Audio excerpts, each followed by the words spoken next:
I see. Thank you so much. The Adventurers Guild has been overwhelmed these days. No worries at all. We've always valued the strength of adventurers. Given the current situation, it's vital that we all work together. Since we're facing the same enemies, I'll send you the intel we've collected on the Abyss so far. Then we can take a look at how to coordinate our efforts. All right. Thank you so much. Hi, Catherine. It's us. Got any new commissions? You two have come just in time. I've got some good news. The Pyro Archon has finished assembling her forces and stationed them all across Natlan. Given how the Abyss has ramped up its activities lately, we can no longer afford to act only after receiving news of an invasion. So the Pyro Archon suggested that the Scions of the Canopy and the Adventurers Guild focus on collecting and disseminating intel. That way, we can stay informed of everything that's happening across the land. Once we receive word of enemy activity, we can notify the nearest camp and the stationed forces can take immediate action. Yes, precisely. This should also allow us to focus on gathering information rather than running around and trying to tackle everything at once. So please also take a chance to relax, you two. You've been working hard these days, and this will be a good opportunity for some well-deserved rest. So that's the plan! Whew, we can finally stop and take a break. Paimon knows that! It's not like Paimon just wanted to lay here and do nothing! The movements of the Abyss are always unpredictable. There have also been times when it suddenly became more active in the past. The people here generally see it as something like an acute natural disaster. Once the disaster is over, everyone will return to their normal lives. We just all hope that day will be sooner rather than later. Oh, right. Most people have no idea just how bad the situation has gotten in the Night Kingdom.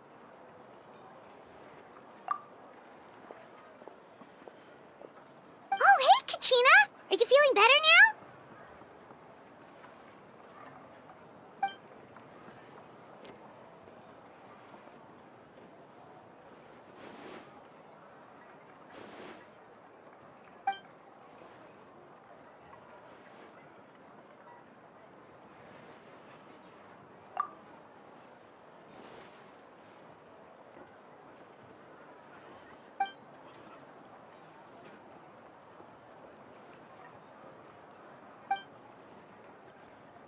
Wow! So we'll finally get to meet Xilonen, the legendary forger of ancient names!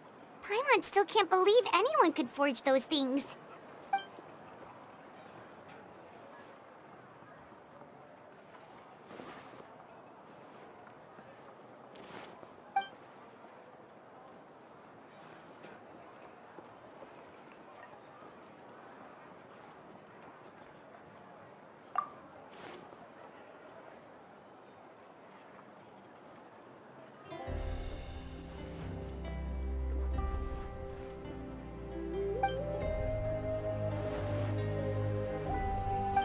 Have some confidence in yourself, Kachina. After all, you're already a victor of the Night Warden Wars.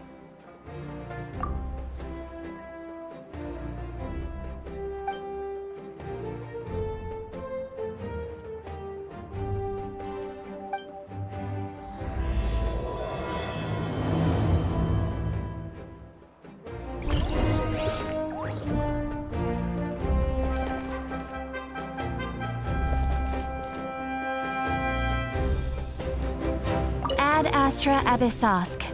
Welcome to the Adventurers Guild.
Ah, yes, so I've heard. So young, and yet you've already got quite the reputation. Wait, are you Outlanders? Yep, we're travelers who just arrived in Natlan not too long ago. No, I mean, I was aware that you're travelers. It's just no one told me that you're Outlanders. No, the only thing she said is that a new hero had pledged herself to the plan, but we'd need to forge an ancient name to ensure she'd be able to return safe and sound. And she did mention that it would be quite difficult to forge an ancient name for them, but at the time, I thought she was just commenting on my skills. But I seem to understand where the true difficulty lies now. Oh, I wouldn't go that far. I'm used to it, really. I just need a moment to process things. The Pyro Archon's requests are always difficult to fulfill, and we used to argue a lot. Honestly, it's probably for the better that she didn't bring this up at the time. Anyway, I can't argue with her if she isn't here, and it'd be pointless to take my anger out on someone else. But, just because I understand her rationale doesn't make me any less upset, after all. She must have known that forging an ancient name for an Outlander is an impossible task. It's impossible? As you probably know, an ancient name is a symbol of a hero's spirit and glory, which grows even richer and heavier as generations of successors inherit it. We forge ancient names by engraving the heroic deeds of an individual who will become the first hero of that particular name.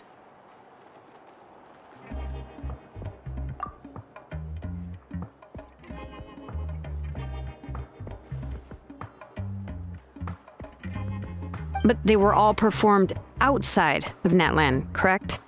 Yeah, that's right. Then those deeds haven't been recorded by the Night Kingdom. To take it one step further, even if you had performed heroic deeds in Natlan, as an Outlander, your actions still wouldn't have been recorded by our lands. Only memories and experiences that have been acknowledged by the Wyab can be used as the basis for an ancient name.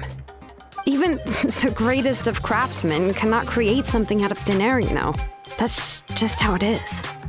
Seems the Wyab don't want just anyone to get a name, huh? Mavuika, of all people, should know better than anyone, yet she's still entrusted the task of forging the ancient name to me. Oh, Paimon gets it. Nobody's happy being asked to do the impossible.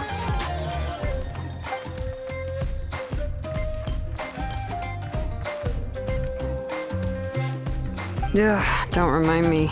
Let's just focus on how we can pull this off. How to achieve the impossible. You mean you're already willing to accept the task? Well, what else can I do? What's happened is already done, and it's not like I can outright defy the order of my Archon. If she gave me this order, then she believes the ancient name is an indispensable part of her plan, and that I'll be able to find a way to make it happen. In other words, the order is an affirmation of my abilities. Whoa, not only has she accepted the task, but now she's looking for silver linings?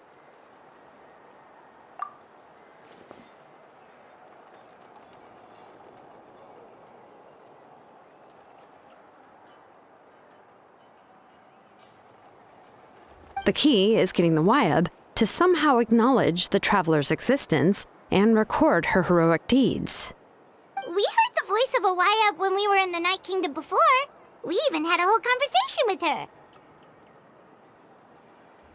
If we can talk to her again, maybe we can figure something out together. Well, every tribe has their own Wyab. How do we know if the one you met is indeed the best one for us to talk to? Plus, considering the unprecedented nature of this situation, I have a feeling that the acknowledgement of one Wyab alone would probably not be enough. I don't know. That requires a level of knowledge that I do not possess. We need to find a consultant who's an expert on all things Night Kingdom and Wyab. The first person who comes to mind is Citlali at the Masters of the Nightwind, the one we call Granny Citlali. Oh, we've heard that name before. We used her spirit speaker stone to find Kachina's ancient name. A person who can make something like that must be pretty impressive. I'm sure she'd be able to help.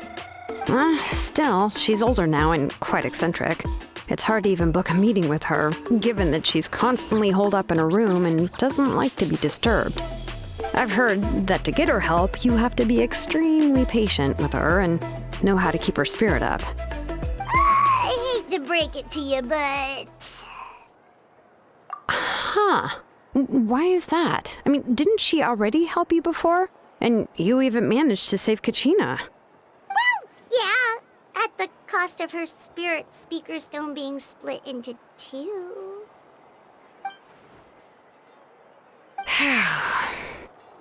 Great going, Mavuika. We're already off to a rocky start here. In that case, I guess your only option is to try to emphasize that this is an important order from the Pyro Archon. Hopefully, Citlali would still want to show respect to the Archon. I'll also write you a letter on your behalf. If you can find someone to deliver it and mention some good things about you, then that should help too.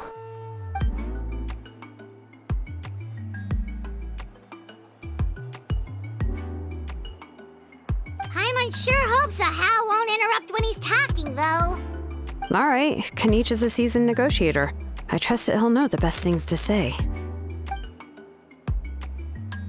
Please just give me a moment to write the letter, and we can meet up near the Statue of the Seven later.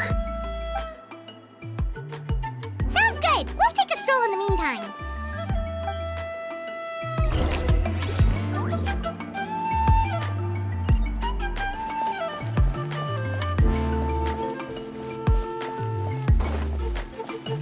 Right here.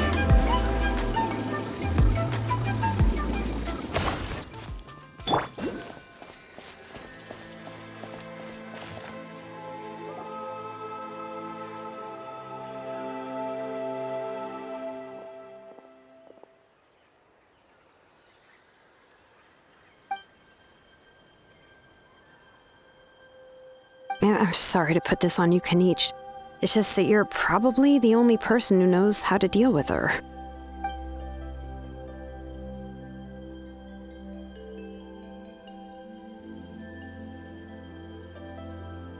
Oh, wait, so Kachina and the Traveler also know about the plan?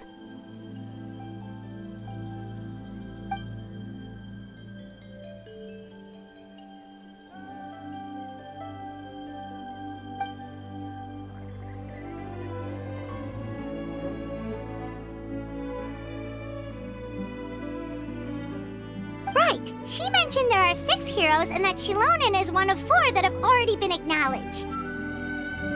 Oh, well, then I suppose there's no need to keep any secrets between us.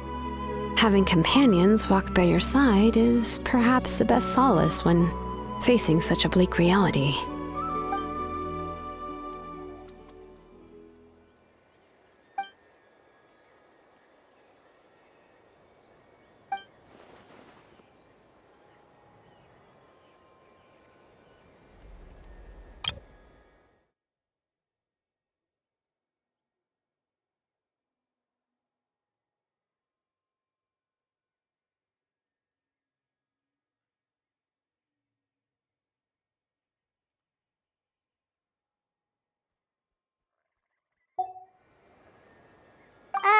Citlali knows him too?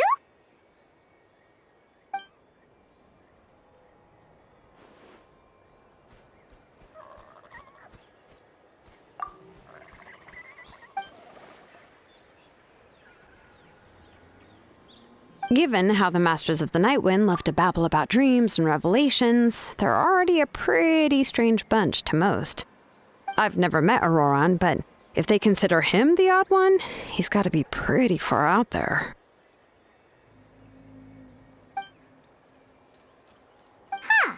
Makes sense.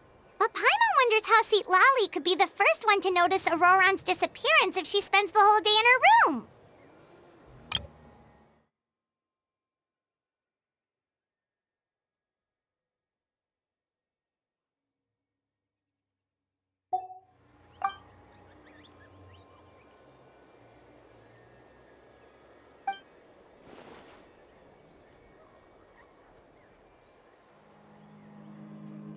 Huh, so if I'm following, you mean we'll help her investigate Ororon and the captain's whereabouts?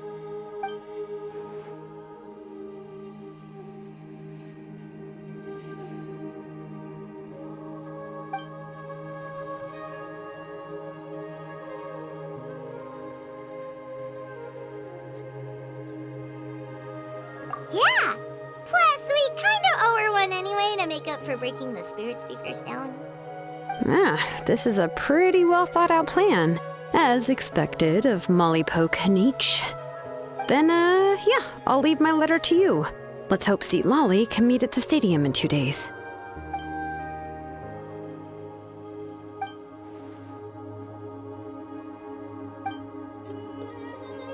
Okay, then let's part ways for now.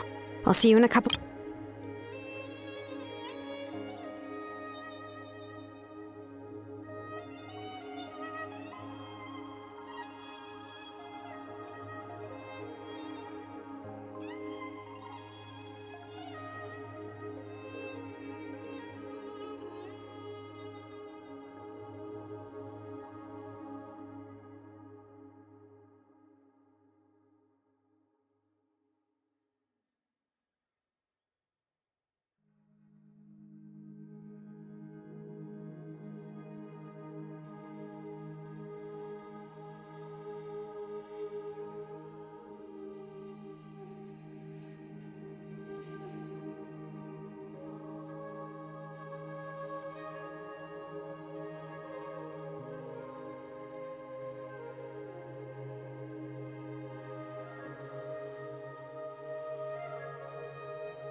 1, 2. Wait, how many beats is this again?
Let's hope you put up a good fight. Here comes another. Away I go! Yeah! Ha! Crumble apart! This is new. Drop! All right, let's finish this Here fast. comes another. Gotta dash! Ha! Get it back! This was new. Oh my, you asked for it. New. Gotcha! Strike a pose! Lining! Right here!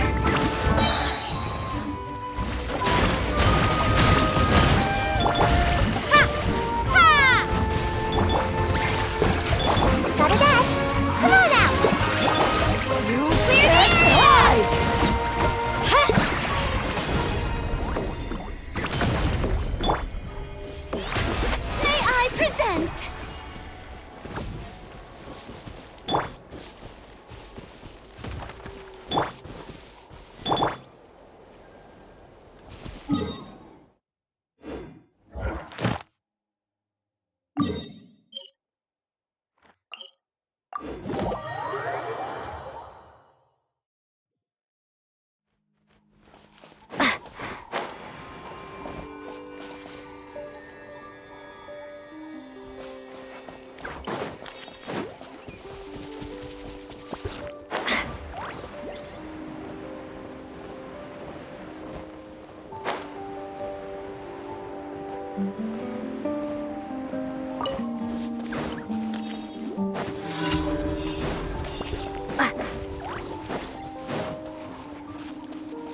Ad Astra Abyssosk.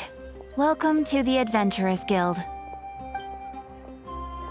Thank you for completing today's commissions. Here is your reward.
I'm heading east. This way don't see.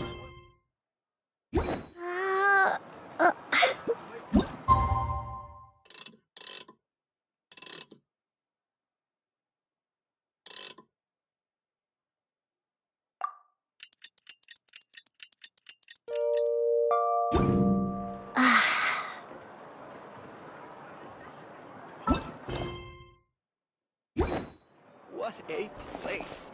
Really full of surprises.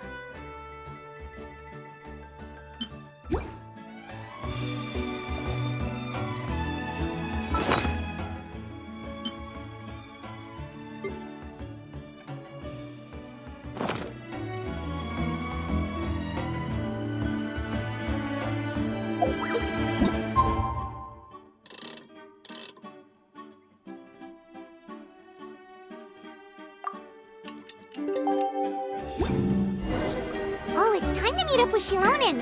Let's ask her how things have been going.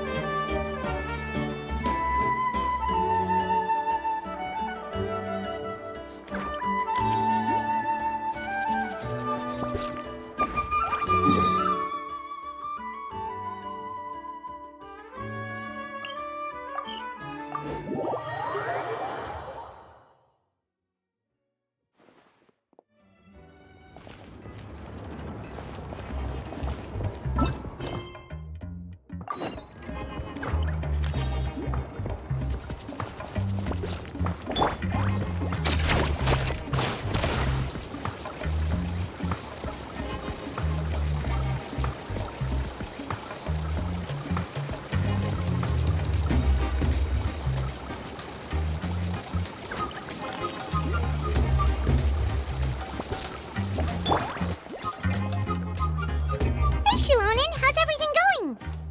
Oh, hi, Traveler and Paimon. I have bad news. Citlali did not reply to our request, although I suppose I'm not too surprised. Huh? You mean she didn't even bother to give Kinich a response? Guess she really does have quite the ego then. Yeah, well, she can be also quite eccentric, though she's one of the most gifted people around. Even the Masters of the Night Wind often struggle to work with her. My guess is that she probably has other reasons for not deigning us with a response. But let's go to the stadium and see if we can meet her there. If we do get a chance to talk to her in person, we can still try to work something out. That's true. Let's go!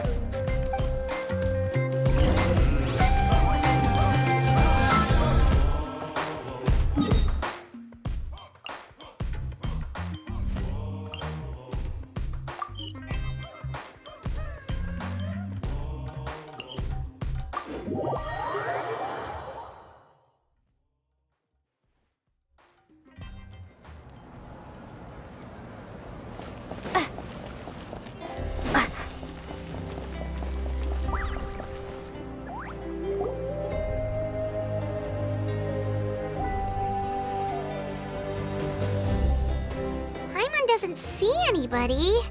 Seems she's just not gonna show up, huh?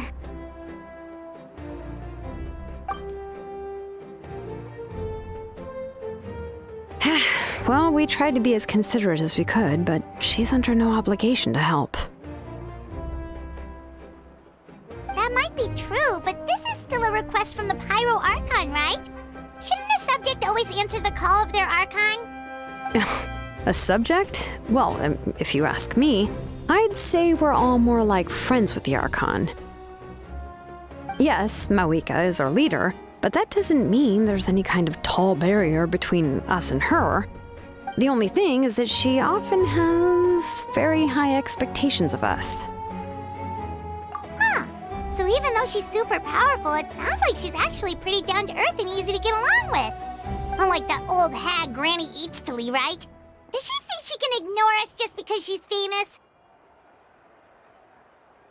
You all talk about her like she's some kind of huge deal, but she didn't even bother to reply to our letter!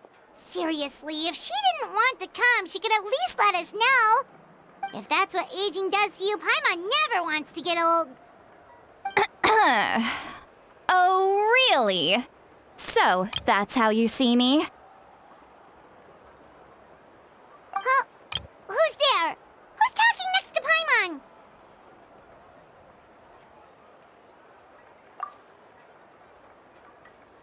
Oh, don't mind me. I'm just a disgruntled old hag, right? Come on, relax. I'm sure my bark's worse than my bite. Huh? Citlali. Wait, you're Citlali? You're Granny Citlali? Yes, Granny Citlali. But emphasis on Citlali, not Granny. You must know this trope from light novels, surely. They use it all the time. The young man who's actually the oldest person in the room. The girl next door who turns out to be a seasoned veteran. The wise sage who looks like a little kid.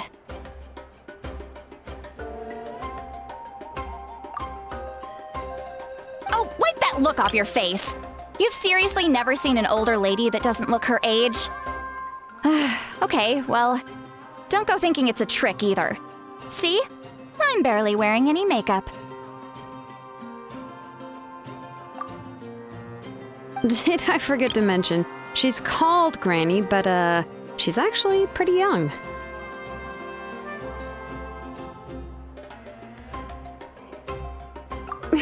It was an honest mistake. I guess we've just gotten used to it. I'm sorry. So, how old are you actually? What? How dare you?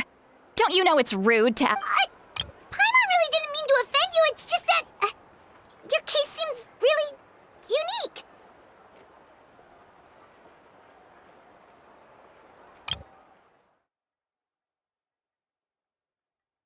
Can't taste that bad. Oh, Paimon just wanted to apologize, but now she's putting more and more of her foot in her mouth. Really, Paimon just got a little mad since we thought, well, you were gonna leave us out to dry.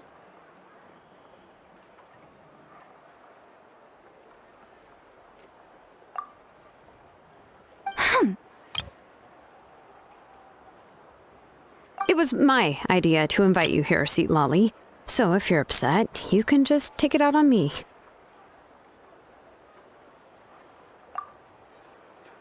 All right. I was only joking. I didn't mean to chastise anyone. There's really no need to take all this so seriously. If anything, I'm gonna feel awkward if we keep this going. I received Kinich's letter and was planning to attend this meeting. Since I had already decided to come, I figured there was no need to draft a reply that simply said, "Understood." Besides, just showing up is the most important part, no? But, of course, It's also natural for people to get held up by one thing or another as they're trying to leave the house. It certainly was a bit awkward to see that everyone else had arrived before me.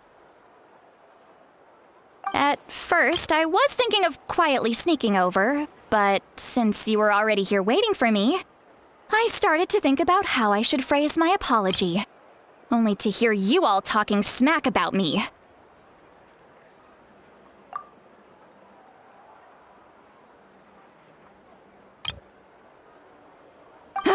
Anyway, that's the whole story. Honestly, it's not like I owed you an explanation anyway.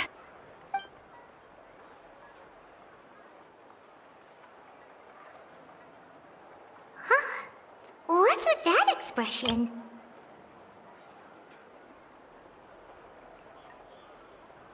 Was she feeling embarrassed just now?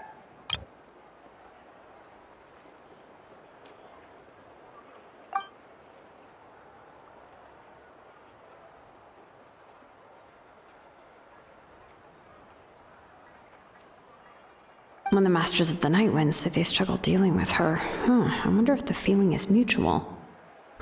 She seems to be pretty awkward herself. Everything she does and says seems a little forced.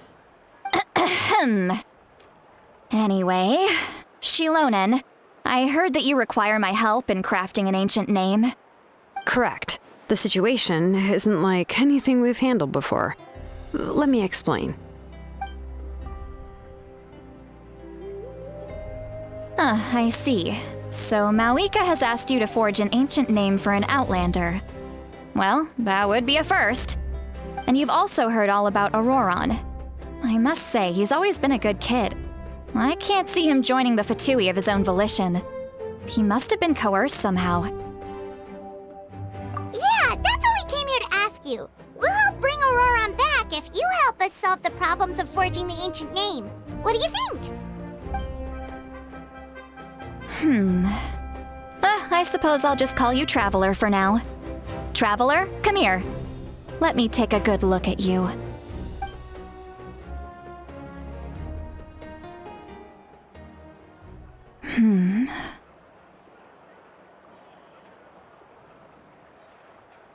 Wealth leads to unending conflicts between people.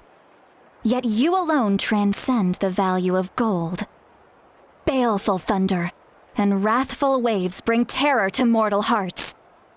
Yet again and again, you've braved them to find new worlds.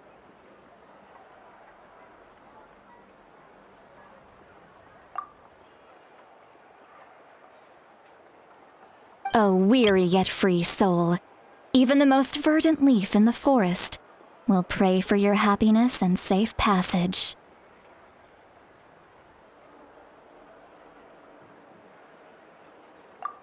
Those are all the things that I could see in you. You've experienced far more than even most mortals could dream of. You possess the heart of a sincere hero, along with the conviction to lift a torch above your head and walk headlong into the night. Huh? Don't move. There's something here. Huh? What thing? Don't scare Paimon. Is the Traveler gonna be okay?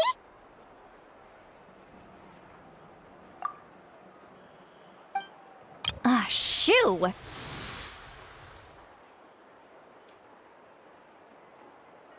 That should do it.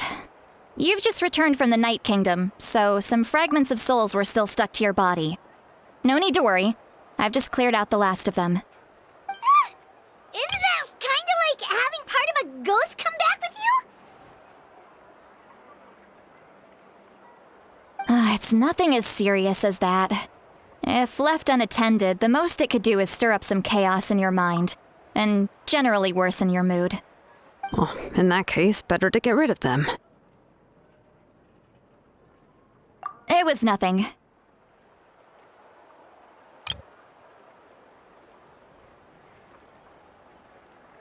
Xilonen, let's follow your proposal. Once you've brought Ororon back, I'll take you to see the Lord of the Night. The Lord of the Night? But don't we need to talk to the Wyab of the tribes? Something this important is beyond their jurisdiction. Only the Lord of the Night can decide whether we can grant an ancient name to one who does not hail from our lands. The Lord of the Night is an ancient entity that rules over the entire Night Kingdom, constantly borrowing the power of the sacred flame to combat corrosion from the abyss. Oh, so you're basically saying it's even more powerful than the Wyab of the tribes. Well, that sort of makes sense, being the lord of the entire Night Kingdom and all. Not exactly. It's not so much that one's more powerful than the other. But never mind. That's not important. It would take too much time to explain. Just listen carefully to what I'm about to tell you. The Lord of the Night is currently in a deep slumber, and we can only communicate with its consciousness while in a trance. In other words, in a dream. But I will need to prepare a few more things if we are to hold a ceremony to achieve the state of the trance. I'll make a list. Can any of you get everything for me?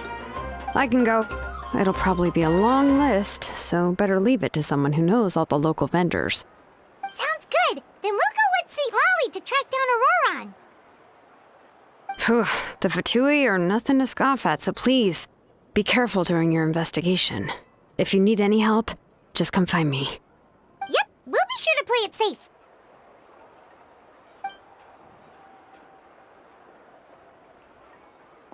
All right, now it's time for us to catch that brat and bring him back.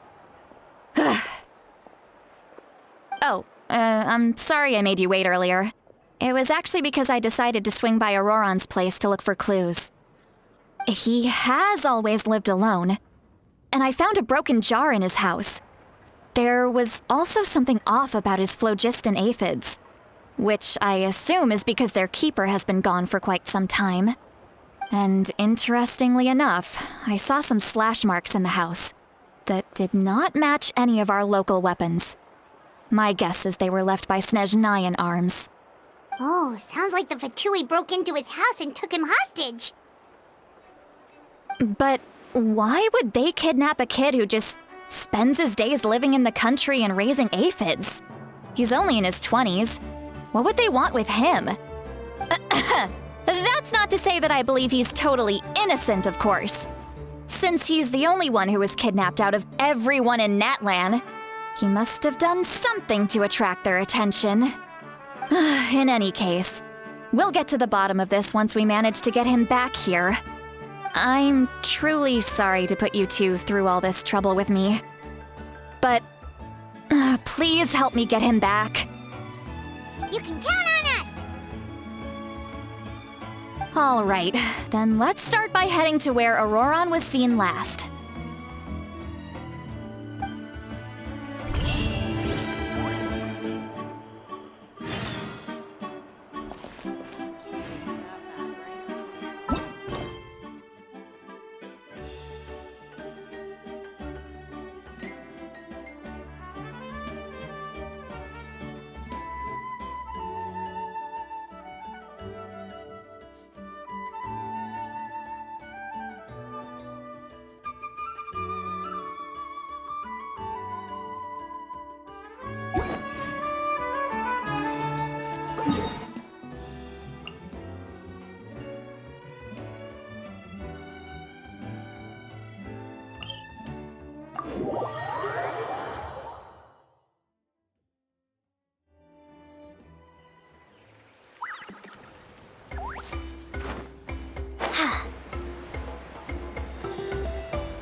This is the spot. An eyewitness claimed to have seen Ororon speaking to some Fatui soldiers here. I don't know how much you're willing to believe me, but Ororon really is a good kid. I see no reason why he'd suddenly get involved with a Fatui. I'm convinced that what the witnesses saw was actually the Fatui coercing him, or perhaps trying to extract information. However, I doubt anyone would believe me, given there are no signs of a fight. Didn't Kinich say that she's a big name in Natlan? Feels kinda weird to see her so frustrated and helpless like this. Ororon? Well, he was left at the side of the road as an infant, and the people of the tribe took him in. You could say that everyone had a hand in raising him. He learned a lot from us, and once he reached adulthood, he built himself a house out in the countryside. He spends most of his days growing vegetables and raising aphids, living off of what he harvests from the garden.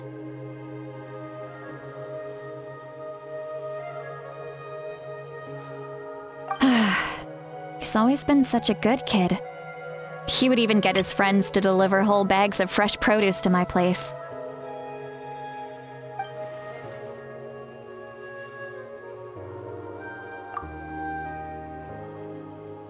Oh well, let's keep looking. He can answer all of our questions once we find him. He's been raising phlogiston aphids for a long time, and since they were disturbed, they secreted a special type of phlogiston. We can use that substance to track his movements.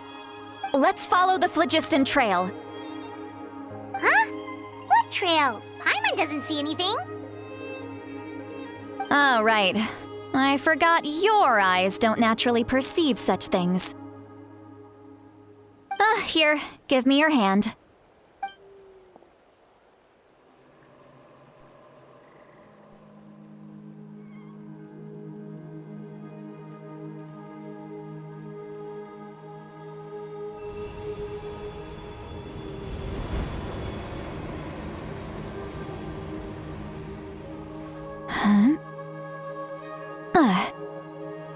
How about now? What do you see?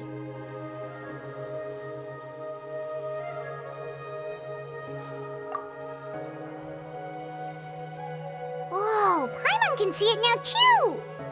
That's right. I used a spell to temporarily transfer a portion of my senses to you. For a short while, you'll be able to see the phlogiston too. Wow, you can even share your senses with us? First time Paimon's heard anything like that. It requires a very rare spell that most people aren't adept at. But don't worry, it's a cinch for me.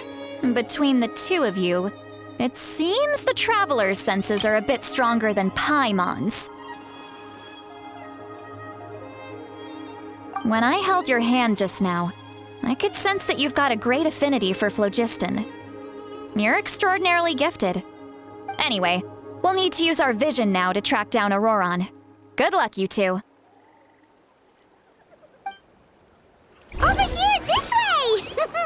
Citlali might say a lot of deep and confusing stuff, but this spell of hers is really something. What was that? Oh, Paimon was just complimenting you, really.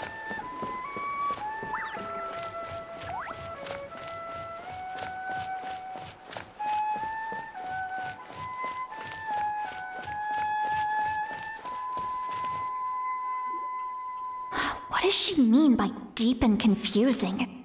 As far as elderly shamans go, I'd say that I'm already pretty easy to talk to. Is there any other old hag who's as fluent in the language of the youth as me?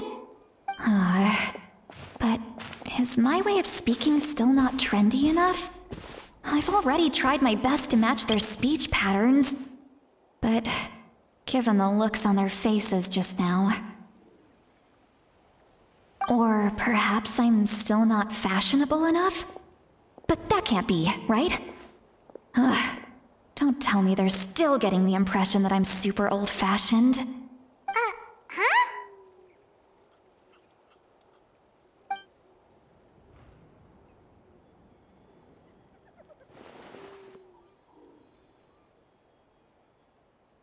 Was that Citlali's voice?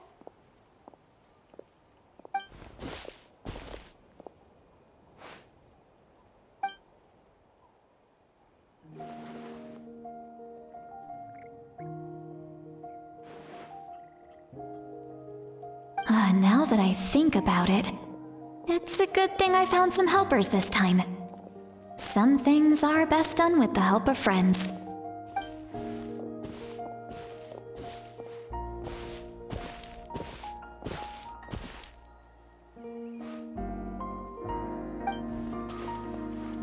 Oh? They appear to be feeling quite confident. Looks like our work will go smoothly.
Hey, looks like there's a new camp over there. Let's go take a look. That little brat, I swear. I just hope he hasn't gotten himself into any real trouble.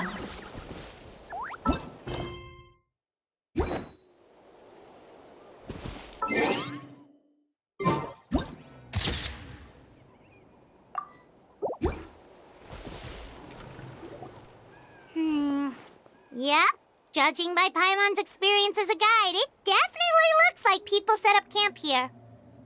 Wait. The phlogiston here is a bit odd. Let me see. Paimon sees a small shape here. Could it be some sort of symbol? This is a distress signal for the Masters of the Night Wind.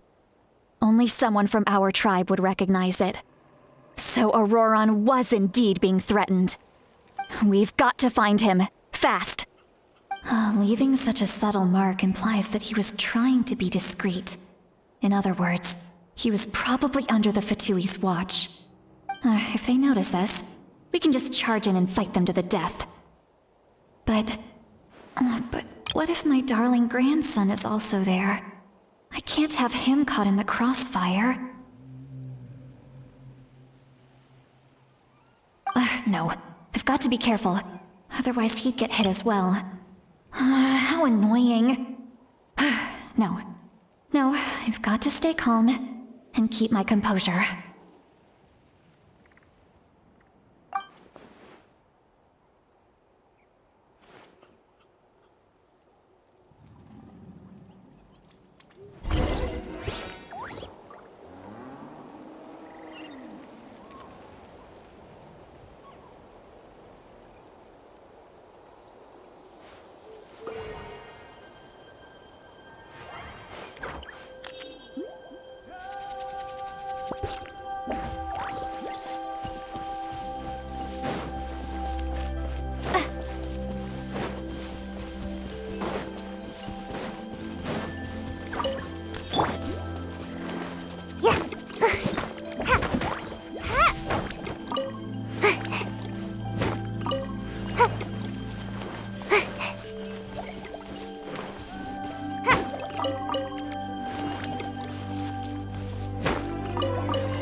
Traces of people staying here too.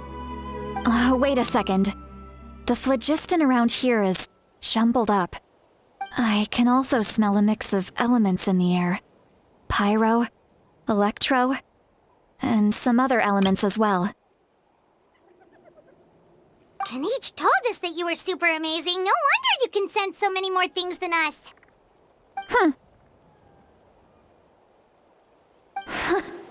It's about time that little brat said something nice about me. There are signs of a struggle here. Judging from what's left on the scene, there must have been a fight. But after that, the factions seem to have gone their separate ways. Both the phlogiston and the elemental traces in the air support that. Do you still remember the little mark we found before? Paimon's thinking, what if Ororon wanted to leave another distress signal, but was caught by the Fatui?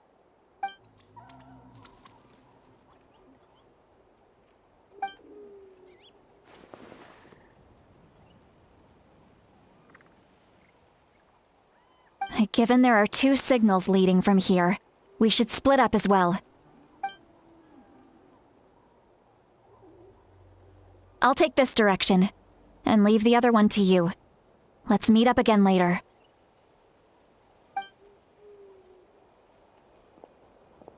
Ororon, what the heck were you doing? It's one thing to trouble me, but now I had to bring other people into this as well. You little brat. And off she goes! Traveler, did you hear all of that as well? Once Citlali left, that voice went away as well. Paimon even tried calling her name inside Paimon's head, but there was no response. So you were thinking the same thing! Paimon also thought that if we could hear what she was thinking, then she could probably also hear what we were thinking in our heads. She did say that she was quite adept at this spell, and it doesn't sound like she's had any trouble with it in the past. Huh, maybe we're a special case and can hear her thoughts as a side effect. If you think about it, she's really got a lively inner world. It paints quite a different picture from Paimon's first impression of her.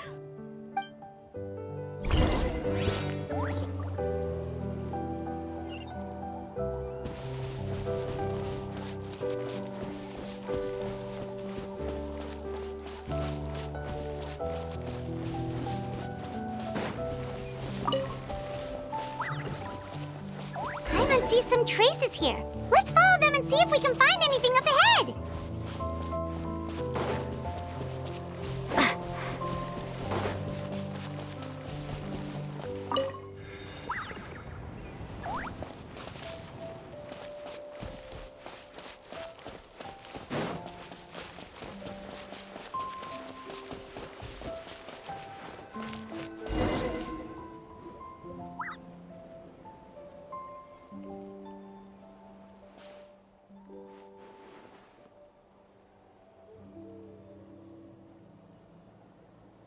Did you find something? Huh. So we can't tell where Ororon might have gone from here. That's weird. The phlogiston trail suddenly stops. We can't make anything of these footprints either. But he can't have just evaporated into thin air, right? We know he wasn't alone. He had all those Fatui with him.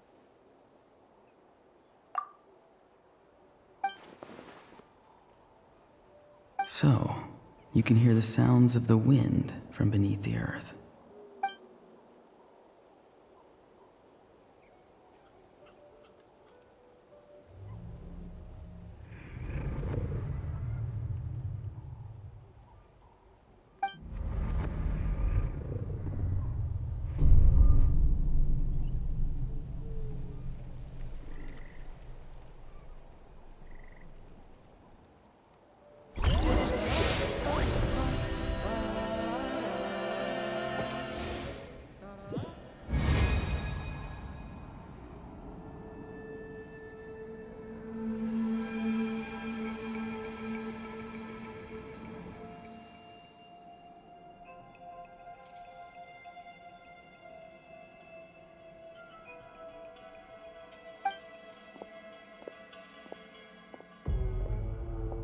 I'm very sorry, but please do not move.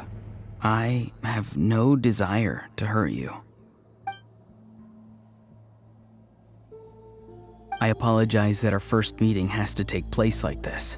It's just that you're much like one of those animals with ears that perk up as soon as it senses danger in their environment. And given your combat proficiency, I would not have been able to gain an advantage over you if you were anywhere else in the world. However, You're now in the Night Kingdom, a familiar domain to the masters of the Night Wind. Hello, traveler.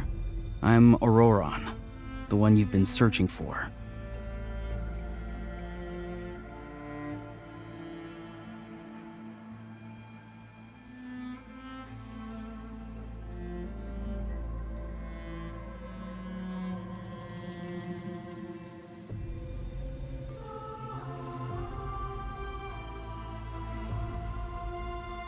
Ah, the Fatui's custody.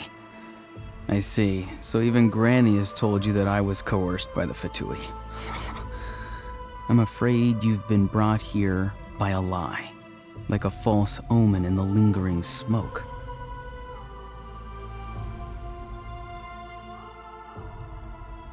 My friend and I only left those traces to lure you here. Deceiving you was never our true intent, however. It was simply the fastest and most feasible way for us to set up a meeting. Greetings, traveler from afar. Be careful with this traveler. Her soul is temporarily restrained by us, and it appears to have become more fragile in the process. It's taking all my concentration to hold on to her. It was I who tasked Ororon with leaving the traces to lead you here, and I who used the Master's ritual to bring your soul to the Night Kingdom.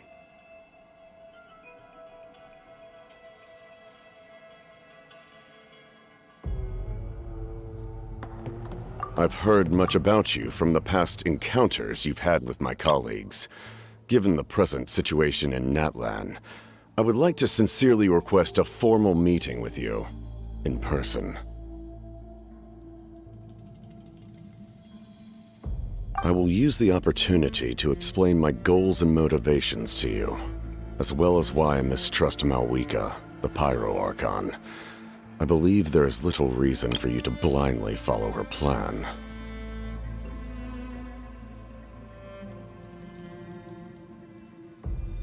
If you would like to hear our intel, then find us to the east of the stadium. But remember, not a word of this to anyone. I would like to avoid any further conflict.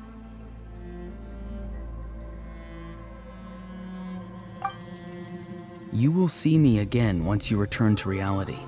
No matter what I say, please, help me keep this a secret. This is all to avoid dragging Granny into this conflict.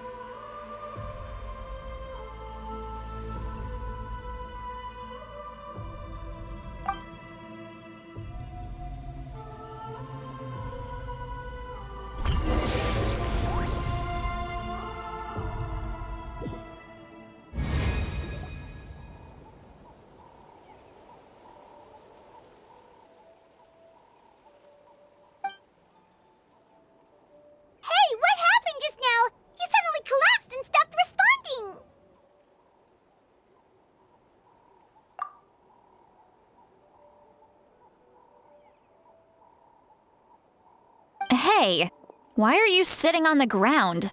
Are you okay? Citlali! She froze for a moment and then just collapsed to the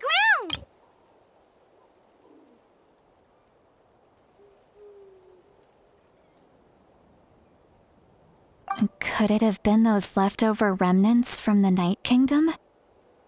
Do you have any itches or pain anywhere? Don't worry. We can take a short break. Sorry, I know I asked for your help. But had I known you were feeling unwell, I wouldn't have taken you on this trip with me.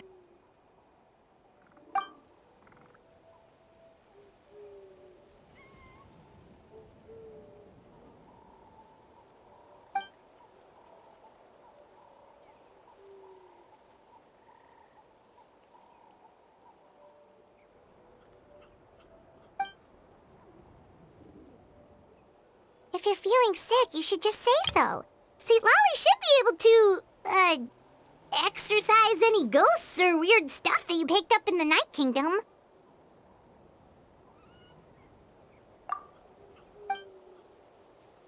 A seasoned traveler must know the importance of not pushing yourself beyond your limit. If you need anything from me, just say the word. In any case, let's take a bit more time to rest now.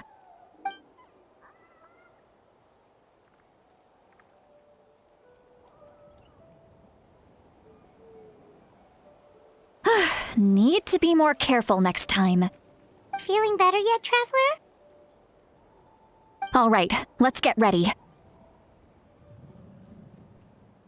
I followed my phlogiston trail earlier to a stronghold guarded by soldiers. I have a feeling that Ororon is probably being held inside. Oh, so it's close by. Then let's head over right away. Well, I recruited you to be my helper, which means we're in this together. Like the wind and the clouds. We either move as one or not at all. But if you want to make it up to me, then just be sure to fight extra hard when the time comes.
Look over there. Huh? Paimon thinks she sees someone in the middle of the camp. That's Ororon. So he really was taken by the Fatui.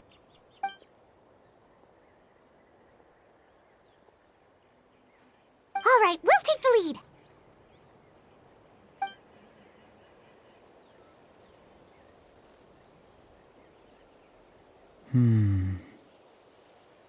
Hey, quit daydreaming. Don't you have work to do? I cannot see the sun.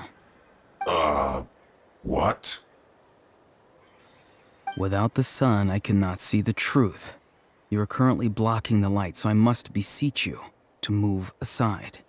Huh? Okay, Mr. Philosopher. That's enough mumbo-jumbo. Wow. I'm going to rip that guy's head right off. Citlali's struggling to control her temper now. Are you ready? Let's go kick their butts. On my count. 3, 2, 1! Still trying to resist? You've got no idea who you're up against! Back into it!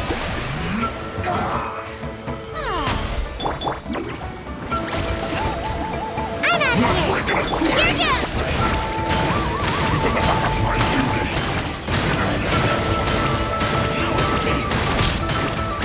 Crumble apart! Time to shine! Right here!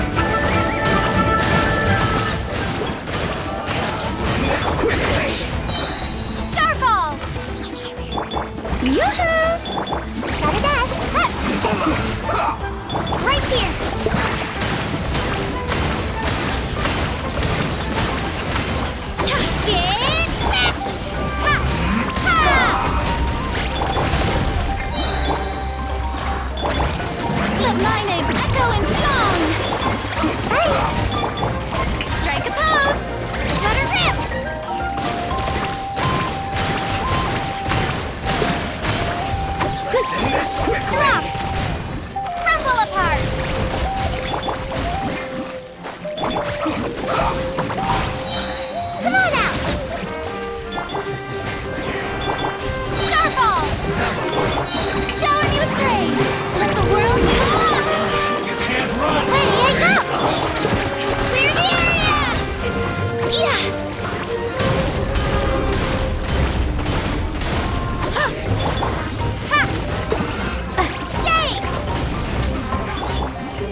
Granny!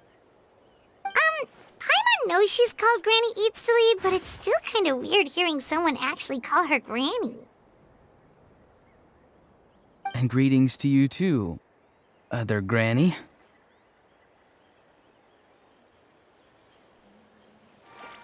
What did you just call her? Granny. Is that not right? You are Granny's friend, are you not? You seem to be approximately the same age as her, so I figured you're also a Granny. How many times have I told you? It doesn't work like that. There are a lot of people who look about the same age as me. You can't go around calling everyone Gramps or Granny. Oh, wait. He's not a child, is he? Don't tell Paimon he's one of those people who look like an adult but are actually only 8 or 9 years old. Oh, your words have pierced my heart like a thorn vine. Given how hard those thorns are to remove, I may just need to find a pair of tweezers. Why are you so upset? You can just say yes or no. Of course I'm not a child. It's just Granny always taught me to show gratitude where it's due. And since the Masters of the Night Wind raised me collectively, I basically see everyone above a certain age as an elder I should look up to.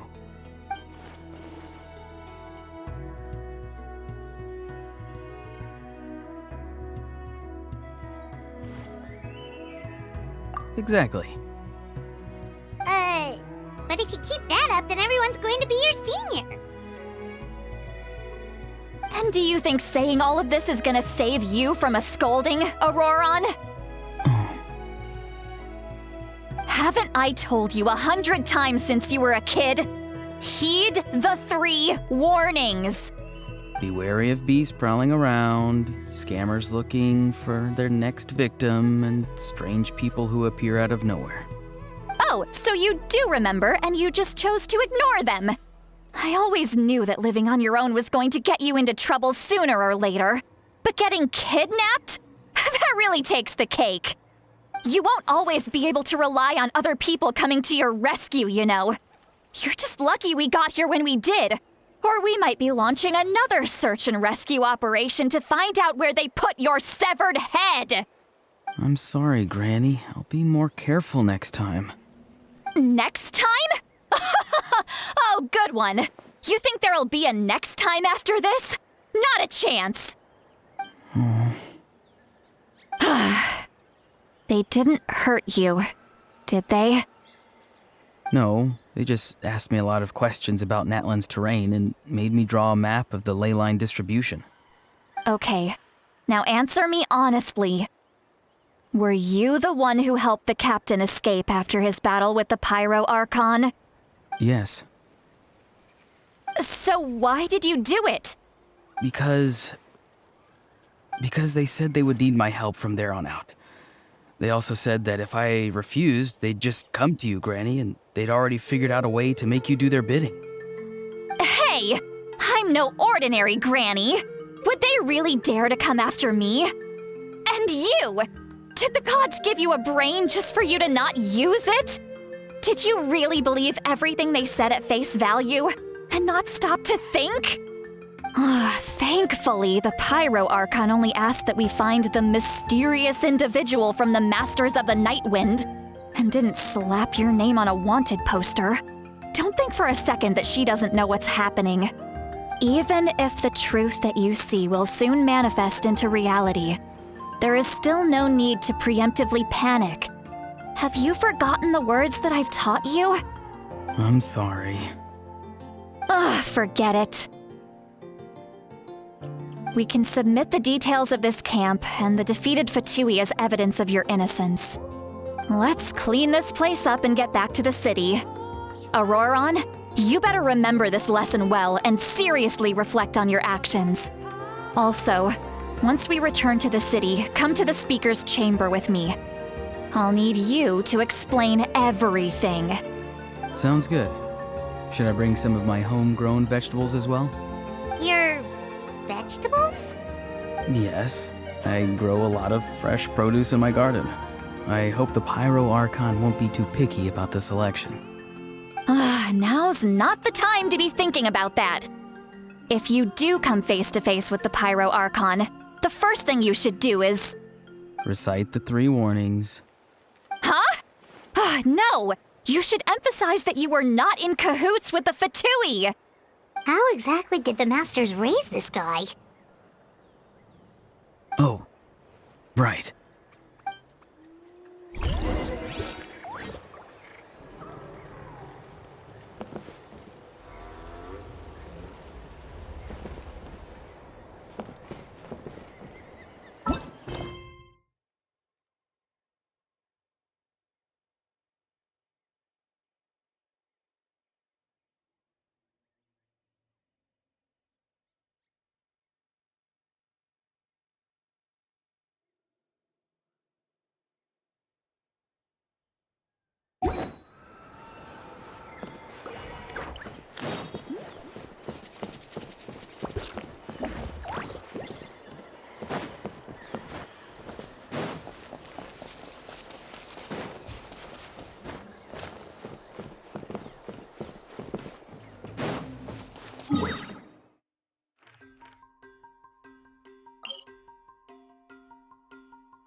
I see. So Ororon came to the captain's rescue because he promised to help him in exchange for Citlali's safety. That's right. I'm sorry. Now that you know Ororon was only trying to protect another member of his tribe, could I ask you to petition the Pyro Archon for her forgiveness? We'll give her a full report. We'll let you know once she's reached a decision. Will I need to stay here? Technically, yes. But if Miss Citlali is willing to serve as your guarantor, then we can release you from custody. Sure. I'd be happy to do that. I don't have any more time to waste here. I still have other things to do. Understood. Thank you very much. Mr. Ororon, please report back to the Speaker's chamber as soon as you've received notice of the Archon's decision. I understand. Thank you. And thank you too, Granny. Whew. Well, at least you won't need to hide your face anymore. Traveler, Paimon, thank you very much for your help. And don't worry, I haven't forgotten about my side of the deal. Once Ororon is settled, I'll go talk to Xilonen and get started on forging an ancient name for you. Oh, thank you! You scratch my back, I scratch yours. It's as good as done. You can just go twiddle your thumbs or something while you wait for the good news. Bye for now. Come with me, Ororon. We've got to find you a place to stay for the night. Goodbye, Other Granny.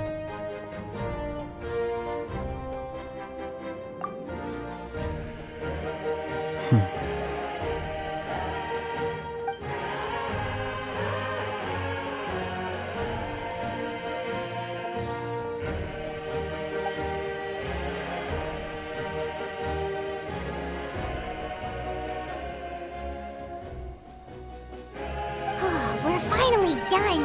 All right, it's time to find some grub.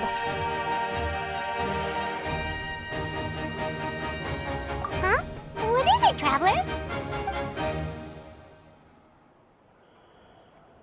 What? That captain? Sorry. Paimon just didn't see that coming. So you really saw him in the Night Kingdom? And he didn't attack you? Oh, that Ororon, what is he up to? He sounded earnest enough just now. Paimon would have never guessed anything was happening. All that stuff about protecting Citlali and being forced to help the Fatui. when he's actually been a willing accomplice all along. Yeah, you're right. Still, Paimon appreciates you telling her about this. Paimon will support your choice no matter what, so if you want to go, we can go together.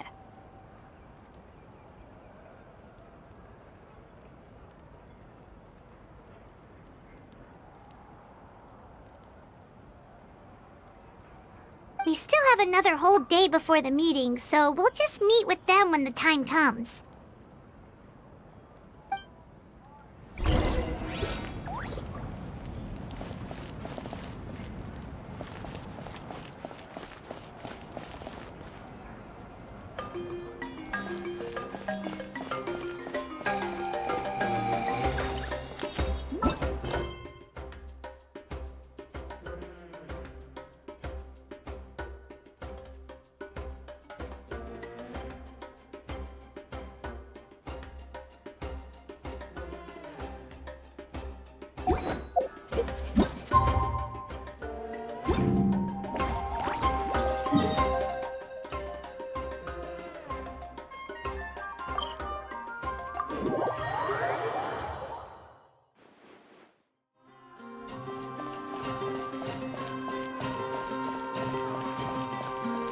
Ad Astra Abyssosk. Welcome to the Adventurers Guild.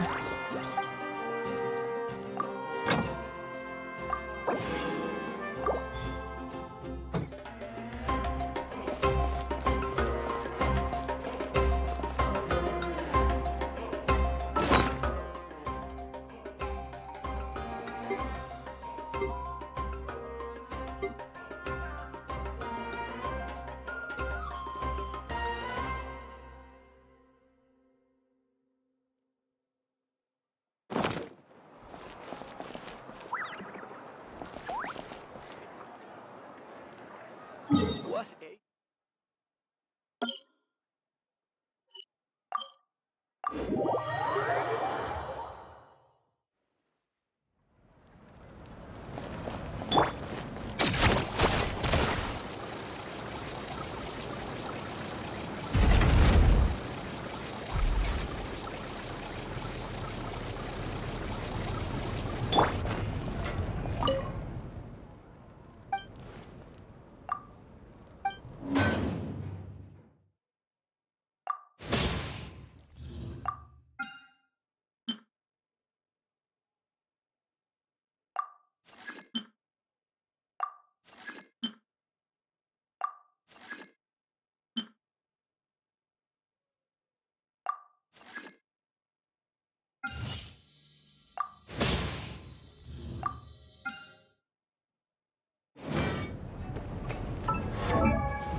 Weird. Paimon doesn't see anyone. Oh, please don't let this be a trap.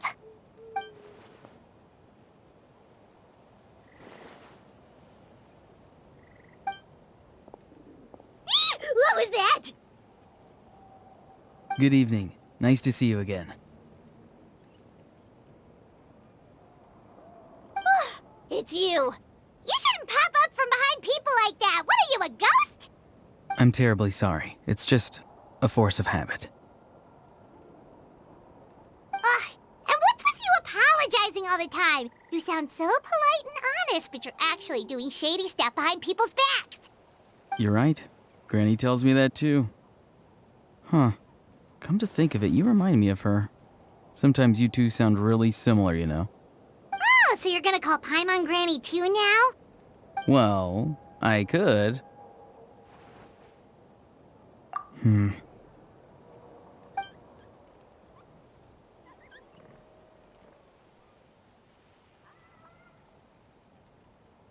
It's all clear. Over to you. Excellent. The fact that you showed up proves that I was right about your character.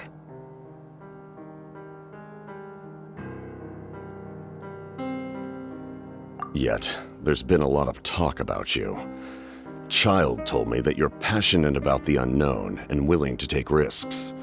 Rather than facing you as an enemy, I would much prefer to bring you to my side. If we allow the current state of things to continue, we will inevitably clash, and that's a scenario that I'd very much like to avoid. I've long heard of your exploits across the nations. Though you have crossed swords with my colleagues many times, I know that you are by no means an unreasonable person. And once you've learned the truth that the Pyro-Archon Mavuika would never willingly share with you, you may just find it in your heart to consider my proposal.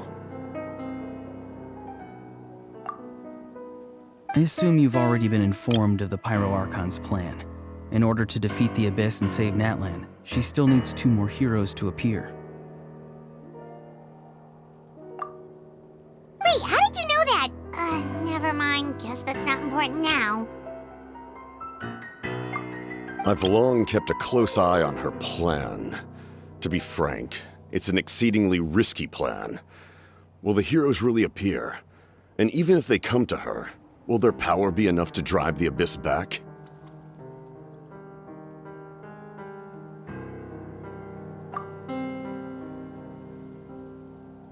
If any part of the plan goes awry, all of Natlan, even all of Teapot, will pay for her mistakes.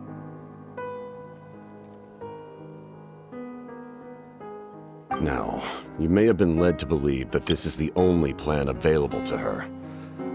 But what if I told you she's had another emergency plan all along, the details of which she has chosen to keep hidden from you?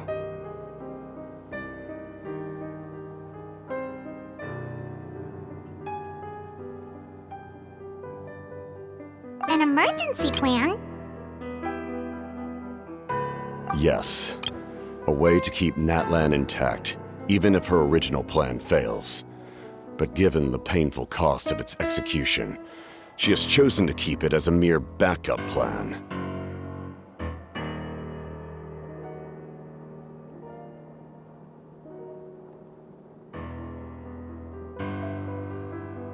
Whether this stems from hesitation, fear, or even naivete, I cannot say. but Natlan cannot afford to wait until she comes to her senses.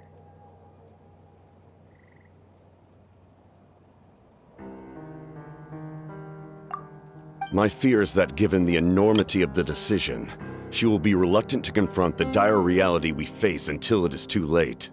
There will be no time left to execute the backup plan, and all of Natlan will be lost to the abyss.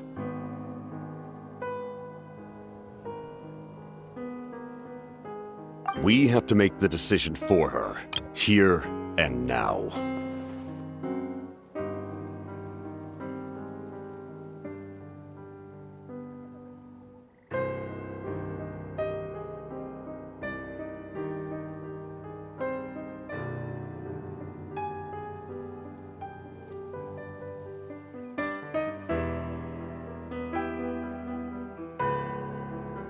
Yeah, do you have any evidence for all this?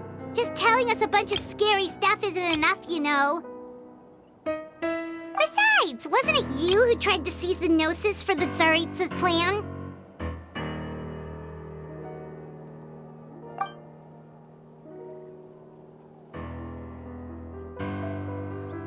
I knew you'd be clever enough to see. That's right. I did not seek the Gnosis for the Tsaritsa.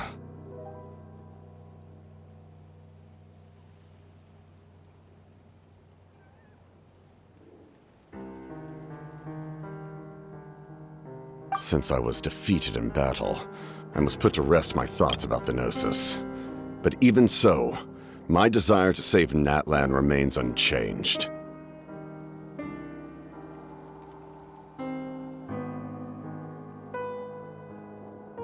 And now, I have found a new way to solve the crisis. We can implement it immediately if we reach an agreement.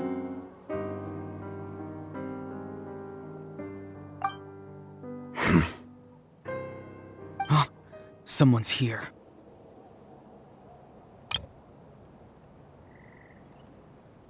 Huh? The captain disappeared!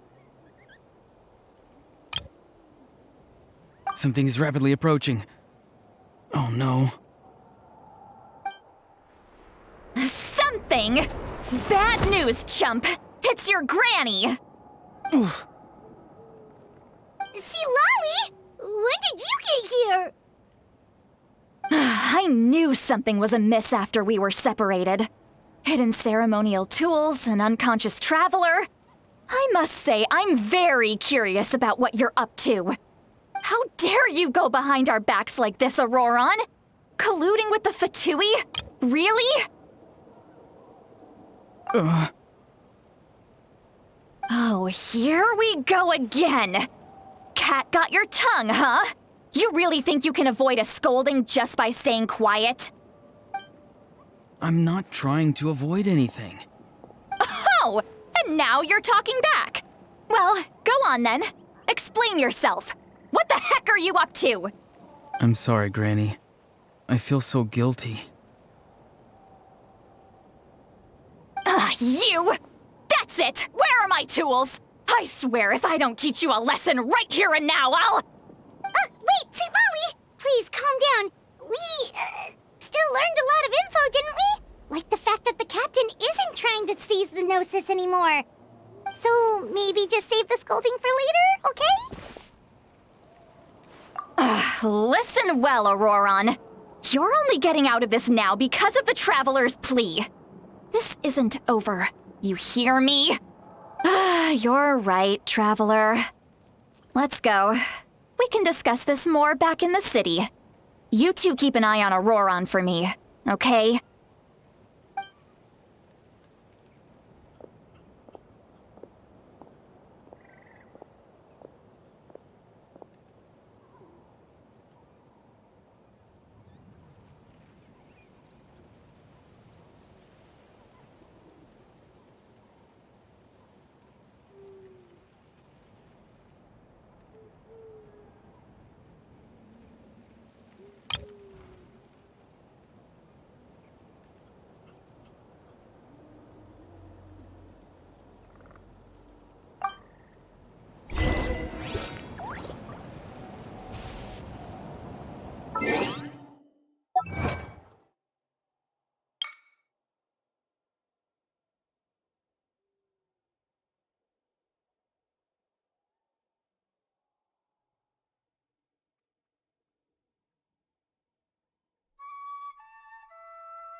In all my years, I've never had a child cause me so much grief.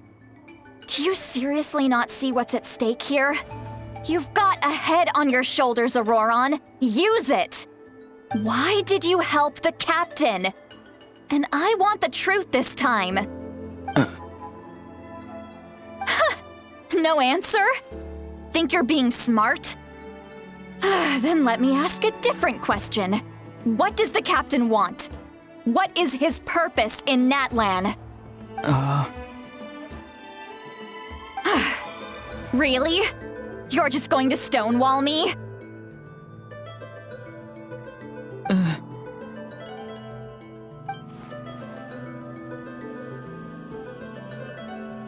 Just use your brain for a second. What do you possibly stand to gain by helping the captain? Only endless trouble awaits you and everyone in the tribe.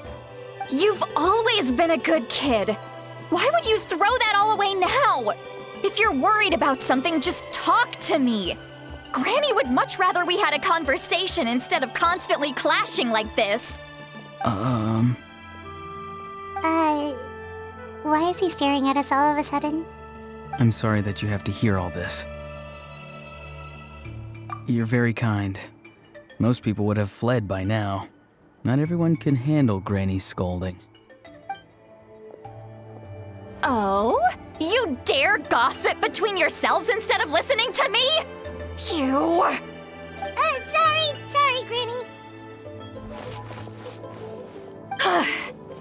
Sorry, Granny. Sorry, Granny. You know what? Fine. I'm perfectly aware that everything I say goes in one ear and out the other. You're all grown up now, so why would you listen to an old hag like me? You say all the right things, but then you go and completely ignore me! Well, if that's how you're going to treat me, you can stop sending Aoife over to my place to deliver your stupid vegetables! I don't need anything from you! Who's Aoife? A delivery person? That's irrelevant. The point is, he hangs out with this kid, so he must be no good. You kids get to a certain age and suddenly act like you know it all. There's nothing I can say to get through to you. Ororon, if you're still thinking about that so-called duty, then please, just forget about it. The Leylines did not fall to this state because of you. And we've long closed the book on that incident. Seems they've started talking about some kind of tribal history. I'm starting to get lost. That's not it, Granny.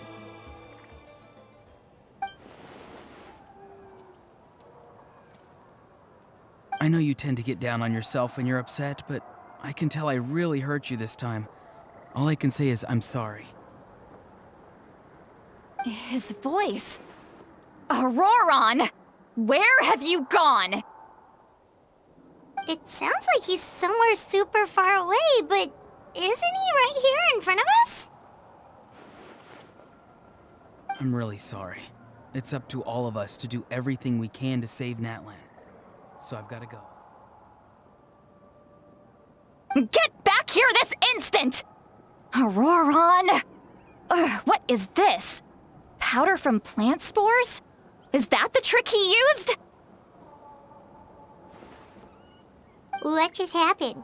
How was he able to suddenly get so far away like that? It's a trick of his. If you grind spores into a powder and spray it in the air, it can be manipulated to create an illusion. He pulled it off flawlessly. He must have put a lot of time into perfecting it. Don't tell me that's how he's been hunting in the fields these days. Couldn't he have picked up something more useful? Little brat. That's it. The next time we meet, I'm definitely going to break his legs.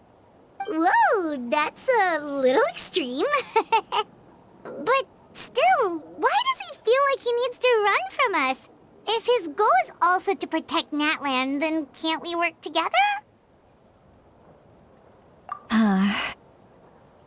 I'm sorry for interrupting your conversation with them earlier. But even if you'd been able to hear them out, there's no guarantee you would have gained anything substantial. Ororon probably did everything he could to get away because he knew I'd get the truth out of him sooner or later. That brat. I swear.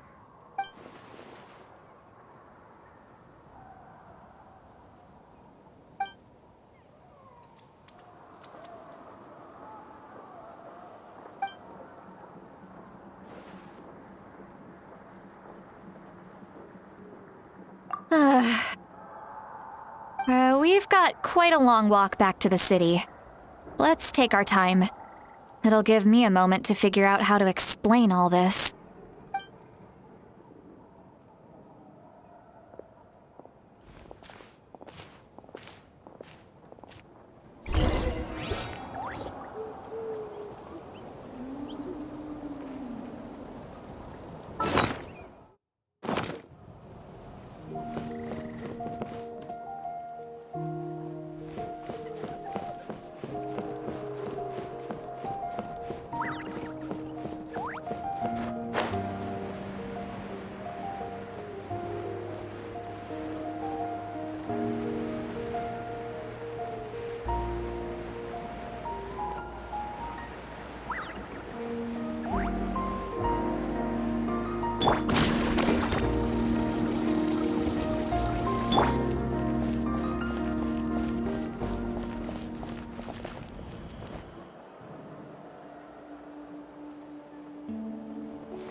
Do you two have some time? Feeling hungry? How about we get something to eat? All right, it's been a while since we last ate. Now that we can relax, Paimon just realized how hungry she is. Then let's go. We can find somewhere to sit down and talk. Food and drinks are on me.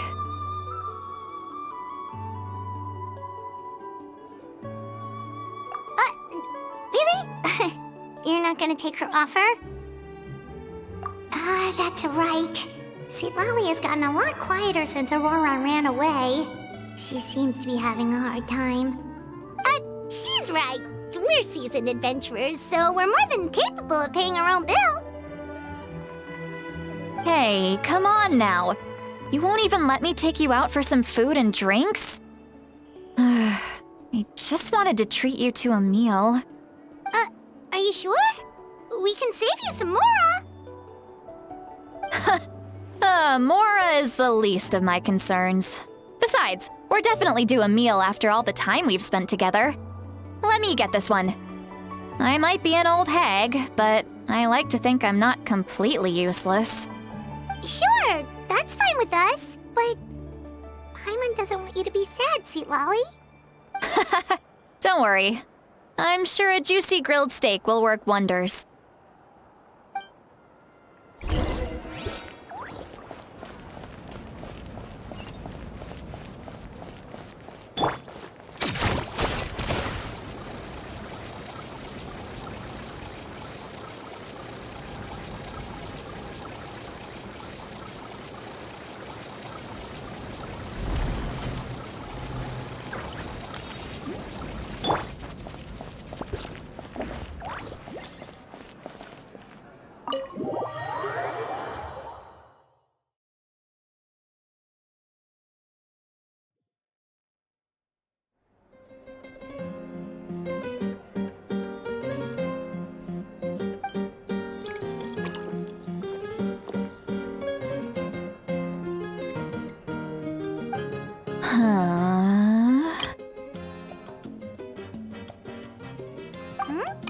What are you looking at?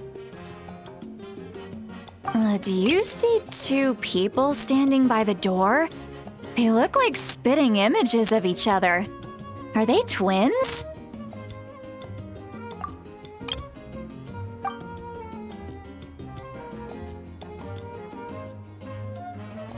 But Paimon only sees one person there. Huh? How could that be? I guess my mind isn't as sharp as it used to be. Give me another bottle, boss! Do you think she's drunk?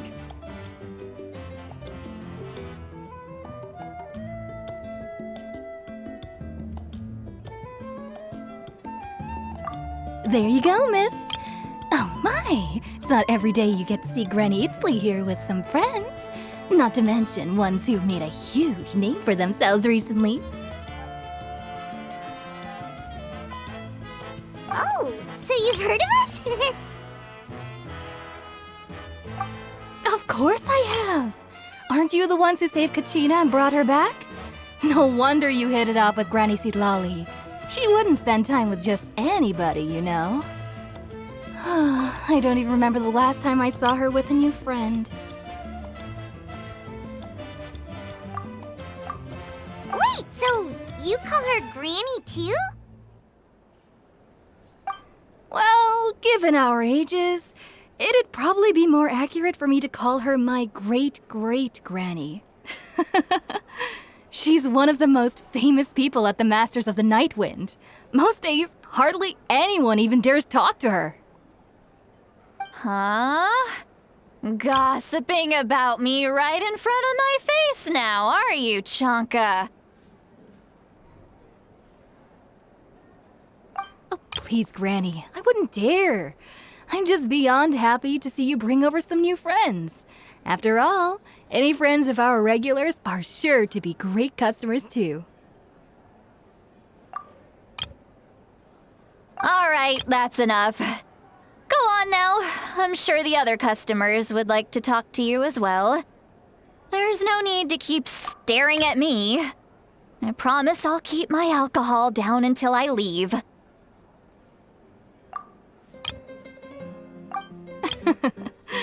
Well then, you have my thanks.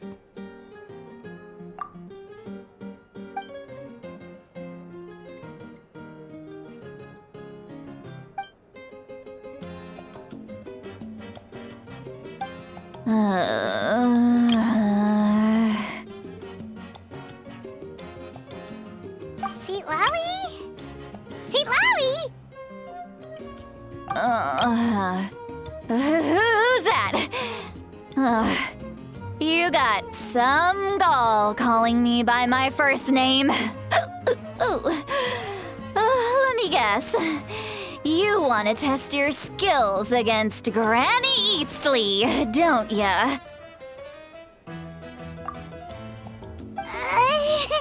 Are you still with us, Citlali? You're kinda talking to no one. You chumps come around here, picking fights with me? Well, you know what happens next. You lose, and then run off home to tell everyone about how I'm this big scary bully. It's always the same story. You brats start it, I finish it, and then I end up with the reputation of being some kind of terrible monster among the shamans. I mean, come on! Monster? Me? Really? What did I do to deserve that? Granny Citlali, you're not a monster at all. Exactly! And while we're at it, I'm not some lazy slacker either. Between meditation, advising the chief, and speaking with the Wyab, I actually have a pretty packed schedule, you know!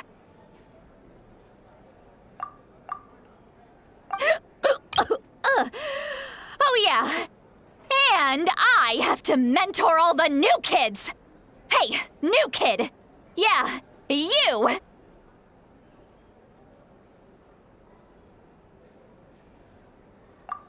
Don't play dumb. Didn't I teach you how to find phlogiston? You see? I know my stuff. I'm a good teacher. You tell him. That's more like it. About dang time someone showed me a little respect. Yeah, Granny's a hard worker, all right. You can always rely on old Granny.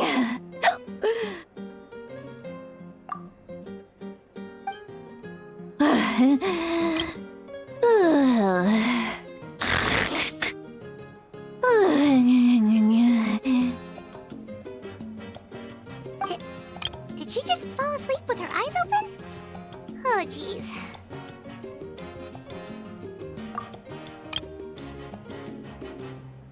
Behind this pitch-black curtain, a chapter of hatred reveals itself.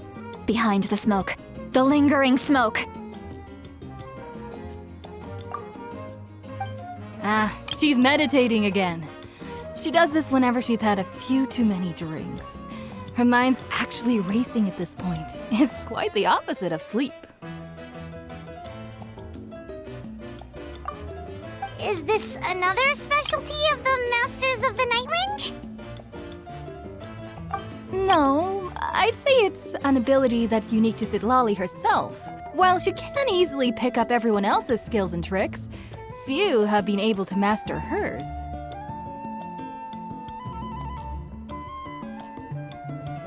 Warning, warning. Red, the color of danger, has now arisen within that pair of eyes.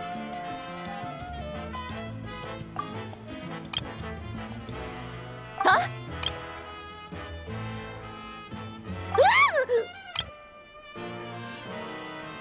Traveler? Paimon? What's wrong? I'm gonna hurl. Hang on, just keep it in.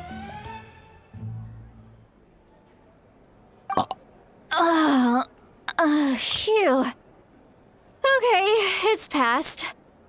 That was a close one. You had Paimon worried. Paimon really thought you were about to barf all over the table just now. How embarrassing. I'm sorry you had to see me like that. That's never happened before, I swear. I've never thrown up, not once.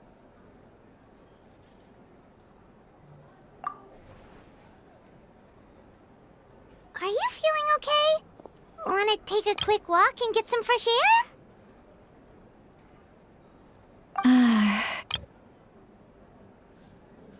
There's so much that I want to say, but I can't. Why not? Of course you can. Just say whatever's on your mind. Please, Paimon, it's not as simple as you think. We've only known each other for a few days, right? What would you think of me if I were to start dumping all of my complaints on you after we've only just met?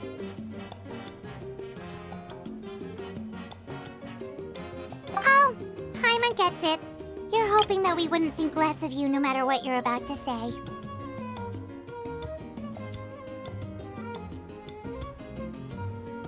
No, that wasn't my point at all!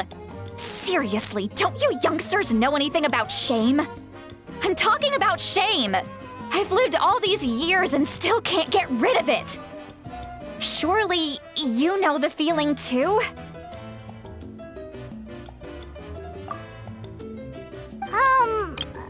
Actually, about that.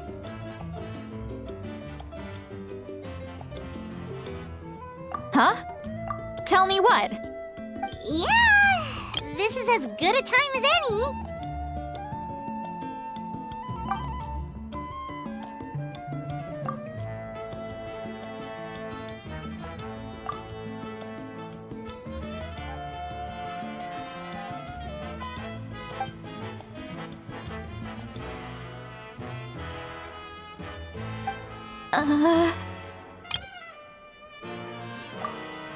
So, you heard my... It's okay, Citlali. You had every right to complain about those things. I can't take it anymore! Why do these things happen to me? Hearing me mumble under my breath is one thing, but hearing what I mumble in my own head? That's too much! It's just like when you're rolling on the floor in your pajamas, but you forget to lock the door, and someone bursts in to deliver cabbages and sees the whole thing!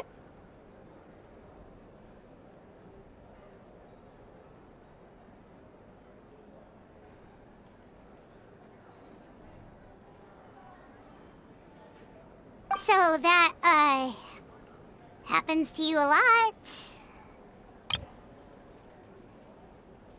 It happens to people in general, okay? Doesn't matter if you're 200 years old or 1,000 years old. Everyone rolls around in their pajamas sometimes. I was just picking something generic.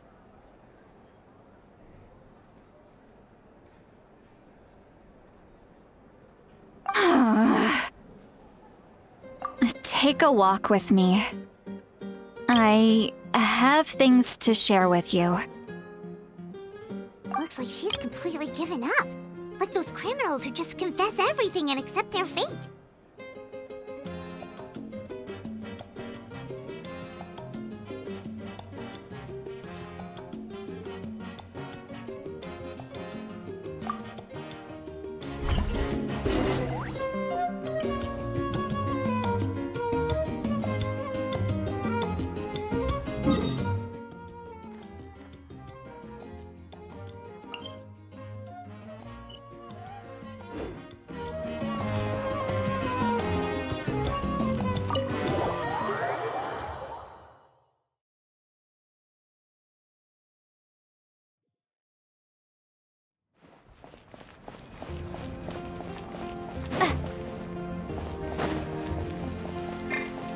Right here!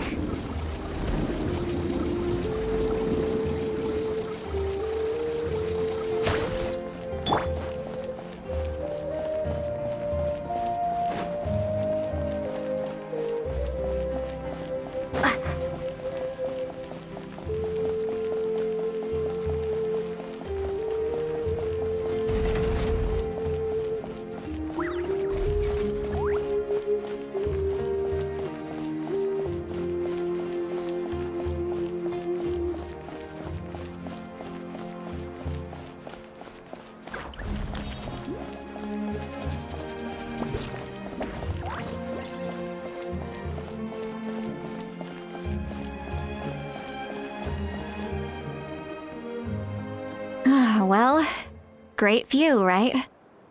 I love coming here by myself.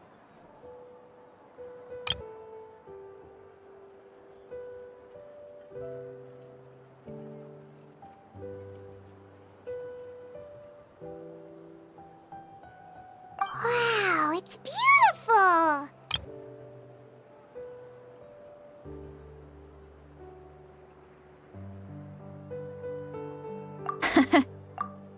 You're making me want to cry. Oh no, what do we do? Please don't cry!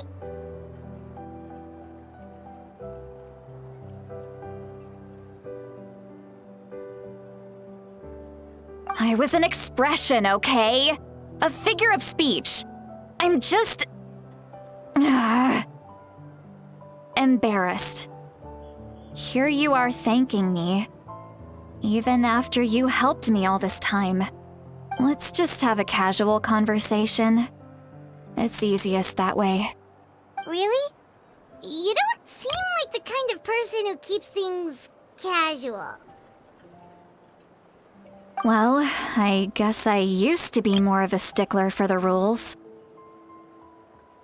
And you're right, I don't usually open up to the people of my tribe like this.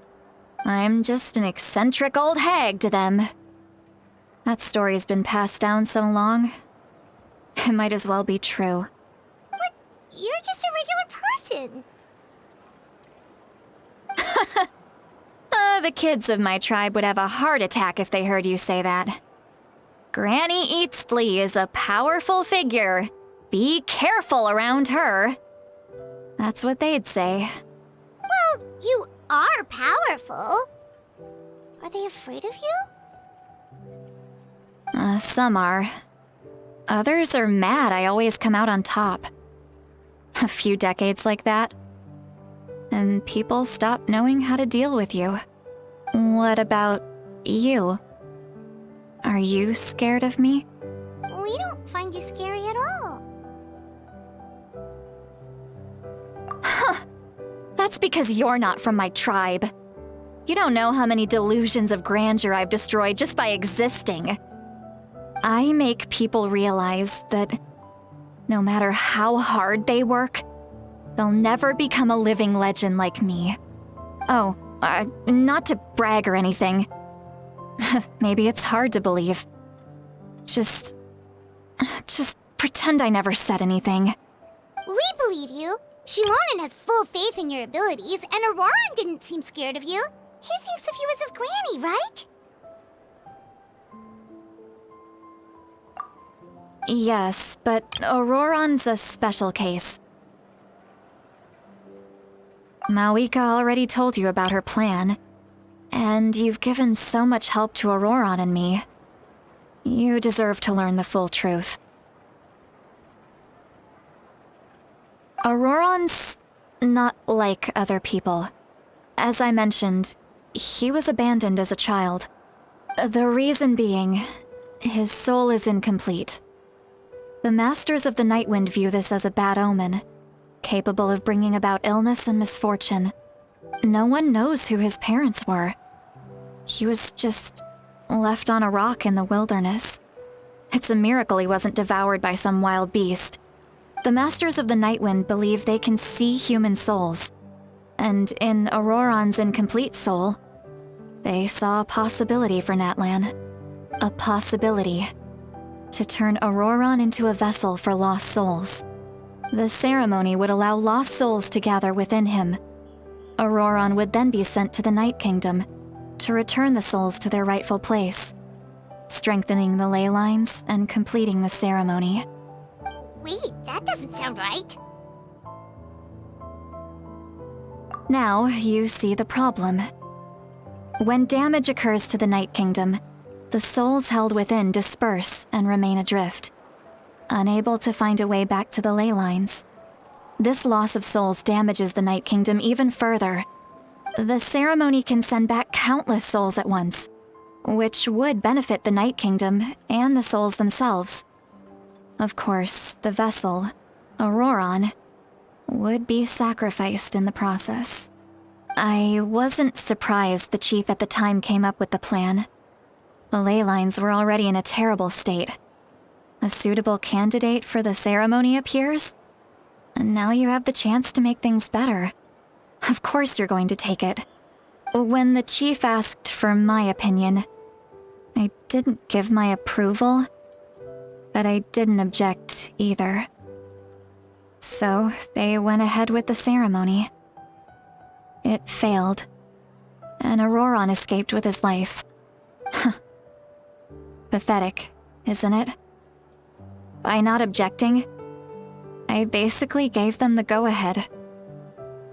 Maybe they didn't have my explicit approval, but it's not like I did the right thing. If the ceremony was successful, Ororon would probably be dead. Of course, in my tribe, death is rarely something to fear. But what kind of message would we be sending by sentencing a newborn to death? By using a human life as a tool? It's not right. So, when I learned the ceremony had failed, I was ashamed by my inaction, and absolutely relieved by the result. The plan was never a secret. Or, I guess I should say, there was no point to keeping it a secret. A simple investigation from Ororon would reveal everything. Everyone thought he would be happy he survived. And he never really said anything to the contrary. But just as I was about to put all of it behind me, he asks this question.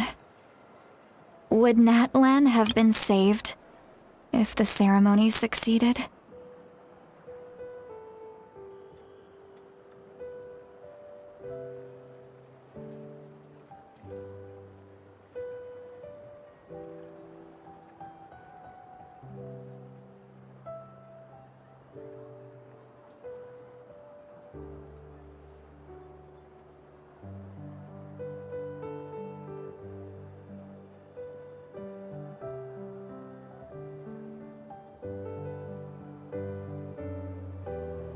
Wait, but it's not his fault. He knows that, but he still feels guilty. Ororon has a strong ability to perceive souls, more than any of us. He understands just how dire the situation with Leylines has become. Maybe he chose to work with the Fatui because he still thinks he owes a debt to Natlan. I can only imagine what they told him. Traveler, didn't the captain say he found a way to solve the crisis? Maybe that's what brought Ororon into this. Anyway, we can't just let things go on like this. We have to convince him to come back! You don't look so good, Citlali. Maybe you should head back and get some sleep. Probably drank too much. It's okay. The fresh air is doing me good.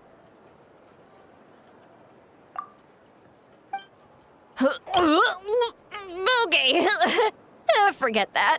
I need to go home. I hit it a little too hard.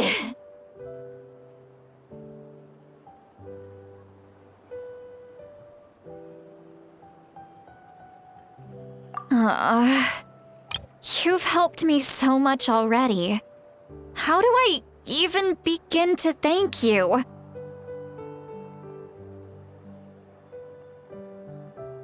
Hey, we're friends, aren't we? Besides, you already said you owe us a favor, so you don't need to worry about us. Good point. Well, I'll go home and get some sleep. We can figure out our next move in the morning.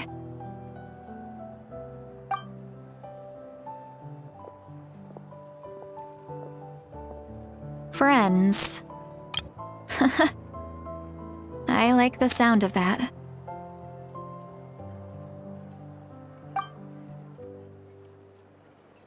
Ororon's probably back with the captain, don't you think?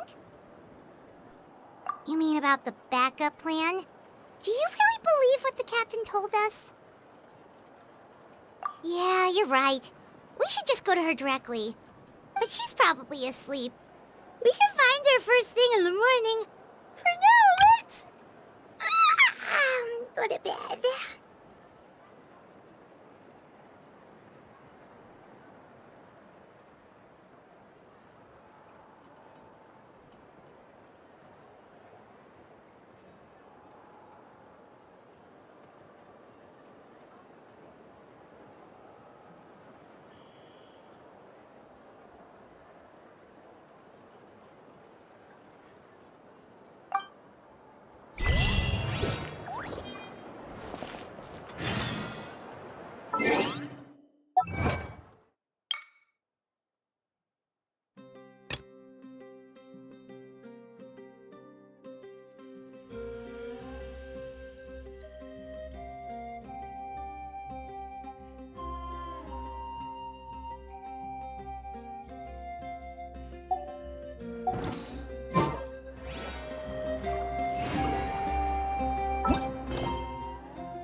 Outside. Paimon's still half asleep. Well, guess we should see what's going on.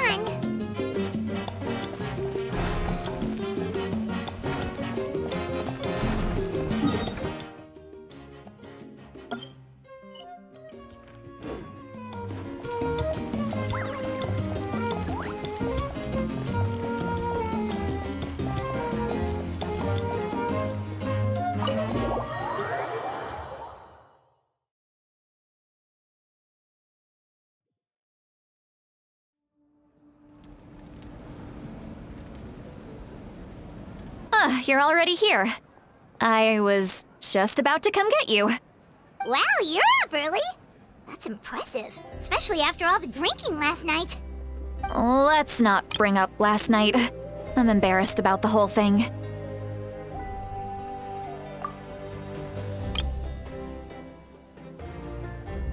Anyway, I was also woken up by the commotion. Looks like all the warriors from the stadium are on the move.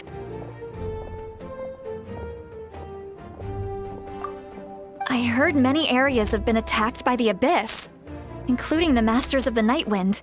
I need to head back right away. The Abyss attacked again? Are you sure you can handle it on your own? Do you need our help? I'll be fine. We also have the support of the warriors stationed at the various outposts. Given the quick response, things shouldn't get too serious. The stadium could always use more manpower, so you should join the forces here. I'm done making excuses for him. He's not a child anymore. He needs to take responsibility for his actions. I was the one who vouched for him, so I need to report back to the Speaker's chamber. I'll accept however they choose to handle the situation. But I should be able to convince them to let me go back to my tribe first to deal with the attack. As for the ancient name, once we handle this crisis, I'll talk to Xilonen right away. Don't worry. I never forget a promise to a friend. Thank you. All right, I need to start heading back. She left in a hurry. The situation must be really serious. Looks like a lot of people are heading to the stadium. Let's see what's going on.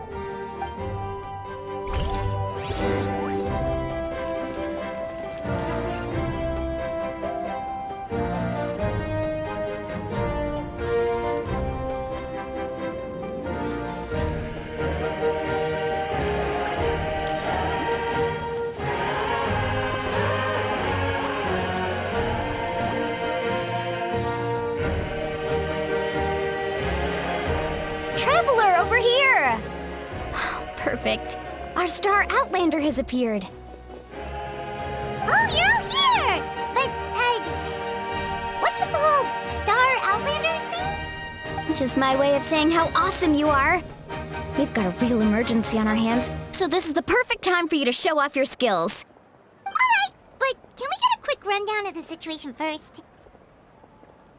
The Abyss suddenly attacked the Collective of Plenty, the Masters of the Nightwind, the Children of Echoes, and a number of our camps and outposts in the wild. Yes, and the attacks are increasing in frequency. The tribes have plenty of defenses, so they're safe for now, but I can't say the same for the adventurers and merchants stuck in the wild. Chaska and I have been searching for survivors and treating the wounded. We just got back, but we need to head out again soon. I plan on heading back to the Collective of Plenty, just in case my tribe needs me.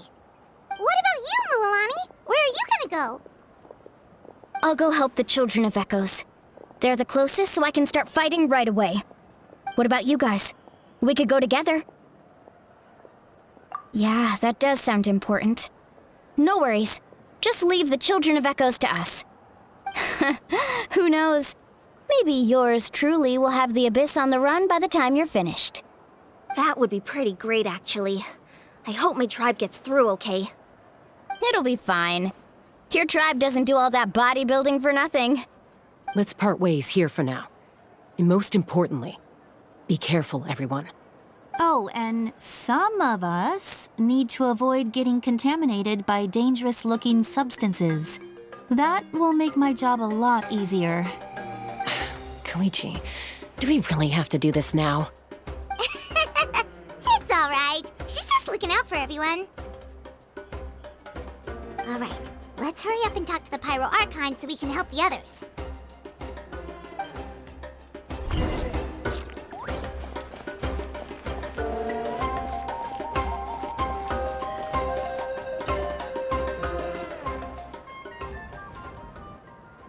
Oh, it's you two.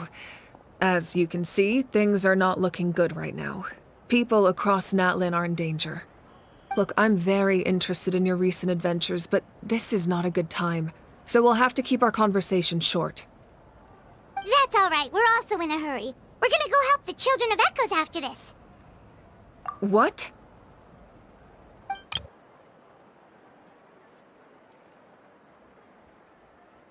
So he thinks my plan is too risky. He thinks I'm being stubborn. I shouldn't underestimate the Fatui's ability to gather intelligence. The Gnosis does have that function, but there's more to the story. I will answer you honestly, but you must help me keep this a secret. I can use the power of the Gnosis to save Natlan, but it comes at a heavy price. The Gnosis would drain all the souls and memories from the Night Kingdom and weave them into a giant net, which would surround the Leylines and protect them against abyssal corrosion.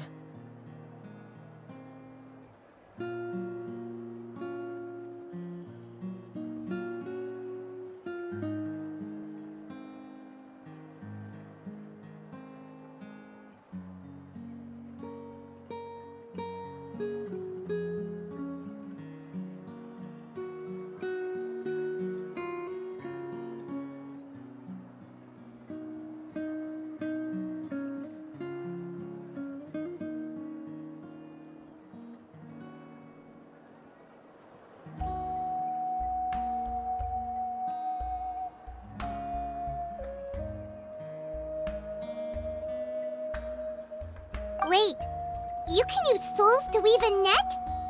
But does that mean... Yes.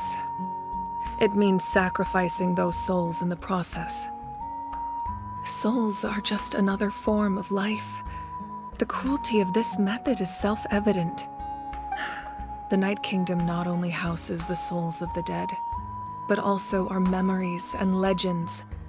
Using the Gnosis means converting all three into material for the net, erasing our history and culture. Even then, the net can still become corroded. If we cannot find a way to repair the damaged Leylines before that happens, then all those sacrifices are for nothing. Given the enormity of the price, it's a solution I refuse to consider right now. I want us to win, but I also care about how we win, and what that means for us in the end. Now it's true, both plans come at a risk, but after weighing our options, this is our best bet.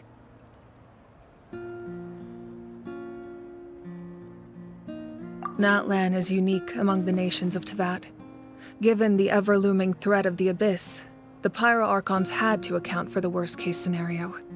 Having a contingency plan is our duty, not just to the people of Natlan, but to all who live on this continent. Still, this has always been a well-kept secret. I'm very curious how the captain learned this information. Oh, one more thing? The captain said he found another way to solve the problem. Could be equally as extreme, though. Without the Gnosis, he should have no other option. But I see no reason for him to lie. Seems like our only path forward is to track him down, so he can answer that question for us.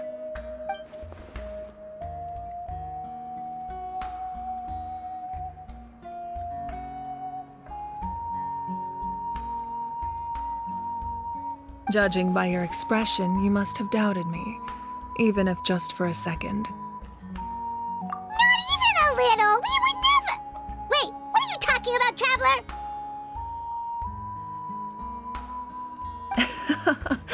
Just as expected. I appreciate your sincerity. Maybe it was out of caution, anxiety, or simple curiosity, but know this. No matter what, our goal remains the same. We both want to save the people of this land. So now that you have your answer, do you still doubt me? You scared, Paimon. You've really got a lot of guts, Traveler. That's a good thing. Oh, and feel free to call me Mavuika. It's what all my friends call me, and I like it that way. As for the captain, the intelligence officers we assigned to the Fatui should be back soon. We'll get our answer then.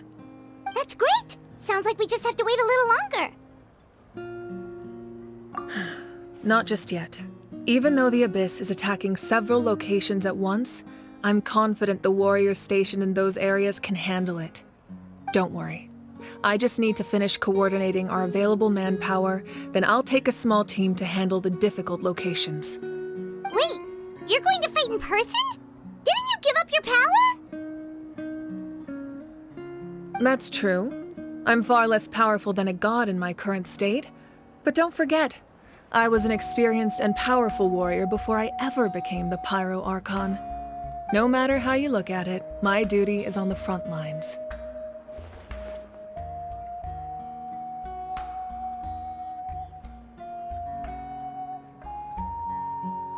Oh, now you doubt my strength. That hurts, Traveler. If we had time to spar, you might think otherwise. Anyway, even if we respond to these threats in time, it's not a permanent solution in the long run. I've considered moving my people to other nations, but given their close connection to the Night Kingdom, a forced evacuation would have devastating consequences. I've told the chiefs of each tribe to strengthen their defenses and advise people against leaving their settlements. Now, I just need to find the right time to disclose the true nature of the crisis to the people of Natlan. Paimon's a little worried about how people will react.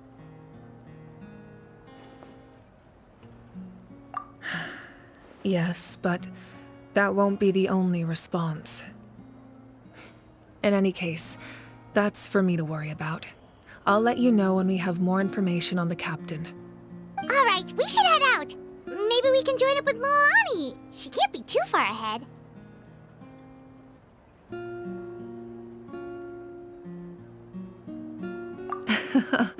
No need to worry about me.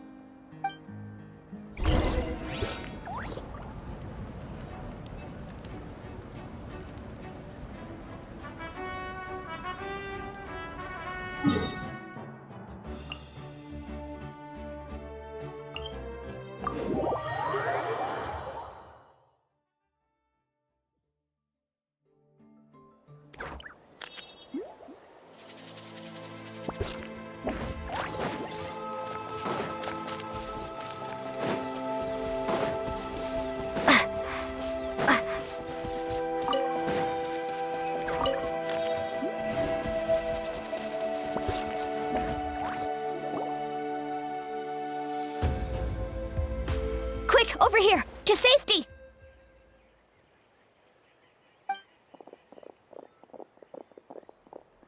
Kachina, how many people do you have left?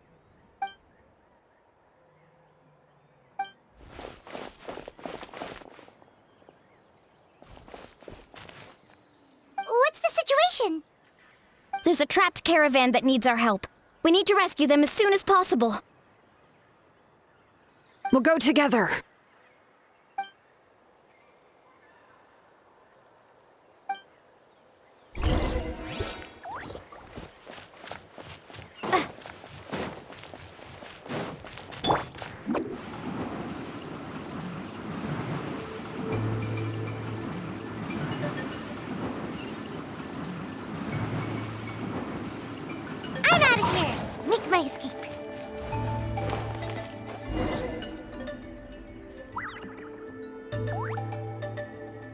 Stay safe. We've got this.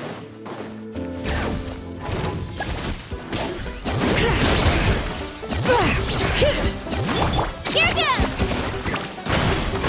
Get back! Woohoo!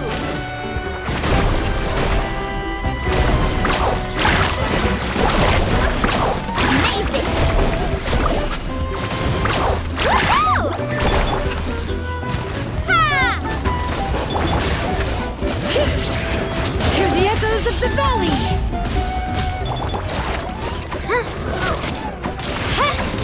Carving way!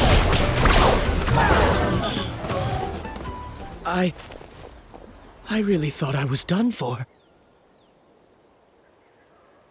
I can't thank you enough. Don't worry about it. We're just glad you're okay. Let's see. Your goods look fine too. Guess the Abyss isn't after Mora. That should be the last abyssal pylon near the Children of Echoes.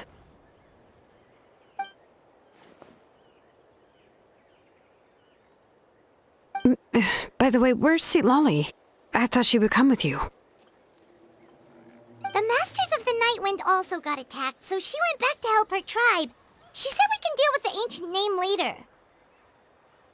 That makes sense. The attacks are more urgent. Alright, this isn't a good place to talk. Let's head back to the tribe.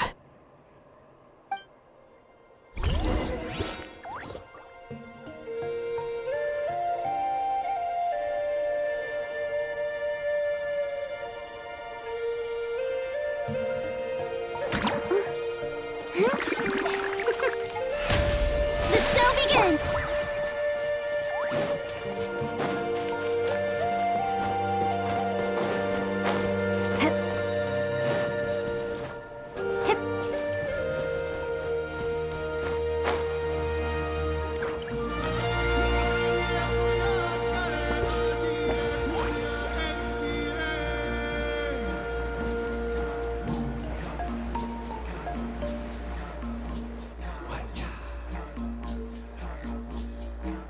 Looks like a few people were hurt after all. Oh, I should have got here sooner.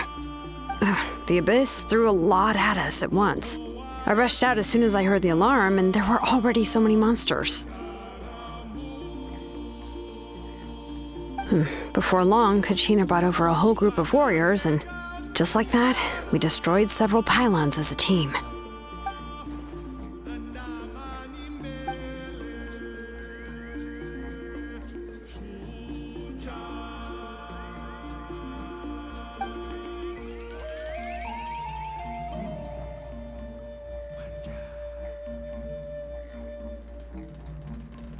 You mean the situation in the Night Kingdom, right?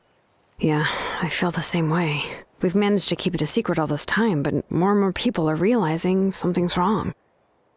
It's impossible not to feel anxious when things are getting worse by the second, and all we can do is wait. That just means we need to buy the Pyro Archon more time.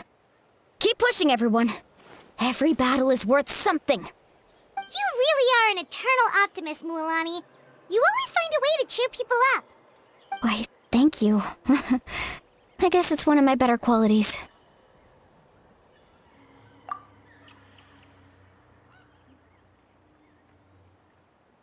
So, specifics aside, the Pyro Archon confirmed the Gnosis can resolve the crisis, but it comes at a huge price.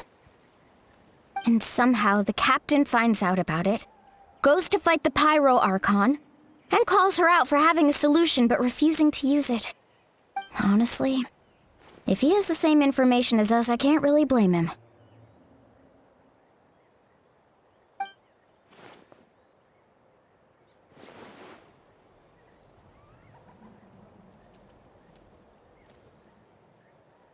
We talked to Mavuika before we left the stadium. According to her, the cost of the captain's plan is too high. And, well, it makes sense. If that was truly the better choice, she would have picked it. Yeah, I trust the Pyro Archon.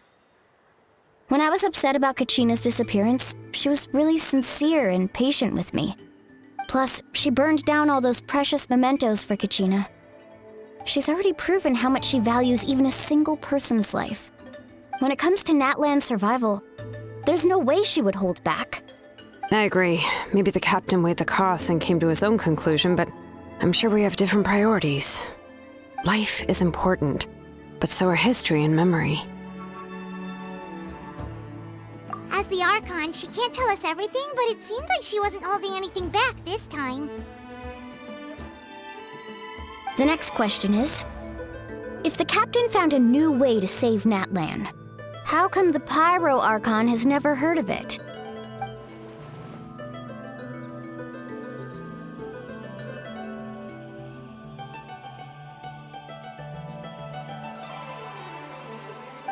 This is all super confusing. We still don't have enough information. Once we figure out what the Fatui are doing, we'll have our answer. Let's head back then. Mavuika said her intelligence officer should return soon. With how many Fatui there are, someone's bound to give something away. Sounds good. I have a few theories of my own. With a bit more information, we just might get to the bottom of the whole thing.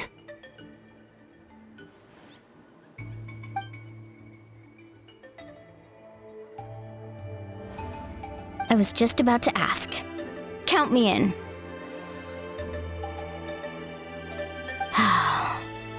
If I was just a bit faster, we could have prevented a few people from getting hurt. People who could help us in the next battle. It's all a chain reaction.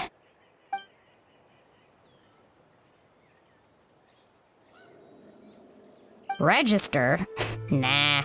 I'll just follow you around. You know, go where you go, do what you do.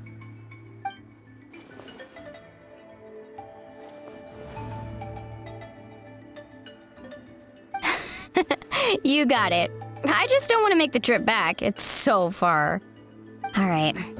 See you all later. Let's get together and celebrate once this is over. Oh, you betcha!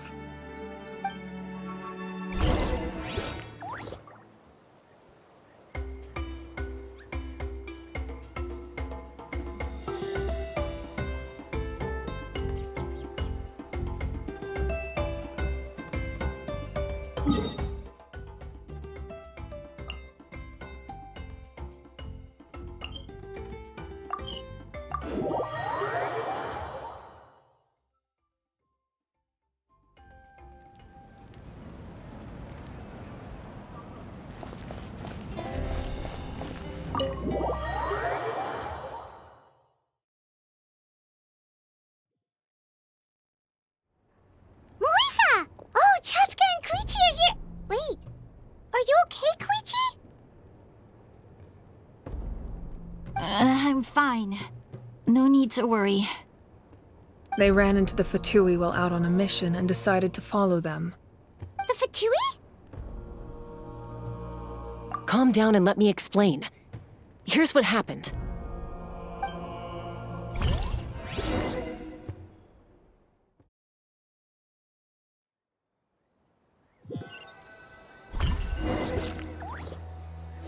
Watch out. It's the Fatui. Were they attacked by the Abyss? No, wait. It looks like they're protecting a group of travelers. Over there. Do you see? You're right. That's a traveling group from Natlan. Could they be trading for something?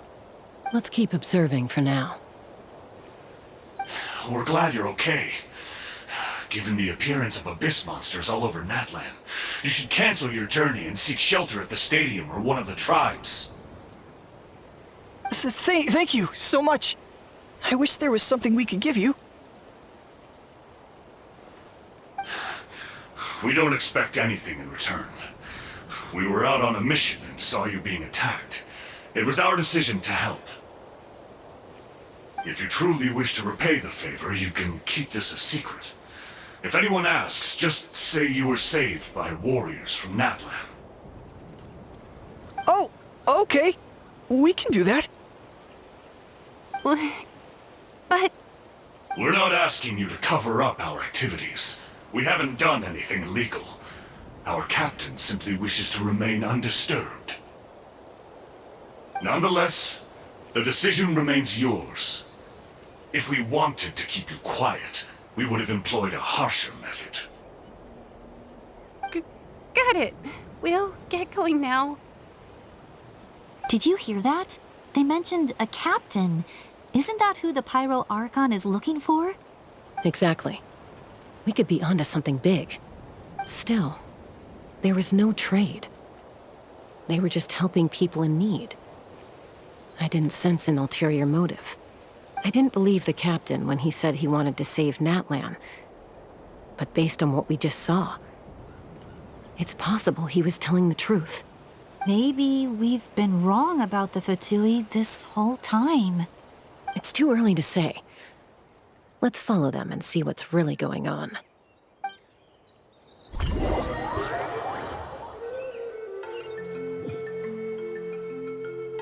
So this is where they were headed. Looks tricky. It's heavily guarded on all sides.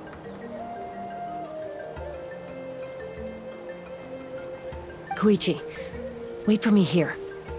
I'll go in and check it out. Oh, no you don't. How are you planning to get through all the guards? Look, I can use this terrain to my advantage. With our tribe's special way of getting around, I doubt they'll see me coming. We still can't see anything on the inside. What if you can't find cover? You won't have anyone to watch your back if you go in alone. The more heavily guarded the location, the more valuable the secrets.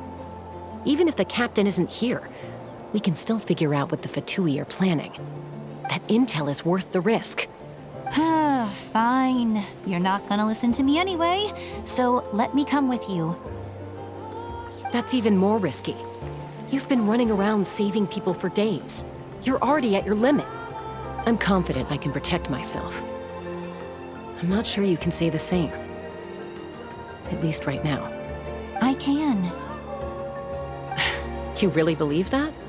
Fine, don't believe me.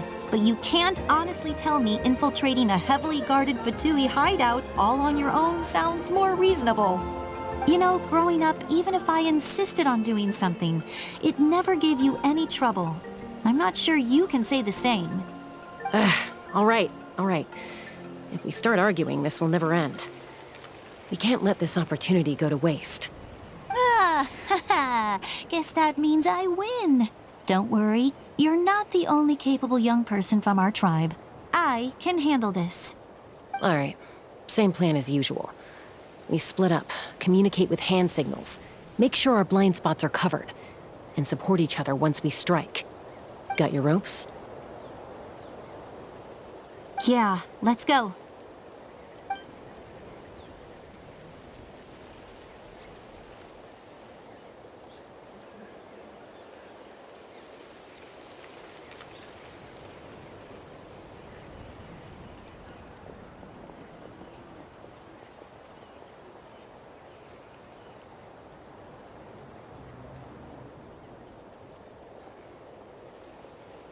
The Fatui have eyes all over this place.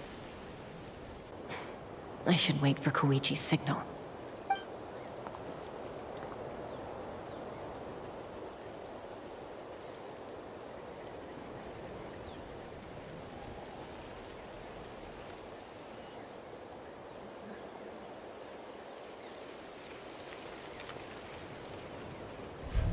Now.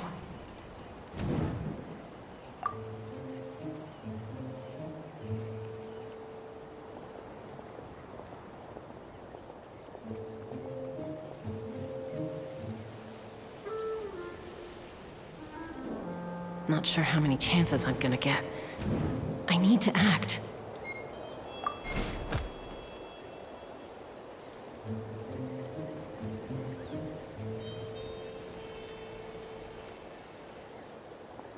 Good. I made it without getting caught.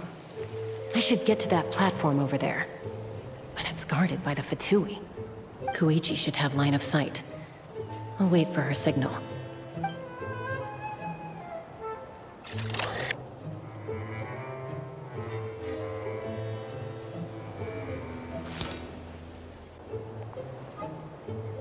That's it. Now's my chance.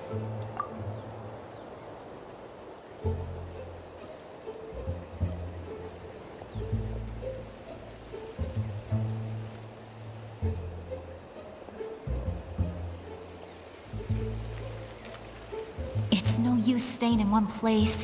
I should keep moving.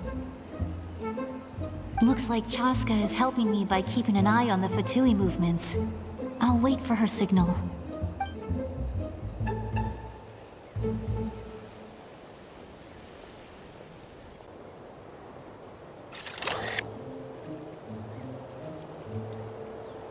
Time to move.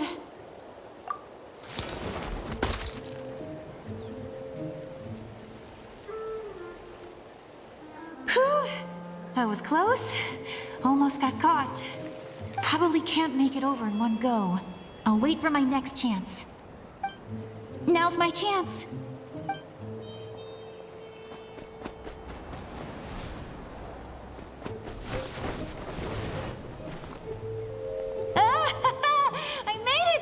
That'll show my sister. Let's see. The Fatui's occupying all the best locations. If we could just get past them somehow. Wait, I've got it!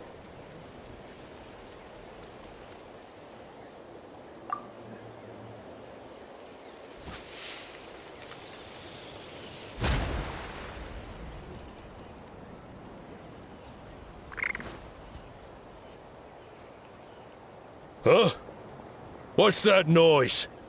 Did something explode? Oh! It stings! What the heck is that? What do you think you're doing? I could ask you the same thing! Good, they're arguing. Looks like they just needed an excuse. They've probably had enough of this job already. The people on the hill over there left to help their comrades. This is our chance.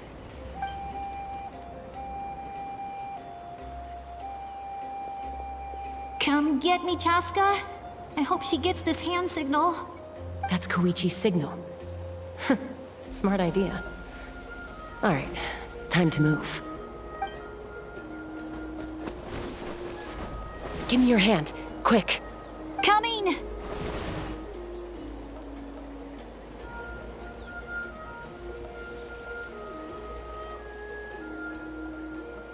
I checked, and this way is completely clear. It should lead us to the deepest part of this place.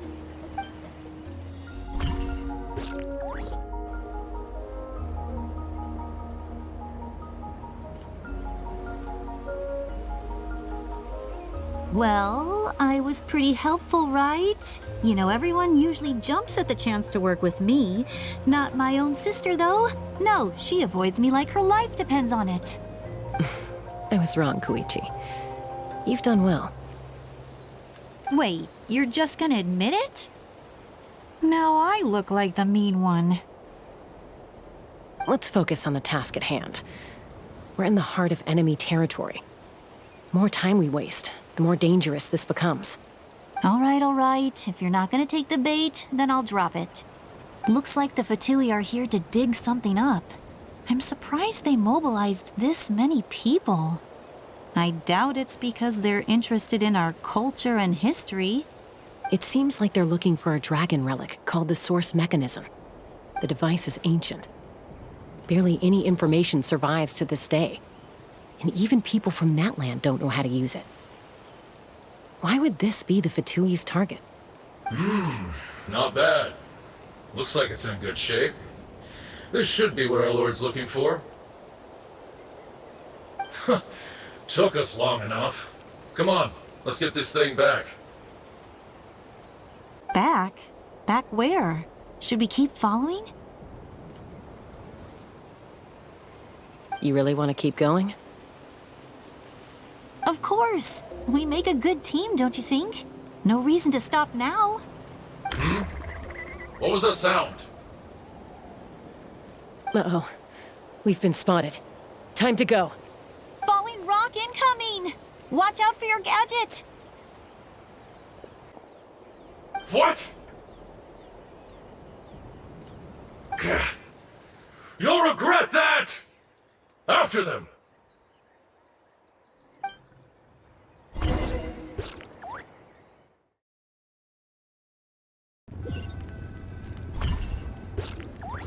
Once we got them off our tail, we went back to observe some more. They'd collected several identical pieces of something. It looked like they were waiting, though. So we decided to come back. So, Koichi got injured trying to get them off your tail? She pushed herself too hard and collapsed on the way back to the stadium. Well, I didn't cause you any trouble while we were fighting, right? So my perfect record remains. You've done very well. I could make a comment on knowing your limits, but it's not my place. I know. I'm already reflecting on my actions. So, our current intel suggests that Fatui is after the source mechanism. The device is a complete mystery, even to us. What does the captain want with it? I have no idea. But it's safe to assume the device could serve a similar purpose to the Gnosis. Xilonen, I need you to gather every scholar in Natlan familiar with the secret source. Yeah, I'll get right on it. Thank you both for your hard work. Koichi, it's time for you to get some rest. Oh, and there are gifts from your patients waiting at the speaker's chamber. I prepared a small gift of my own as a token of gratitude. I'll send it to your home along with the others. My patience. That's so nice of them. Guess that means I'm doing something right. You don't need to give us anything, Archon. We were just doing our duty for Natlan. I should take Koichi home now. Well, if Koichi doesn't want her favorite Saurus crackers, then... I accept. Thank you, Archon. What am I gonna do with you? There's some for the rest of you as well. They're one of my favorites too, so don't be shy. I'll start investigating the source mechanism right away. If I learn anything, you'll be the first to know. Yummy snacks!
What's next for you two?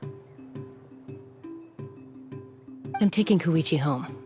With our parents there to keep an eye on her, I can make sure she actually rests.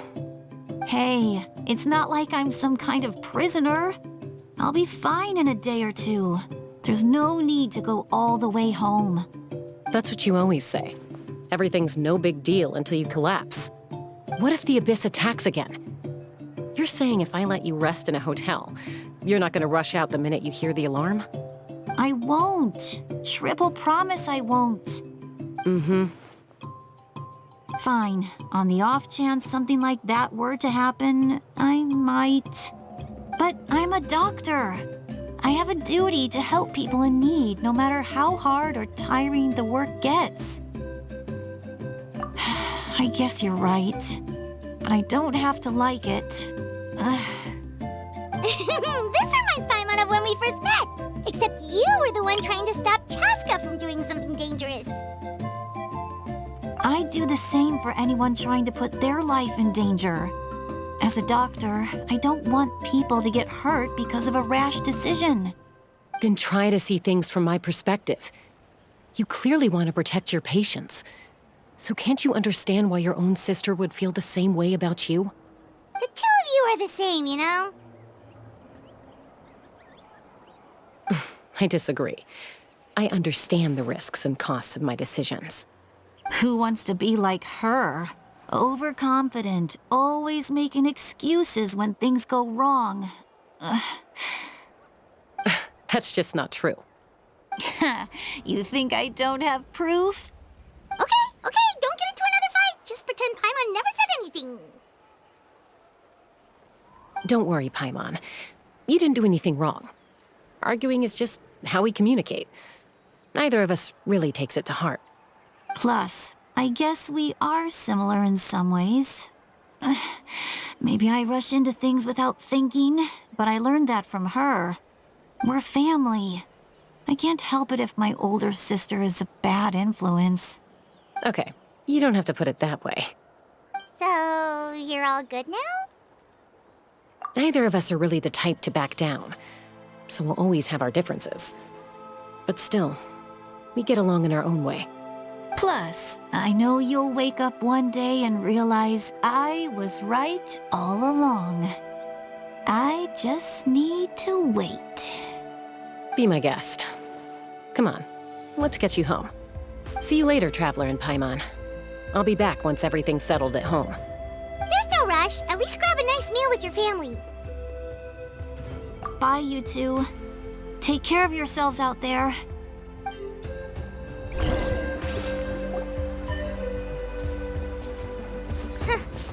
Those two will probably make up for real at some point, right? Well, we've learned a lot. Let's go over everything that we know so far.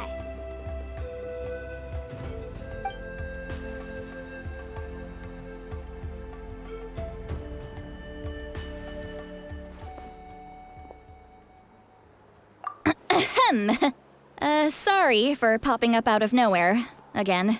Why do you look so awkward? Oh, is there something you need from us? Okay, I won't beat around the bush. Oh, and I'm sorry for interrupting your rest. I'll treat you to some charcoal grilled steak to make up for it. Awesome! Just give us your orders! Hey, friends don't order each other around. I'm just here to share some news. Remember what we talked about before parting ways? Oh yeah, you mentioned how Ororon has always wanted to save Natlan, and something about his soul being fragmented. Paimon and the Traveler discussed it after you left, and we think Ororon is probably back with the Captain. What do you think? I agree with your hypothesis. And just now, I confirmed it myself. Ororon came back. He helped the Masters of the Nightwind defend our camp. What? He came back? I told him to give up whatever he's doing, but he refused. He said they're just one step away from success, so there's no way he can back out now. Apparently, he came back to fulfill his duty to our tribe. When he left, he said it was because he still has a duty to Natlan as a whole. I'm surprised you let him go at all. I had to prioritize my tribe. Besides, the situation was intense. I couldn't focus on outside and inside threats at the same time. Plus, he was on guard. He knew I would try to go after him, so he made sure to keep his distance. I kept an eye out for a good opportunity, but it never came. All these years of calling me Granny, and I couldn't do a single thing for him in the end. Don't say that! Your tribe all raised him together, right? That couldn't have been easy. You're right. Seeing him come back reminded me of when he was little. Running around the tribe, dropping by random houses right and left. He's not only a child of the Masters of the Nightwind, but a child of Natlan. It's only natural for a child to want to do something for their family. Besides, Ororon is my apprentice. He might have a few tricks up his sleeve, but I guarantee I know every single one. Wait, what are you saying? Look. Remember how I said Ororon's soul is fragmented? This is the talisman I created to keep it stable. And this gem is what makes the talisman work. It just so happens that Ororon is due for a gem replacement. Since I can't get close to him, I put the new gem in a supply bag and asked Aoife to bring it to him. You guys know Aoife, right? No? Well, he's a pretty famous vet around these parts. He's always bringing me all sorts of things, and he happens to be very good friends with Ororon. Aoife doesn't know what's going on, so he agreed, no questions asked. Ororon would find the gem as soon as he opened the bag. He knows how important it is, so I knew he would make the switch. He probably suspected that I tampered with it. But here's the catch. The trick is on the bag. The moment he touched it, a portion of his memories were copied onto the old gem, which he no longer needed. That's amazing. You can do something like that? Most people can't, but I can. That trick he used to bring you to the Night Kingdom isn't anything special, by the way. My technique is much more subtle. He won't notice anything. So in other words, we have a whole backup of Ororon's memories in this gem. The kid thinks he can take me on? Like I wasn't the one who taught him everything he knows? That's amazing, Citlali. Let's take a look right away. Once we get to the bottom of this, we can finally track him down. I know he thinks of me as his grandma, but do you think he'll get mad at me for this? You can be honest. That's a tough question. Paimon doesn't have a grandma, so she's not the best person to ask. To be honest, I've always doubted my ability to look after him. I didn't stop the ceremony all those years ago, and now I'm useless again. But if I stop here, it will haunt me until I'm 500 years old. Every night I'll wake up in a fit of anger. Yeah, you're right. First anger, then tears. Wait, who are you calling a crybaby? You're just making it worse, Traveler. I need to look at his memory. Even if he resents me, refuses to see me, or runs away for good, I don't care, and I won't blame him. A family does whatever it takes to protect their own.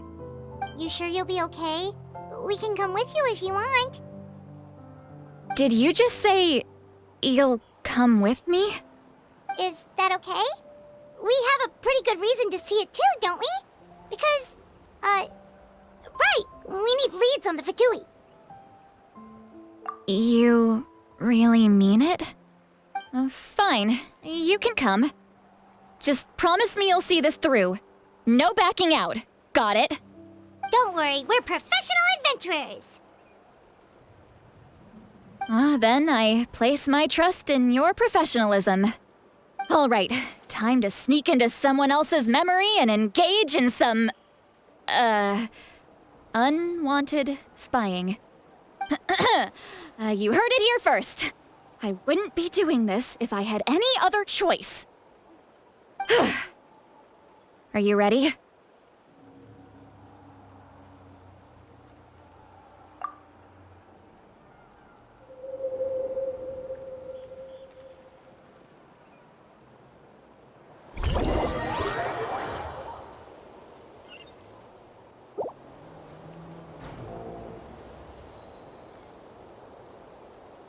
Look how good you're doing. You'll grow into nice big radishes in the future. And you? Aoife says you're taking up too much space, but I think you're a good tree. What do you think? Hey! How's it going, Ororon? Good. How are you, Uncle Okanbi? Can't complain. What you up to? Naming your vegetables again? No, just some idle conversation. Sounds fascinating. What did they say? They told me you were coming and that you would take some produce with you. Only if you're offering. By the way, I ran into Aoife yesterday. He told me Chaska's fostering a saurian at his place. Said the thing trampled over a part of your radish garden. I hope you two didn't get into a huge fight.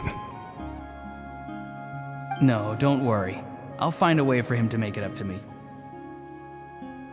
I've already wrapped your share of the produce. Here you go. You really knew I was coming. That's pretty amazing. Light up the smoke and you can see the path through the shadows. That's what everyone says. Hey, have you seen that strange group of people that just appeared out of nowhere? Appeared out of nowhere? I don't think so. It's the Fatui. Their leader seems like a big deal. He didn't bring many men with him, but they're all elite warriors. It seems like they're looking for someone, but I wouldn't go around asking too many questions. If you run into them, be careful.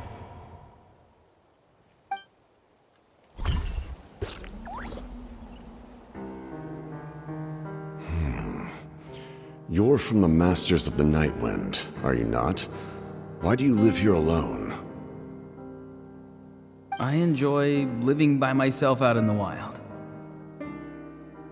I guess you're from the Fatui, the one everyone's calling a big deal. Not an inaccurate description.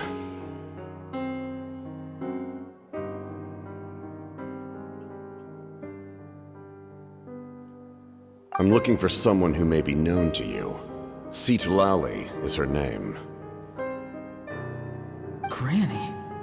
What does an Outlander want with her? I've heard the name. You have business with her?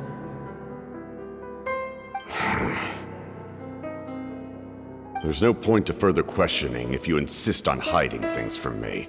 I shall seek answers elsewhere. Oh, he could tell I was lying and now he's leaving? He gave up just like that? Hey! At least tell me why you're looking for Citlali. It's none of your concern. I have my own means of tracking her down. Why are the Fatui looking for her? What does she have to do with them? I can't just let them go like this. I have to figure out what they're planning.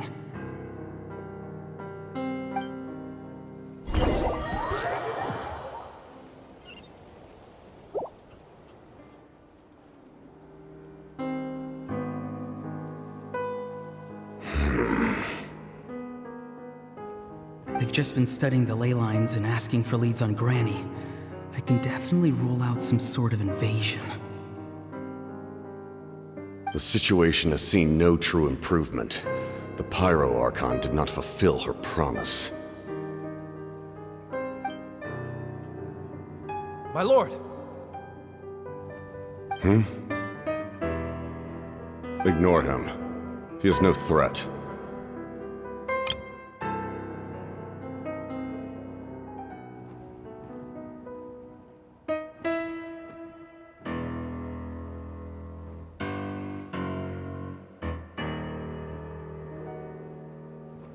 He knows I'm following him, but he doesn't seem to care.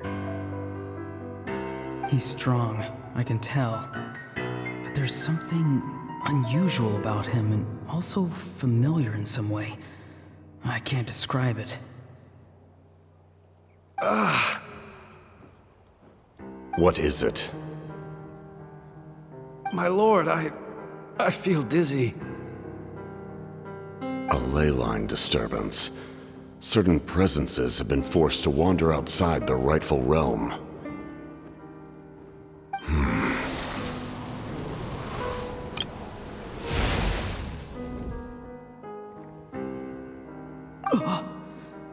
That was a spell from the Masters of the Nightwind. How did he know that? Is he sending those escaped souls back into the Leylines? How did he do that so easily? Soulfaring is supposed to be extremely difficult. This could be related to why he's searching for Granny. I feel much better. Thank you, my lord.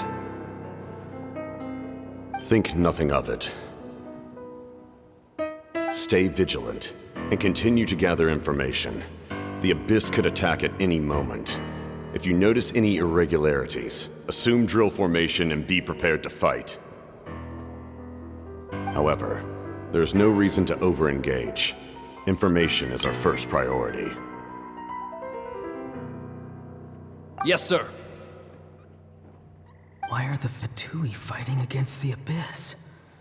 Do they really mean us no harm?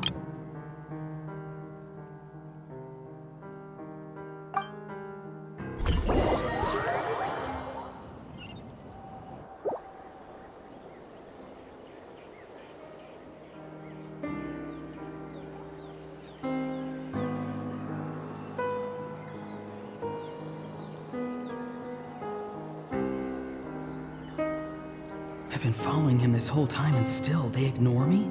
Do they really not care? It seems like his subordinates refer to him as the captain. Never heard of him before. And now he's headed to the stadium.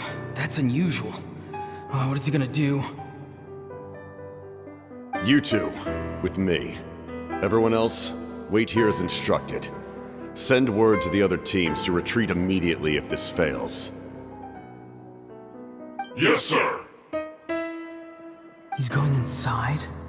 But the Pyro Archon is in there. What does he want with her?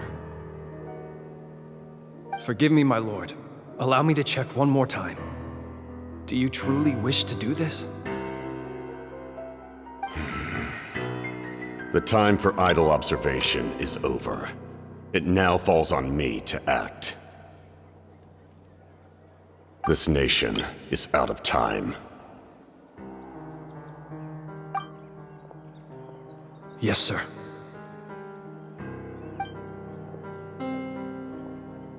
He just walked straight into the stadium. What is he gonna do?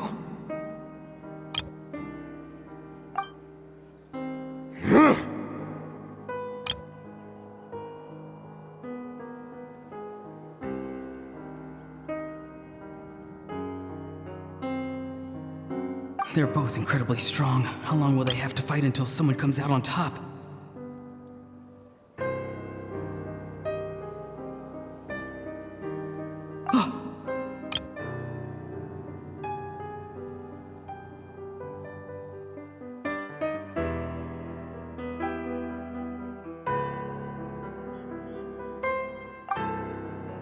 Wait, this feeling. Just like the other day near the Leylines, it's faint, like a soul's trying to escape. Where is it coming from?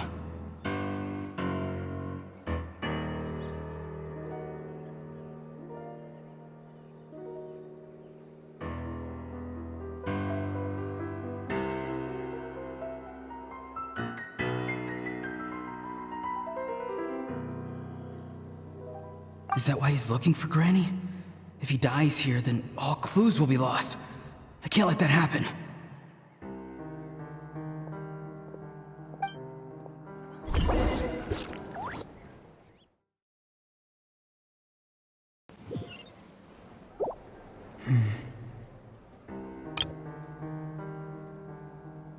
As for you, I must confess, I did not expect that little trick of yours to save the day. No matter how dense the fog, as long as the sun remains, we cannot turn day into night. She could have dispelled it. She simply chose not to. You don't have much time, and you're injured on top of that. What do you plan to do next? I'm beginning to see just how useful you may turn out to be. You heard something from here, didn't you?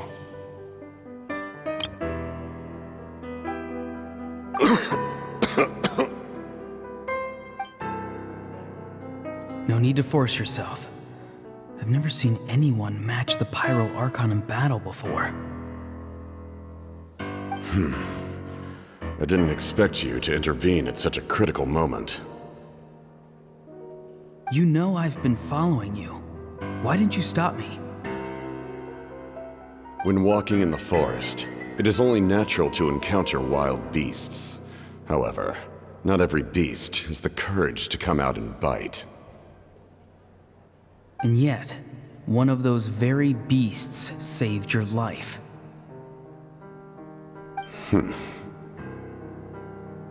Then speak. What do you want? I didn't save you because I wanted something. My soul is more perceptive than others.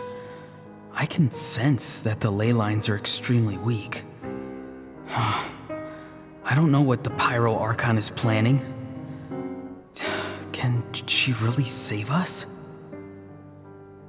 The questions you asked her just now, well, I've had very similar doubts. So I felt like I had to help you.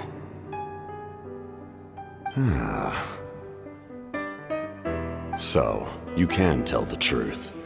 That was quite a reckless decision to make. I'm not sure you realize that. There's no turning back for me now. What I did back there is going to get me in a lot of trouble. You attacked the Pyro Archon in broad daylight, and I used my spell to save you. A single glance was likely all it took for her to recognize my tribe. So, we're in the same boat. Seem to care little for my thoughts on the matter. It's too late for that. Start from the beginning. Why are you looking for Citlali? Do you know her? Explain your relation to her first. I know you two are acquainted. It was obvious the moment I mentioned her name. Citlali is my elder and my teacher. She taught me everything I know. It's my duty to protect her. If you truly wish to protect her, you should have let me perish at the Pyro Archon's hand. Yet, you chose otherwise. Do I really need to tell you what that means?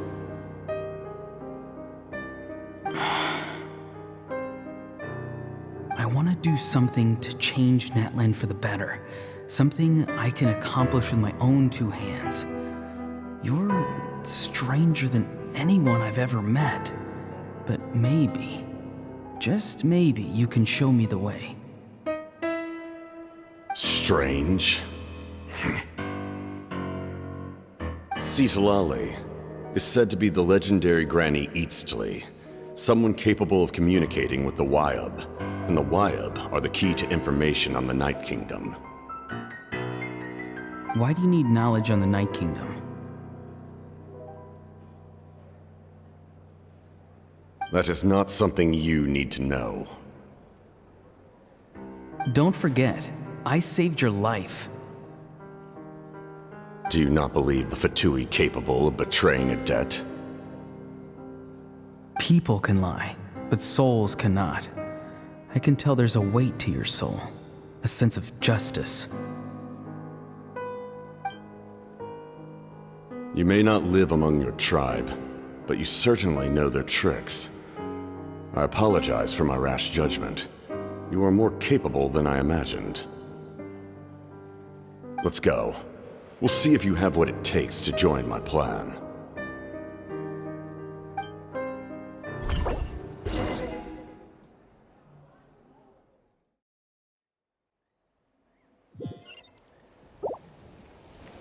I see. Interesting approach. Worth trying, I think. Rather than weaving a net to protect the Leylines, this method would address the root problem by reconstructing the Leylines themselves.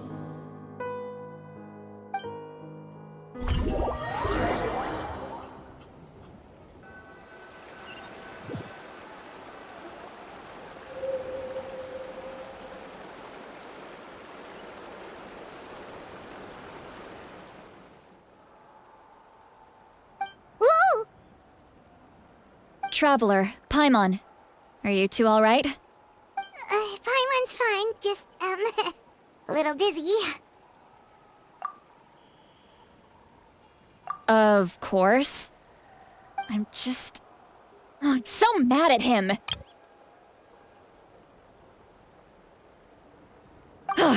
After everything, he still can't let go of the past.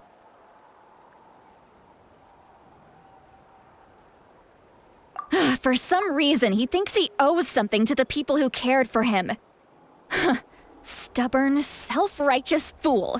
Where's that gonna get him? Now that he's all grown up, he thinks no one can tell him what to do? He thinks he can just run away whenever he wants. I'll show him. If he tries to run one more time, he's got another thing coming. Maybe stubbornness runs in the family. Like grandmother, like grandson, as they say. Is that supposed to be a compliment? Huh, that kid's got nothing on me.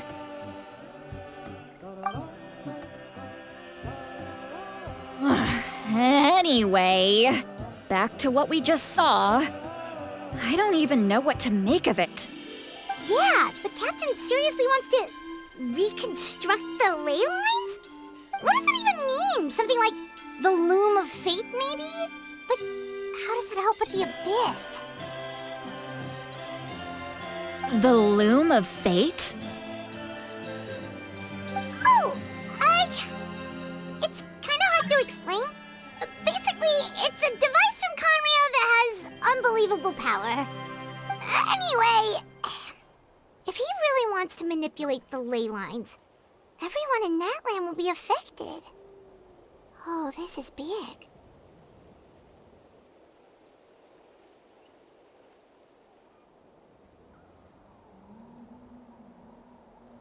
Which means the captain has been honest from the very beginning. Ororon's memory proves that. Why is he so obsessed with saving Natlan? Oh, we've got to tell Mavuika about this right away. Yes, she needs to know about this. Now.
Traveler, Paimon, Citlali. Perfect timing. I've located the captain. Oh, really? That's great! We also just took a peek at Ororon's memories and discovered something huge! Oh, with his granny's permission, of course. Or no, actually it was... Calm down, Paimon. I'll take it from here.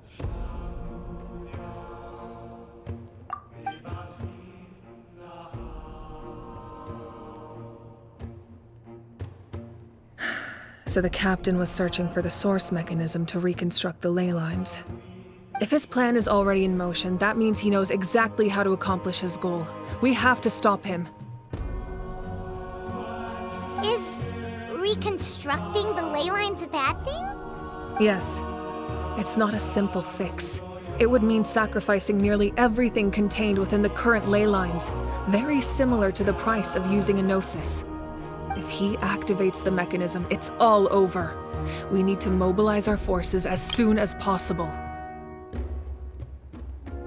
But what forces do we have?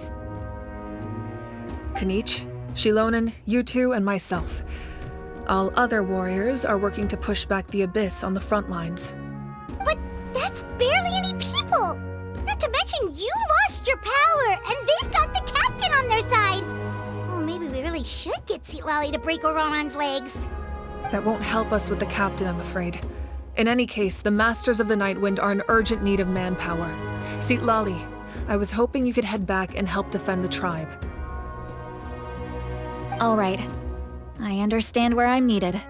I'll head out right away. Don't worry about your grandson.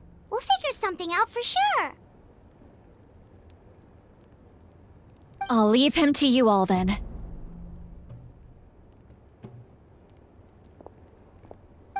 All right, back to the matter at hand. I don't believe defeating the captain needs to be our ultimate goal. Let me grab Xilonen and Kinich, then I'll tell you my idea.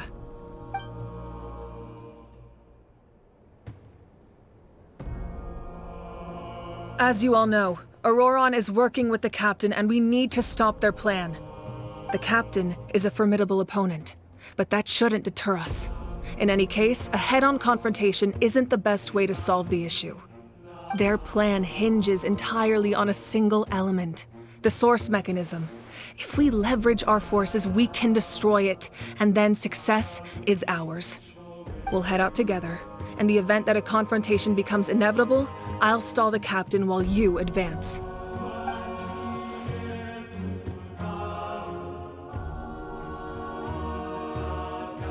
I agree with Kinich. The two of us can handle it. Listen to my plan first.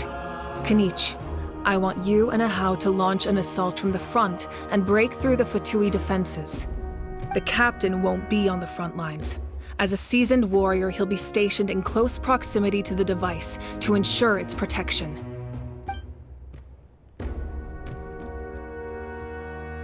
No. The purpose of the frontal assault is to gather the Fatui forces in one place. That way, it's easier for the rest of us to avoid them.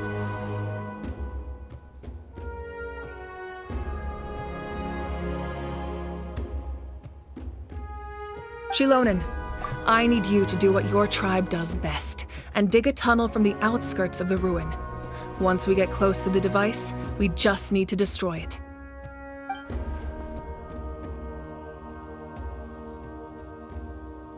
Exactly. The Traveler and I will join her as well. No one can create a distraction better than you, Kinich, not even myself. By combining our strengths, we just might manage to break through the captain's defenses. Understood. Then we should head out now. Just promise us you won't do anything reckless. You cannot face the captain straight on unless you have no other choice. You mean everything to us. Losing you would be the worst possible outcome. Thank you, everyone. You have my word. I'll proceed with caution.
All right, this is the place.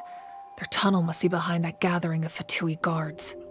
Any of the nearby mountains could be a good infiltration point, but if we want to stay under the radar, we should approach from the side. There are only a few Fatui stationed around the perimeter. We should take care of them first so they can't alert anyone.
Let my name echo in song! Kabam! Clear the area!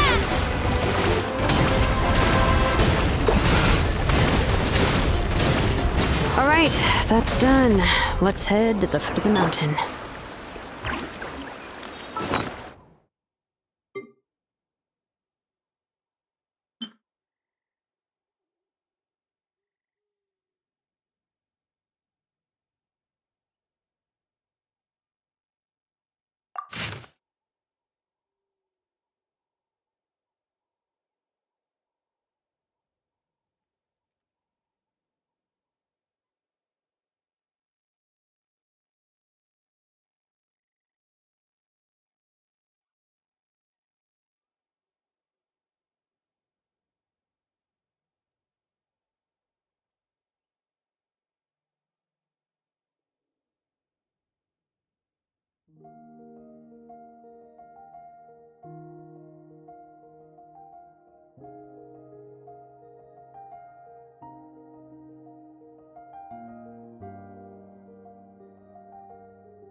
What do you think, Xilonen?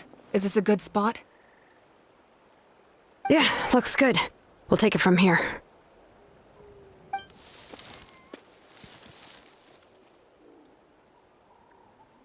I can see the inside! Perfect. We'll keep going. The rest of you should head back. Things are about to get dangerous. All right. Please, take care.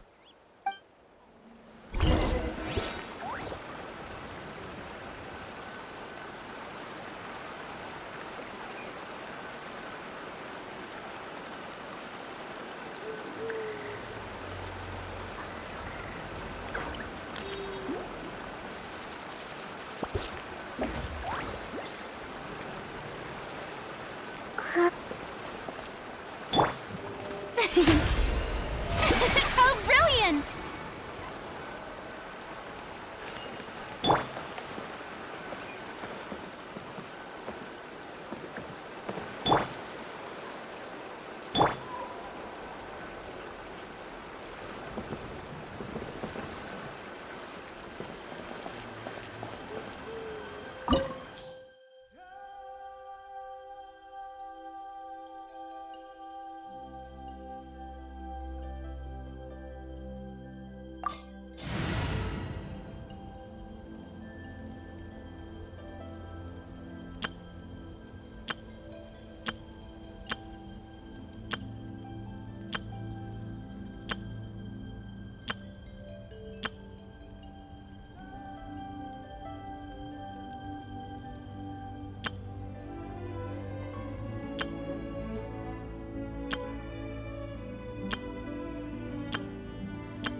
The Fatui wouldn't concentrate all their forces in one place.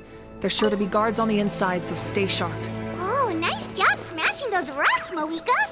You look super cool. Ah, that was some expert level rock clearing, even by my tribe standards.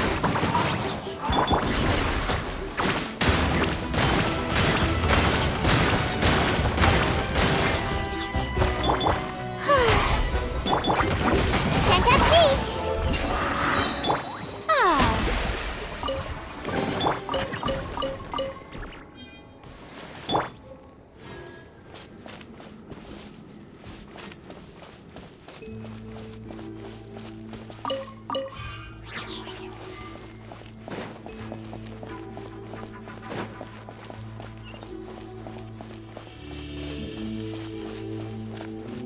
That must be the Fatui tunnel over there.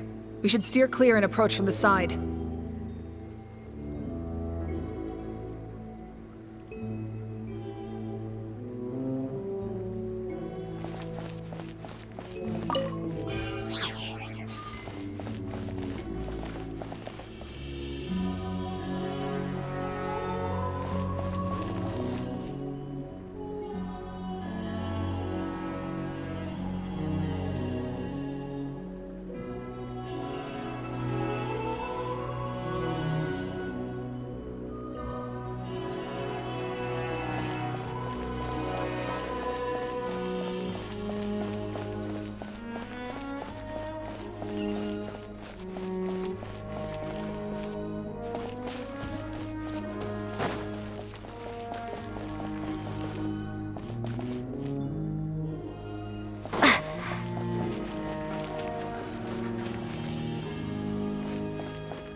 This spell is from the Masters of the Nightwind.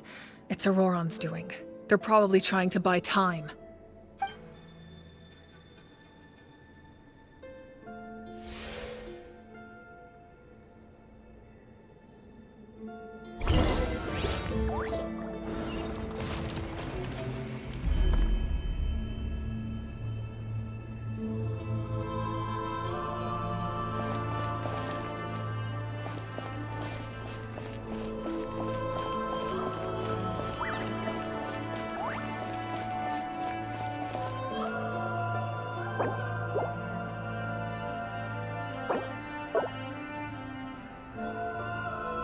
These wheels are relics from ancient times. We should try to restore them. These mechanisms probably control that wheel, right? Let's give them a try.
Right here!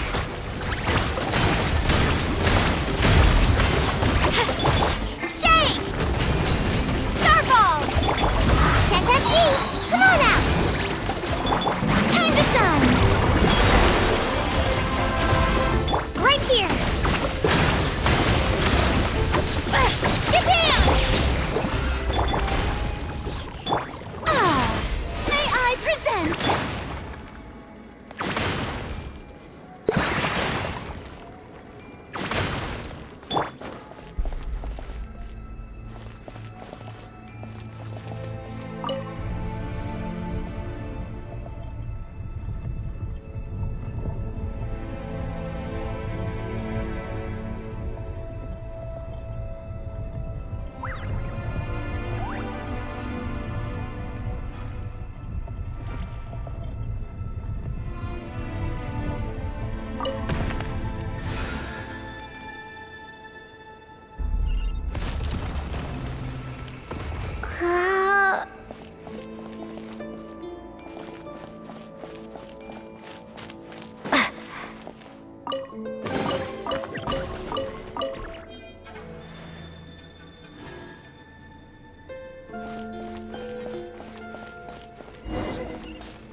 This must be it. There they are! Oh, the captain's here too. Perfect. Looks like they focused their defenses over there. Oh, they're here. Huh. I thought the Pyro Archon would choose a frontal assault. It doesn't matter. They're too late anyway. It's too late. We need to turn it off! I won't let you do this!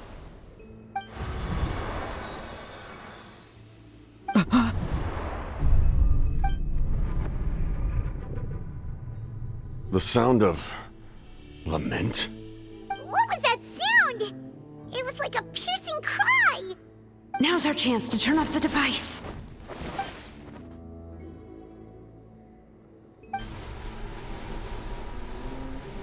Oh, Ororon?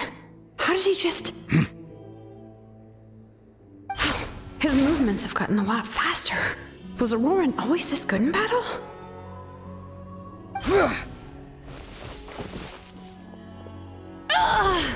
This ends now! Huh?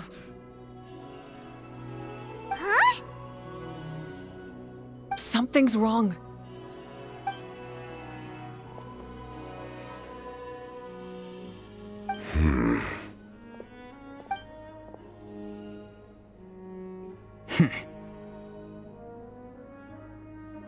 You are not Ororon.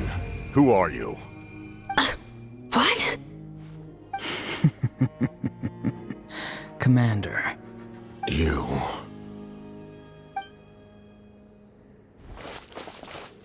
So, you still recognize me, Commander? I'm glad. Although, I believe you have some more pressing concerns at the moment.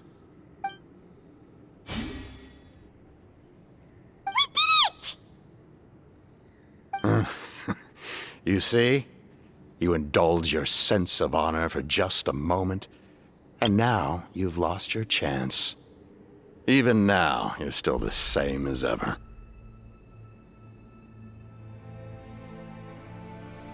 His voice is completely different. Is someone inhabiting Ororon's body? Stop worrying about other people's survival, about their losses and sacrifices. You just need to win. That must be why I've returned. For this moment.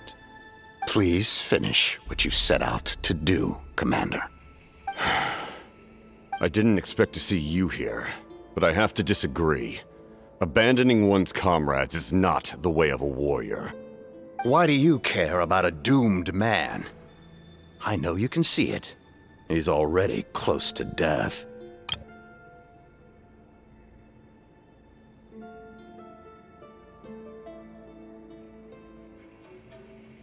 After all, his soul has been incomplete from the start.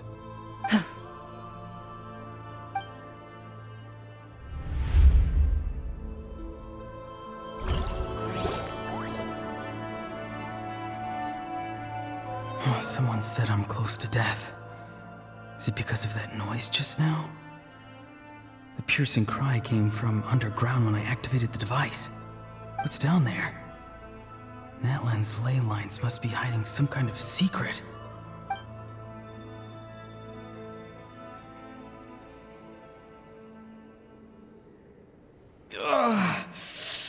Am I dying? Oh, no. It's too soon. Ah, Ororon, it's you. What'll it be today? Oh, why the long face?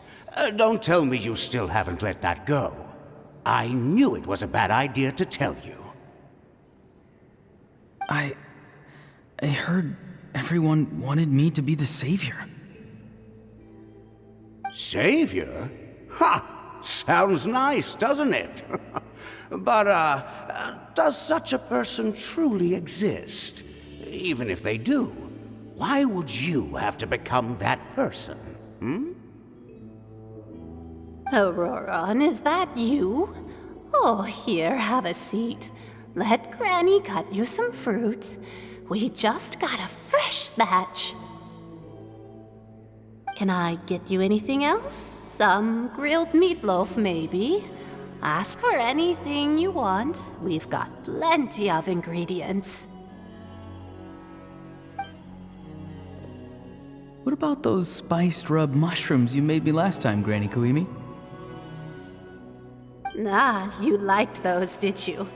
An outlander taught me that recipe, actually. A merchant, to be exact. Never thought about going into business yourself, my boy? You could travel all over. Our Ororon? A merchant? He's far too honest for that line of work. Well, at least an honest merchant like him wouldn't prey on old-timers like us.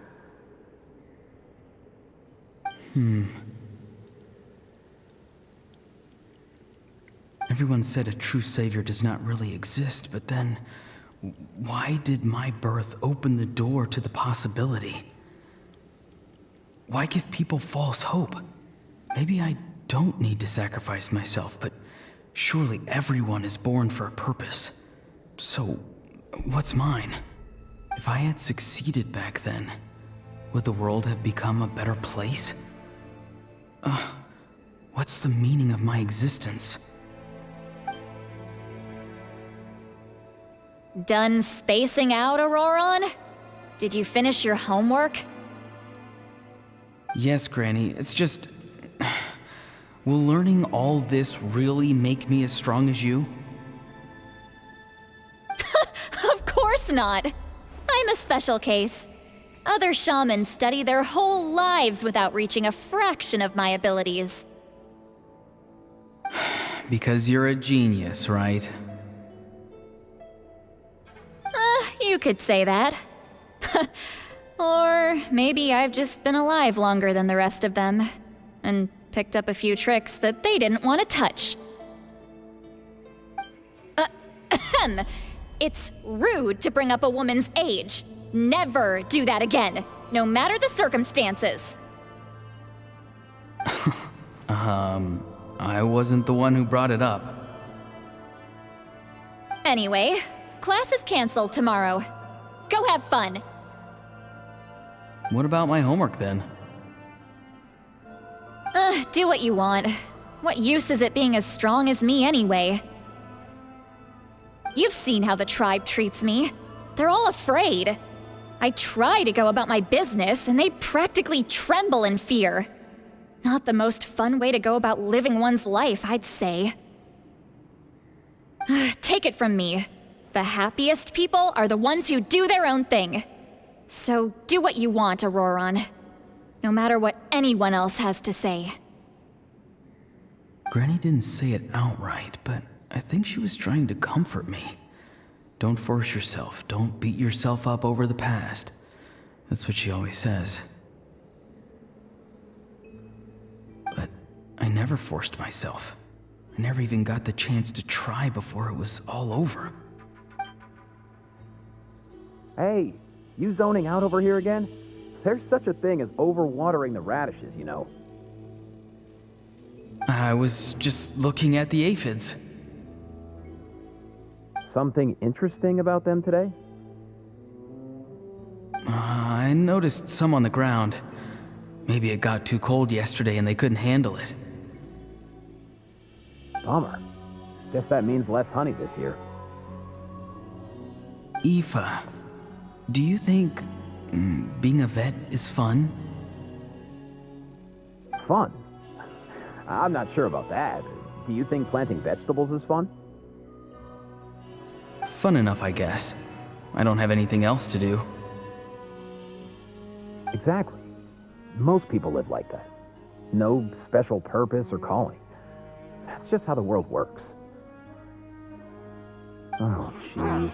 That troublemaker's at it again. Ororon, my man, come inside and give me a hand, would you? Why should I? I thought being a vet was no fun. Well, I guess there is a fun part. Trying to outsmart these rascals. Come on, give me a hand. Maybe Aoife was just too nice to tell me the truth. That attempting something above your capabilities will kill you.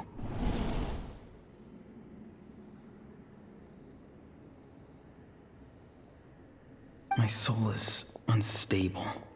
I only survived because I had people to help keep me in one piece. A part of me has always been missing. That's why the other spirit said I was close to death, but... Why struggle? It's a miracle you were even born.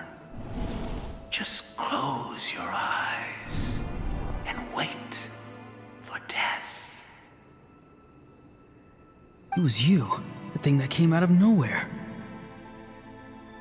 Thing? I'm a warrior, far stronger than a weakling like you. I'm not weak. There's just a limit to what I can do. And that's exactly why your fantasy is so ridiculous. You really think a useless thing like you can save the world? Useless? Savior? Ha! Sounds nice, doesn't it? But, does such a person truly exist? Even if they do, why would you have to become that person? Hmm? Exactly. Most people live like that. No special purpose or calling. That's just how the world works. Take it from me. The happiest people are the ones who do their own thing. So do what you want, Ororon. No matter what anyone else has to say. But I don't want things to end here. Ororon? It's all right. We'll take things from here. Every time they marched into battle, I had to stay behind. Don't worry. With the Archon on our side, the Abyss doesn't stand a chance. All the best warriors are fighting on the front lines. I want to do my part too. Both of us are bound to disappear. But your end will come sooner than mine, because you've been broken from the start.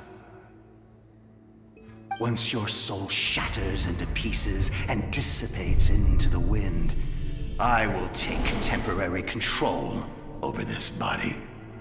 I will serve my commander until the end. No.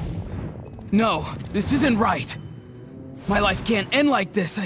I still haven't done anything important with my life. My end will not come first, and I'm not giving up. I can't die here, no! I won't die here!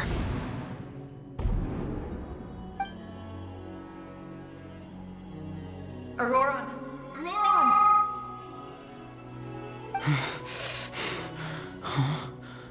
That voice. Control your mind. Feel the ground beneath your feet. This is not your end.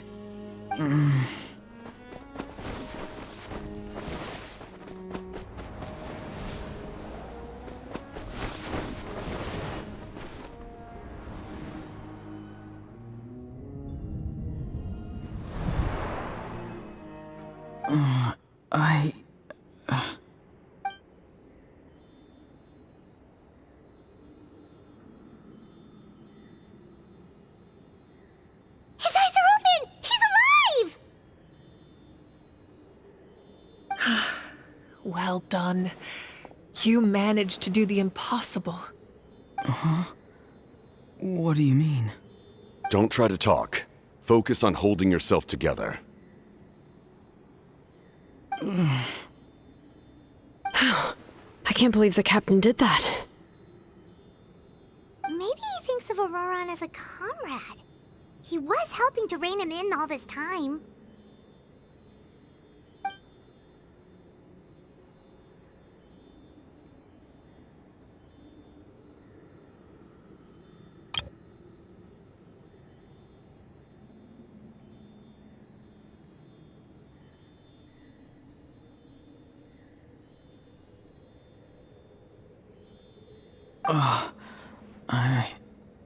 I'm fine now.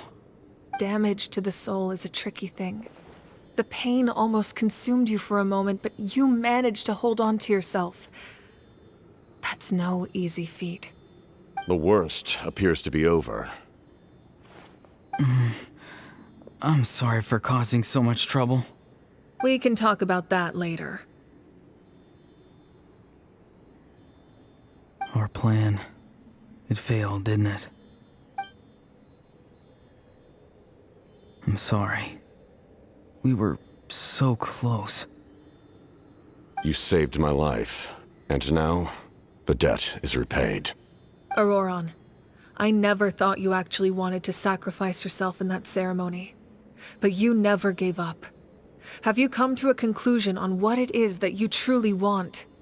I just want an answer. A reason why I exist and why everyone always did so much for me.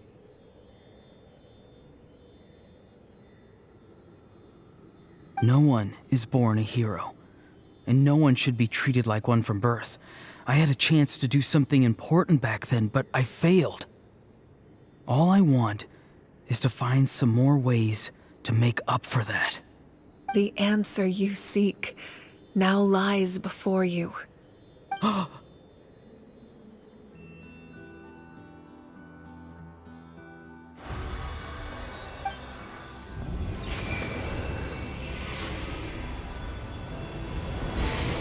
You are the inheritor of my name. The hero from the masters of the Nightwind, who shall fight for this generation. Fascinating. You're not the person that the others thought you were.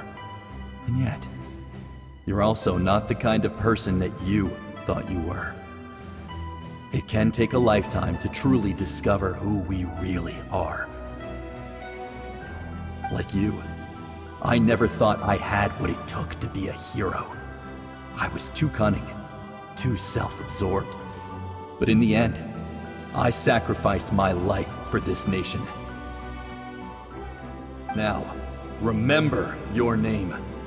Even if others will see a different meaning, it still symbolizes your nobility and yearning.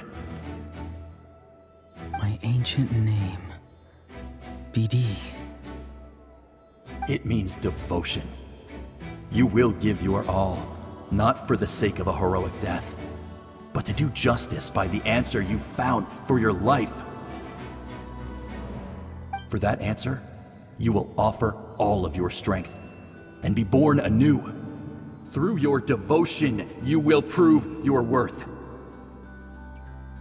Having foretold his own death, the omniscient man holds a feast in celebration. Let us raise our cups in honor of his heroism and send him off with this final tribute. For at last, his wish is now fulfilled. It's nice to see you again, Sunhudge. With your recognition, we now have the 5th hero of this era.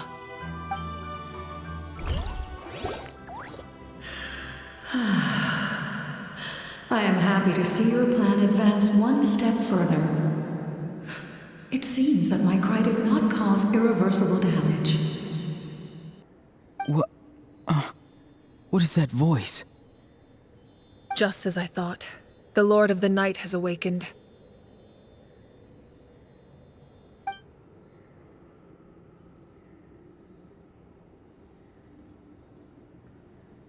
The Lord of the Night? As in the one who rules over the Night Kingdom? I preside over a realm of souls. Due to my limited power, sleep is the only way I can extend my existence.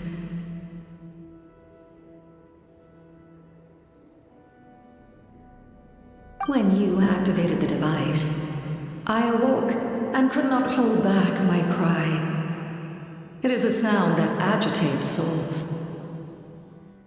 Most of you are unaffected because your souls are intact. But with a damaged soul, the effect on your friend was heightened, and his soul almost shattered as a result. And yet, his soul remains in one piece. He managed to overcome this obstacle through sheer strength of will. A truly impressive feat for a human.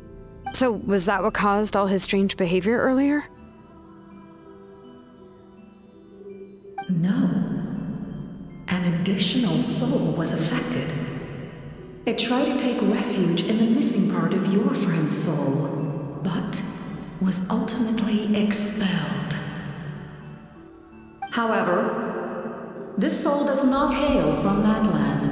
or the Night Kingdom. Its origins remain a mystery to me.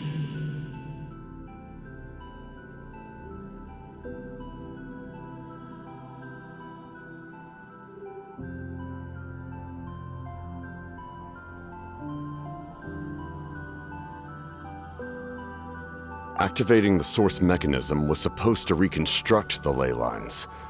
Why did it awaken you instead? Because I was the one who originally constructed Natlan's Leylines, otherwise known as the Night Kingdom. The ancient battle between the Descender and the dragons destroyed the corner of the world, allowing the Abyss to invade. Natlan's Leylines took the worst of the damage.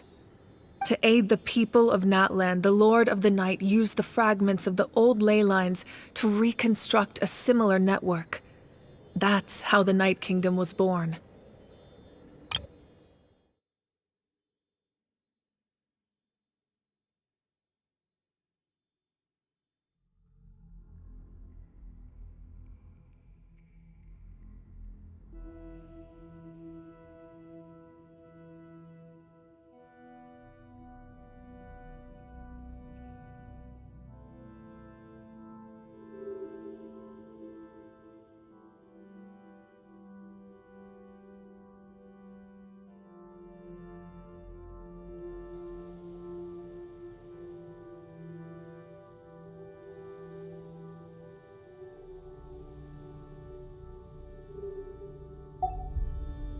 The first Pyro-Archon, Xbalanque, strengthened that realm and established the rules that aid our fight against the Abyss. The Ode of Resurrection and the Pilgrimage, both of which are practices that survive to this day. Oh, right! You said before it all came from the power of the heavens. The ancient dragons tried to use this device to strengthen the Leylines by imbuing them with power. Back then, this method was rather ineffective. They lacked the skills to navigate the intricate structure of the Leylines. And now, the structure of the Leylines has also completely changed. I am the only possible vehicle for the power generated by the device. It was an incredibly crude and painful method, but I managed to absorb some of that power. Now, I can speak to you like this and provide you with aid. Such as rebuilding the Leylines once more, at the cost of my own existence. But why would you make that kind of sacrifice? The people of Natlan worship me and call me their lord. In the ancient past, before we died out, we were also known by a different name. Angels.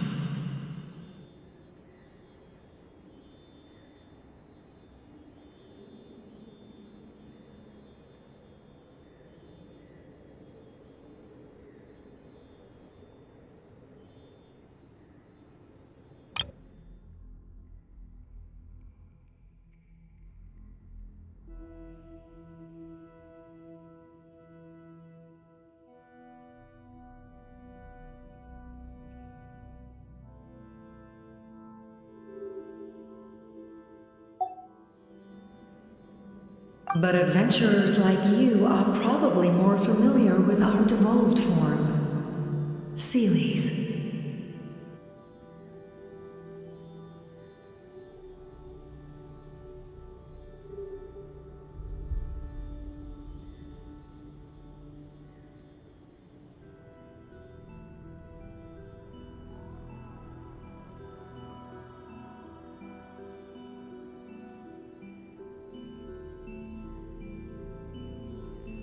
No wonder there are Sealies around here.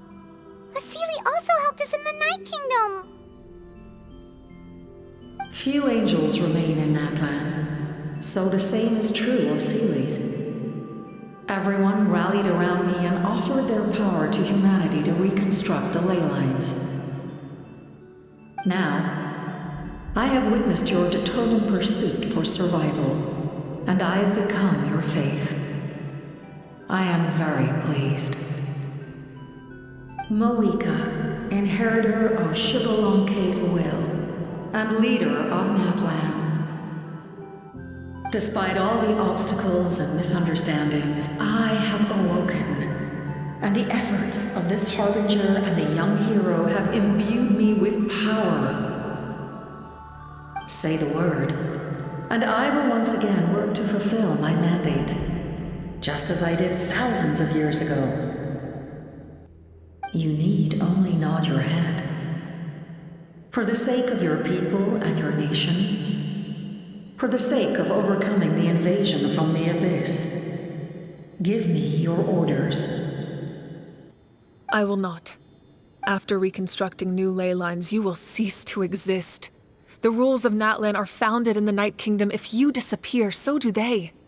Not to mention, all the memories and legends recorded within the old Leylines will disappear along with you. The people of Natlan will face memory loss, mental disorders, and cognitive issues.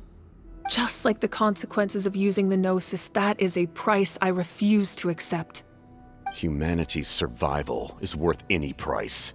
Once the Abyss runs rampant, all that remains will be a land of corpses and ruin. And when the new Leylines are invaded again by the Abyss? What then? How are future generations supposed to survive? A land without the Lord of the Night, without the protection of the rules, is doomed from the start. You presume too much. If you cannot ensure survival in the present, you have no right to think about the future.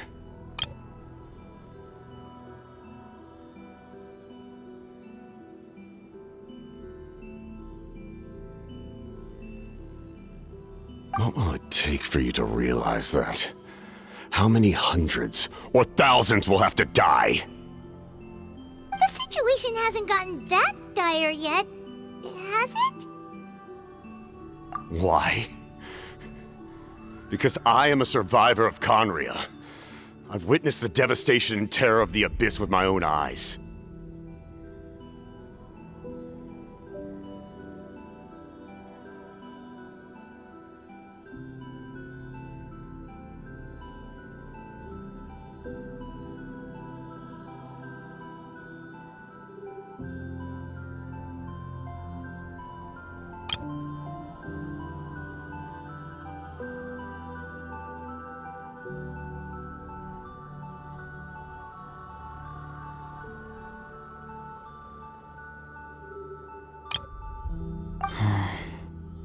Khaenri'an? That's right. My family, my comrades, my homeland, were all lost to the Abyss. It is an unforgettable pain. One that no amount of time could ever dull. Not even 500 years. You've experienced something similar, Mavuika. You should know exactly what I mean. You're right. The pain, the regret, the catastrophe. They all haunt my dreams to this day. If I could go back, I would reject all false hope. I would do whatever it took to ensure their survival. You have that chance before you now. Why do you refuse to take it? Because we don't have the right to make that decision.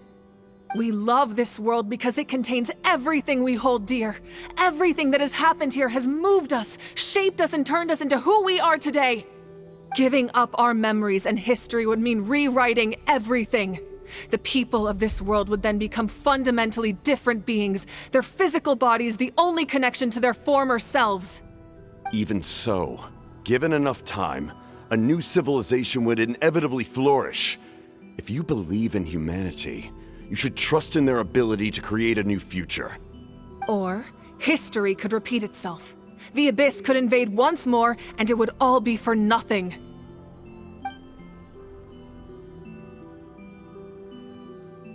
Can I say something? I once carried the hopes of many people, and I was also desperate to save our nation. In the captain's plan, I saw a chance to ensure our survival. But as I was on the brink of death, my wish for life and purpose was rekindled. I've been very fortunate to be well cared for by all the people in my life. I refuse to forget that. My feelings were so strong, they overrode my compulsion to sacrifice myself for their safety. No matter what path lies before us, we still have a destination. If we lose our way now, we will lose the meaning of our existence. That's right. Natlan's heroes gave their lives so we could have this chance against the Abyss. Their sacrifices are our blessings. Not only are their deeds and spirits exceptionally meaningful, they may also well be our path to victory. I don't want to give up just yet. Yeah, we're just one hero short. The power from the device will allow me to remain awake for some time. I stand at the ready should you change your mind.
Even if you fail, you need only send someone my way.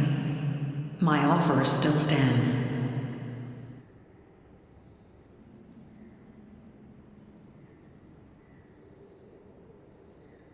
Humanity is truly remarkable. Even the gods in the heavens hold you to be special. Even now, you stand before me, dazzling like the sun. You must have a profound connection to this land since you're so determined to save it. But what are you really trying to protect? The land or its people?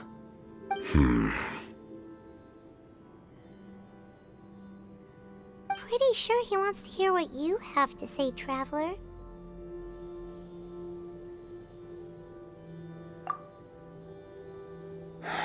Fine. I suppose we can wait. Now that Ororon has inherited the memories of his forebear, there's only one hero left. Your plan does have the potential to generate the best outcome. In the meantime, you shall have the aid of all the Fatui under my command.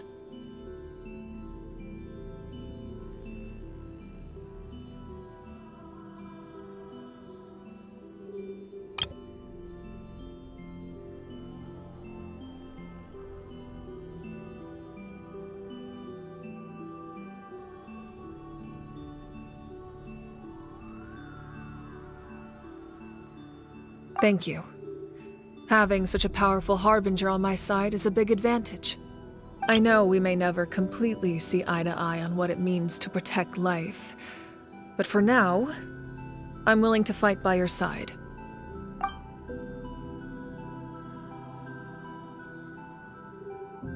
All right, we should let everyone else know about the plan. They're probably still at each other's throats outside. Good idea. We need to explain the situation. Oh, guess we'll stick around then.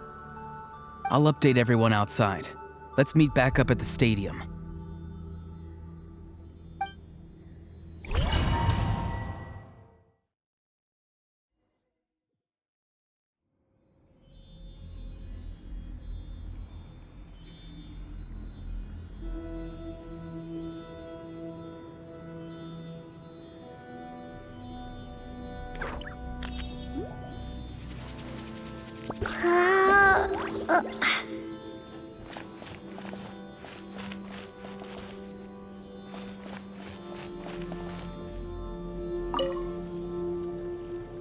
You come to me with many questions, and you should be rewarded for your bravery. Ask, and you shall have the knowledge you seek. They do not like being mentioned by name by any living being, be it an ordinary human or one of the seven. They prefer to remain in the shadows as shades. The one you wish to know about? I call her the Ruler of Death. She helped Natlan establish the rules. It was also under her guidance that I created the Night Kingdom. It was an expression of love, as well as an act of reparation. She was seen as having significantly overstepped her authorities as a shade, which quite displeased the almighty heavenly principles. She succumbed to self-pity as a result, and no longer cared if others discussed her identity. Even so, her existence remains unknown to all but a select few. Self-pity? Please don't tell anyone I used that word. I'm just trying to speak plainly to conserve energy. You come to me with many questions, and you should be rewarded for your bravery. Ask, and you shall have the knowledge you seek.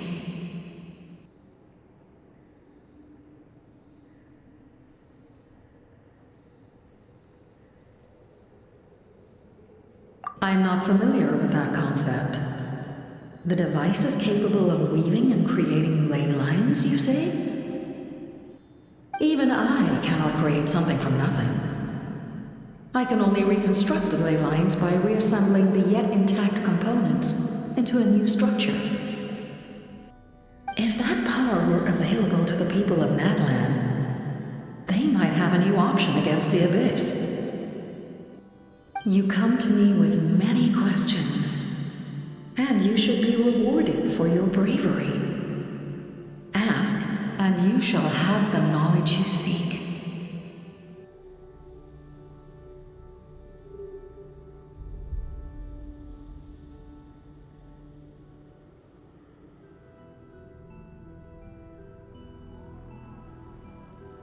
Phlogiston is Tevat's primordial form of energy. The heavenly principles used phlogiston as a basis for the creation of elemental energy, to develop a power to better counter the Abyss. Have you heard of the concepts of the light realm and the human realm?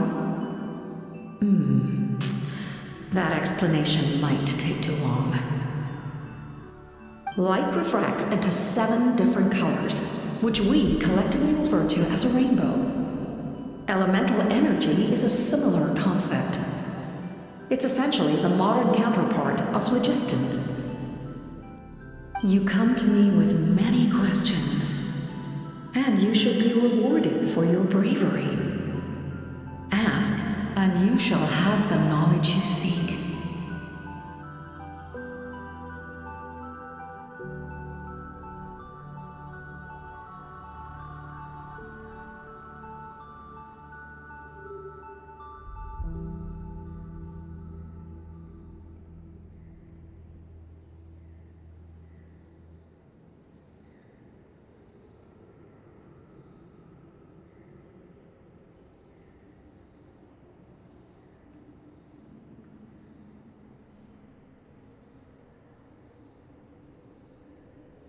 Ah, yes.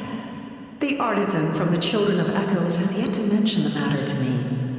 Probably because the young girl from the Masters of the Nightwind is absent. No matter. I'll reach out in a dream and tell them what needs to be done. Young girl? What? Did I say something wrong? You come to me with many questions, and you should be rewarded for your bravery. Ask, and you shall have the knowledge you seek.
The captain says a group of us need to stay behind to guard the source mechanism. It's extremely important. We'll stay here.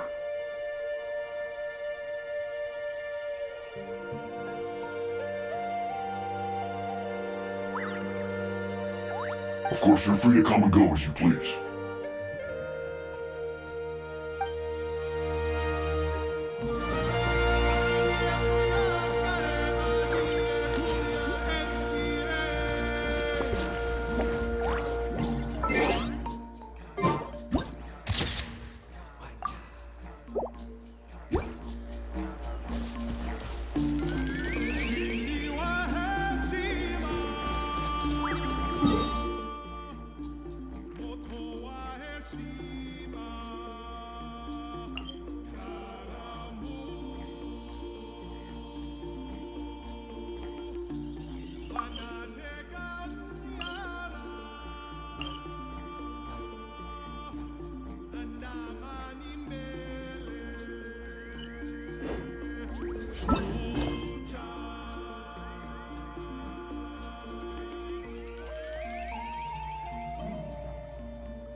In that case, allow me to formally welcome the Fatui to our cause.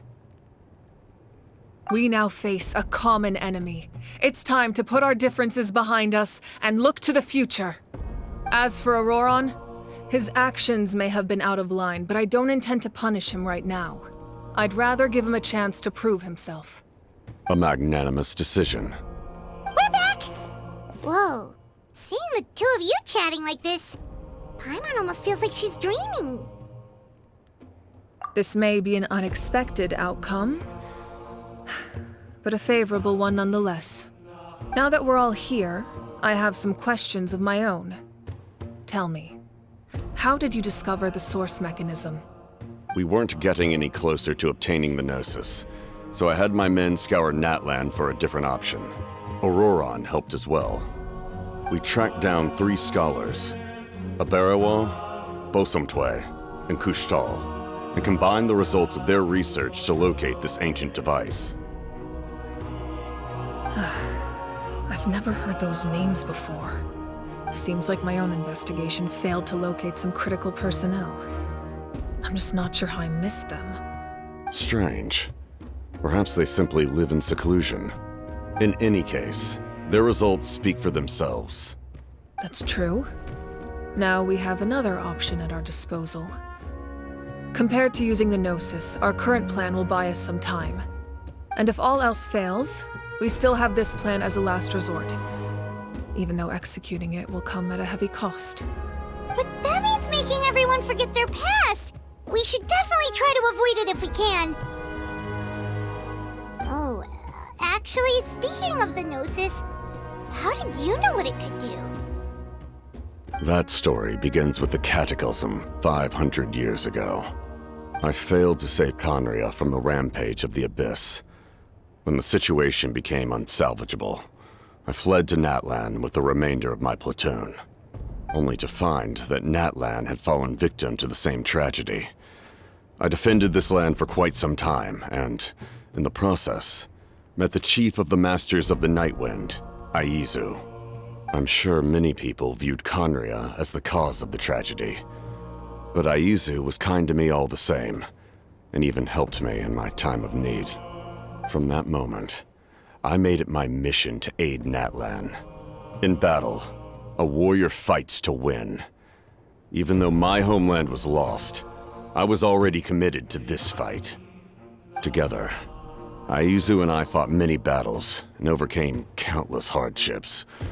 However, he was unable to escape his fate, and, in his final moments, told me the secret of the Gnosis. So it was him. He recommended using the Gnosis on several occasions, even before the tragedy. But I turned him down each time. You knew him, and you fought for Natlan all those years ago. Why don't I recognize you? It must be the mask. Even without the mask, my past appearance is long gone. Even with the curse of immortality, the flesh still rots. Wait, do you know someone named Dainsleif? That problem doesn't seem quite so extreme for him. You've met him already?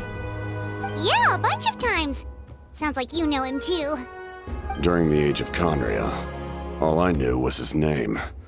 The last time I saw him in person, he was traveling with the prince.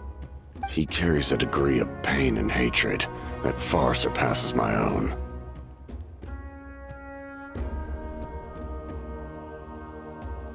Yes, you're the sister of the prince. Given the role I held in Khaenri'an, I would prefer not to harm you. Although, this is likely a self-imposed burden. If the prince saw me now, I doubt he would even recognize me. As for your question, I don't know how Dane managed to slow the deterioration of his body. My appearance is much changed, and that's not the only thing. Even my physical strength is a shadow of what it once was. I would have never known. During our battle, it felt like I was fighting against the pinnacle of human strength. And I still lost. I deserve no praise for that outcome. Still, it's a shame we never faced off 500 years ago. You could have seen what I was truly capable of. I agree. Had we fought then, I'd also have been more motivated to go all out. So, all that commotion back at the stadium, and you're saying neither of you were using your full strength? I'd say we're evenly matched. If we face off again, victory will come down to who wants it more. I imagine you held back since there were spectators around that could have gotten hurt. But capitalizing on that situation would have only led to a hollow victory. It would have been no different than taking hostages. My goal was the Gnosis, and I failed to obtain it. That means I lost, plain and simple. Her Majesty the Tsaritsa allows every harbinger the freedom to pursue the meaning of their existence. When the time comes, that freedom can take precedence over her orders. That's why our methods can be so radically different, despite sharing the same goal and the same sovereign. I needed the Gnosis because I came here to save Natlan. That was my primary motive. Once Natlan is saved, if the Gnosis still remained in my possession, I could bring it back to Snezhnaya. My decision regarding the Gnosis will not change. So let's focus on the Abyss for now. Right! What happens when all 6 heroes are together? We will unleash a great power that can be used to thwart the Abyss. But only once. It's a power that Xbalanque gained from Renova. Renova is a god whose existence predates any Archon. You can think of her like an emissary of the heavenly principles. She controls the power of death.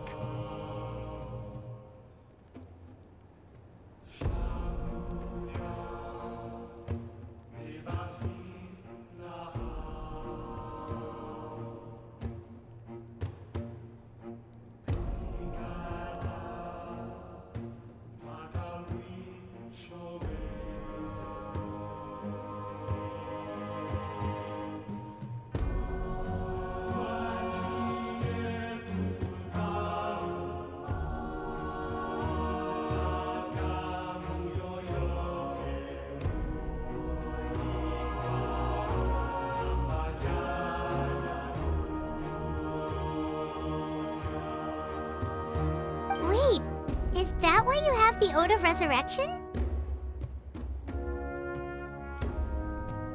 Yes. Renova also orchestrated Natlan's rules. As for the Divine Throne, like I said before, when a human ascends to the Divine Throne, their inner flame will awaken. The size of the flame depends on the person's potential. The same principle applies to the ruler of Death's power, with one notable distinction. The amount of power inherited will not change depending on your ability to tolerate it. In other words, it's a kind of power that not everyone can withstand. But if you survive the trial, you will gain unprecedented strength, and the ability to harness powers more formidable than any Archon. That still sounds really risky. We cannot walk this path without accepting risk. Mualani charged into the Night Kingdom despite the abyssal contamination. Ororon fought back from the brink of death. In the face of their bravery, I must respond in kind. That is my duty. Spoken like a true leader. All right, that's enough for one day. You should head back and get some rest. I'm sure you're exhausted. The Abyss will likely sense the change in Ororon. It's possible the frequency of the attacks will increase. There are many challenges to come, so we need to be prepared. When you put it that way, Paimon feels even more exhausted. All right, let's head back.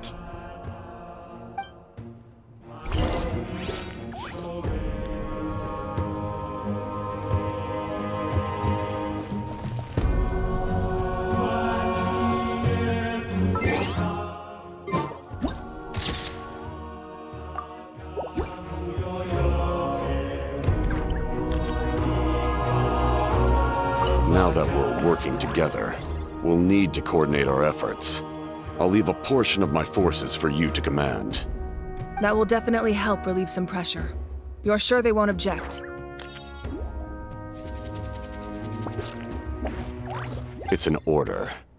I will make that clear. Excellent. I appreciate your trust.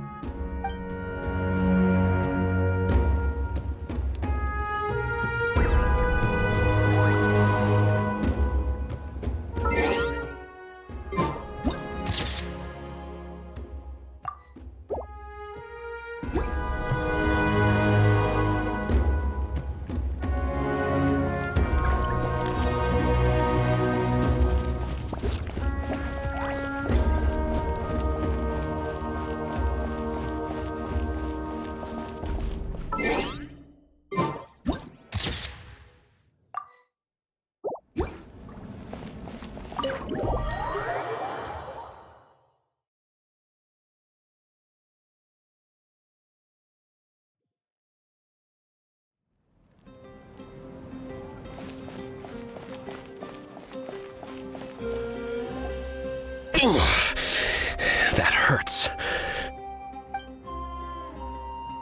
The monsters keep increasing in number. It's like something changed. It's definitely unusual, and we should all be careful. But don't worry too much. You have us by your side. If there's one thing the Abyss fears, it's strength. If they think we're easy prey, they've got another thing coming. Oh, someone's calling us.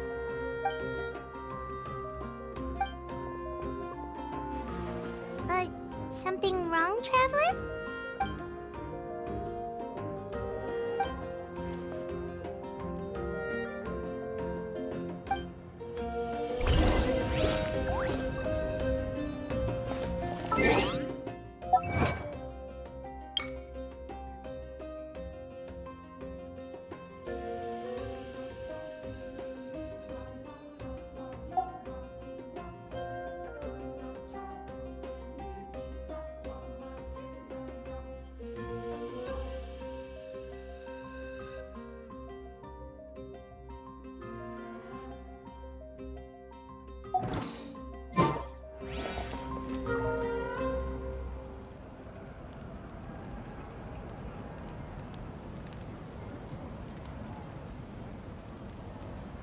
What are they saying in the tribe?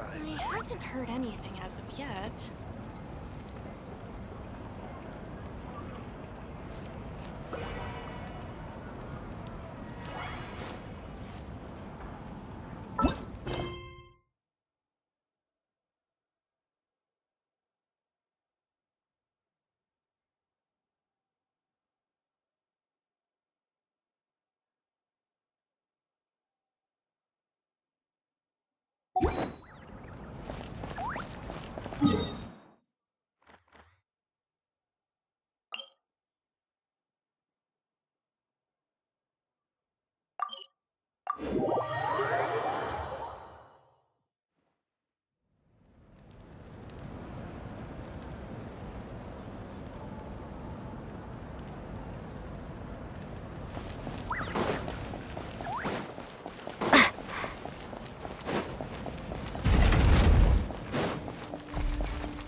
Nope. We can't give any of these to our soldiers. They were not tempered correctly at the forge. Well-made weapons and shields are vital for the survival of our people. I know we're under a lot of pressure, but we can't compromise on quality. Listen, I'm not blaming you. I know this isn't your usual standard of work. Why don't you all just take a break and I'll take care of the pieces.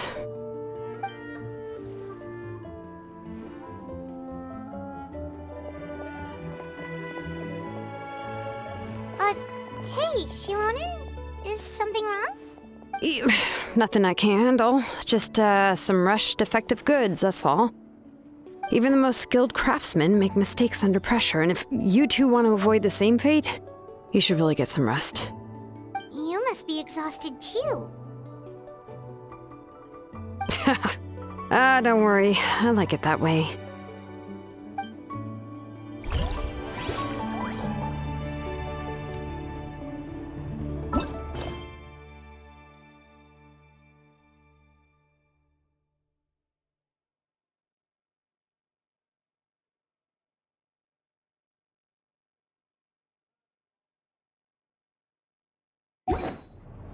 You should head back and get some rest. I need to fix some things here first.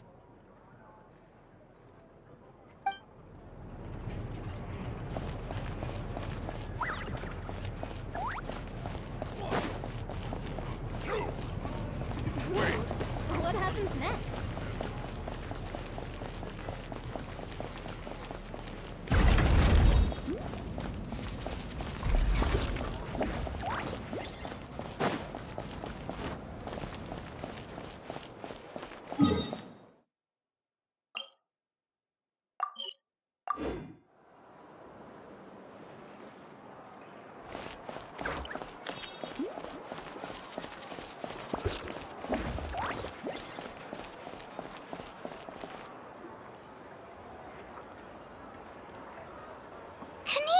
You made it back in one piece! Oh, these must be friends of yours. Well, head out then. See you later.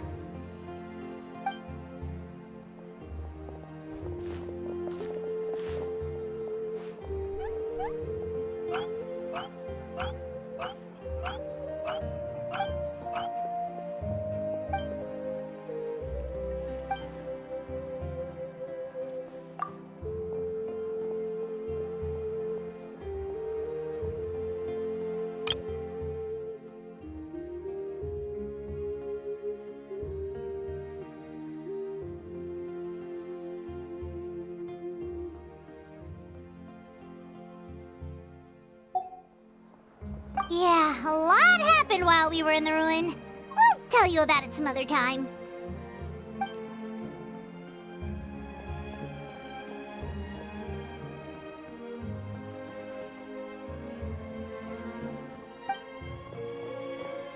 We won't keep you then. Let's talk later.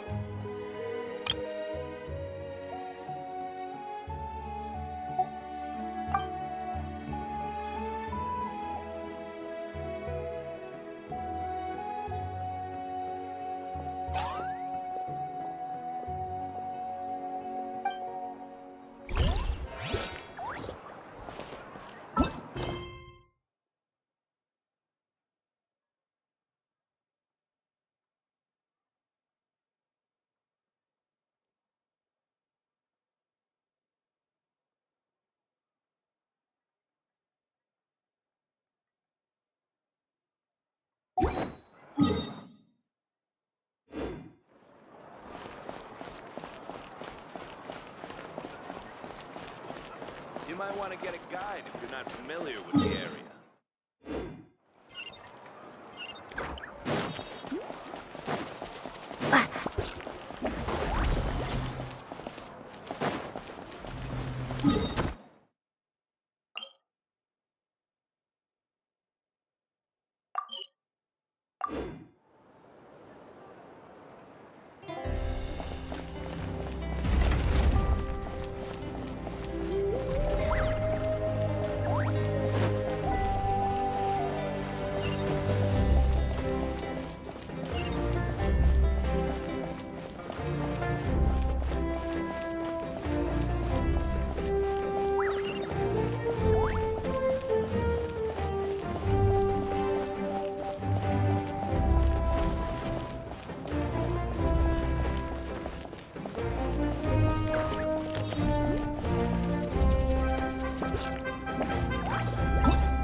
Ororon. Granny?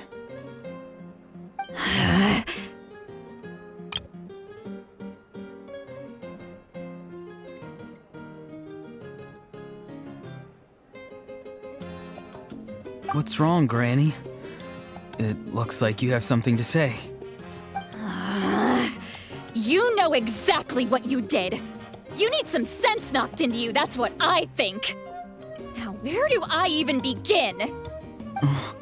I'm sorry. Now that you have nowhere to run, that's when you apologize? You couldn't wait to run off last time, and the time before that. Pretty sure I apologized those times too. What exactly were you thinking? Being a wanted criminal is one thing, but then you also tried to pull off that whole thing in the ancient ruin. I'm not the one who needs an apology. Apologize to yourself for risking your life. Okay. I'm sorry. I don't have anything to say for myself, Granny. Yell at me all you want. I know I messed up. You better be sincere. This is an incredibly serious matter. I'm being sincere, I promise. I've seriously reflected on my actions. I know what I did was risky, and I know I made some bad choices. But I don't regret it. I just had to do something. Not because I thought I was special, but because I wanted to help Natlan as much as I can. Of course, in the end, I just ended up causing more trouble, so you're right. My apology doesn't mean much, but I don't know what else I can say. You even had Aoife bring me that gem. A simple thank you isn't enough, but still. Thank you, Granny. You're welcome. Just make sure to thank Aoife sometime. I will. Anyway, don't feel too grateful. I tampered with the bag to copy a portion of your memories. Oh, I didn't notice. Of course you didn't. You forget how many years I have on you. Like you could uncover one of my tricks. Anyway, I have something else to tell you. The Pyro Archon has discussed your case with the others. Many of your actions violated the rules of Natlan, and you should understand you'll have to take responsibility for that. I understand. But your efforts weren't entirely meaningless in the end. In addition to giving us another failsafe, you saved yourself with sheer force of will and managed to become a hero. Huh. Not too shabby, grandson. Did the Traveler and Paimon tell you to say that? What? No! I said that because I mean it! I can't believe you're complimenting me at a time like this. You normally let your fist do the talking. You're not off the hook just yet. I told the Traveler I was going to break your legs, and I meant every part of it. Could you not? I still need them to walk.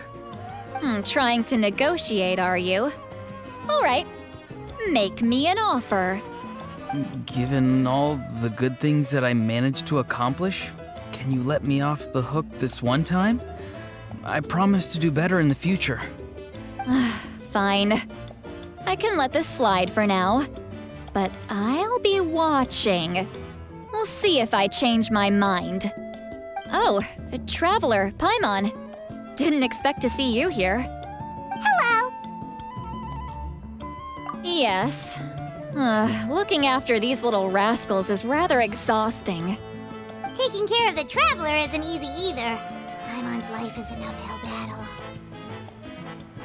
Traveler, Paimon, I want to thank you for your help back at the ruin. I won't. Let's get together sometime.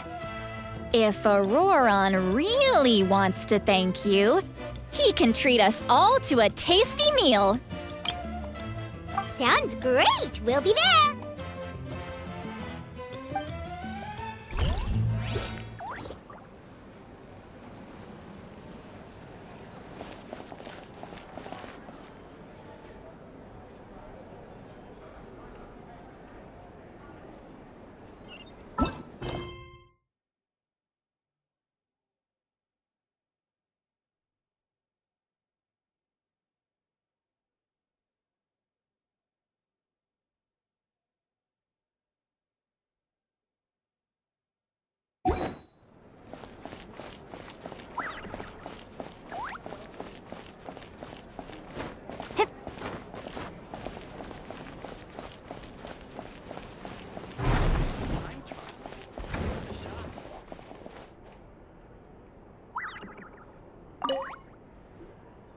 If you're done for the day, we should get some rest. Paimon has a feeling we'll need it for tomorrow.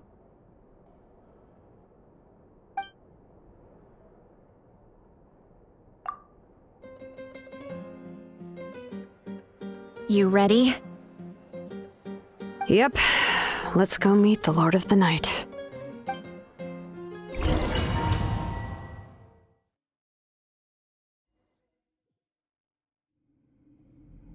So, this is where you heard the Lord of the Night? Guess that means she really has awakened. Hopefully we made it before she falls asleep again. Fret not. I'm still here. For a weak life form, falling asleep is no less taxing an exercise than staying awake. I'm sorry for disturbing your rest, but there's something we didn't have the chance to ask you earlier. We need to forge a new ancient name for the Traveler. But we ran into a problem.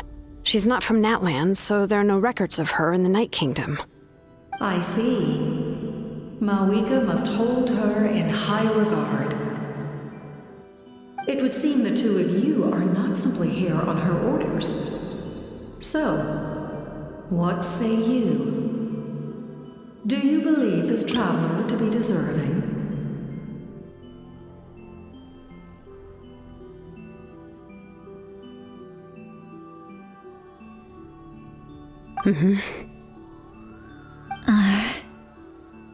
Speak your mind. There are no others here.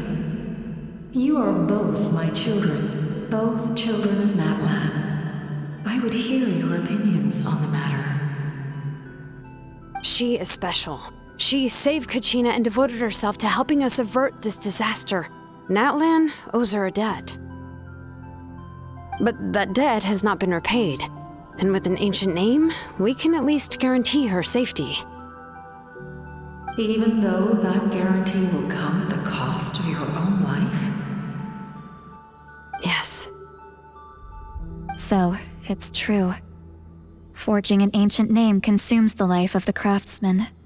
Forging an ancient name is an act of creation. It involves taking disparate concepts throughout the Night Kingdom and condensing them into a heroic epic.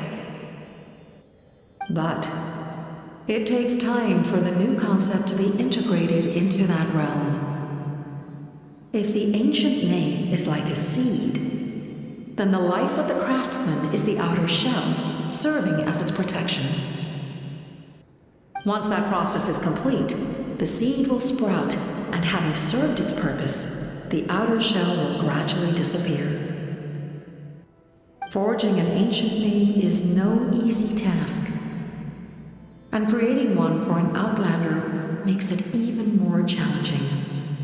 Still, if you're here, that means your mind is set.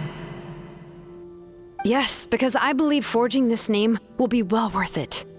We don't know how long we'll be able to hold back the abyss or what the final price of averting this disaster will be. If giving up my life means that all the people of Natlan can have a future, then the sacrifice is practically negligible. Even when I'm staring death in the face, I don't think I'll regret this decision. I bear the name Baraka. This is a part of my duty.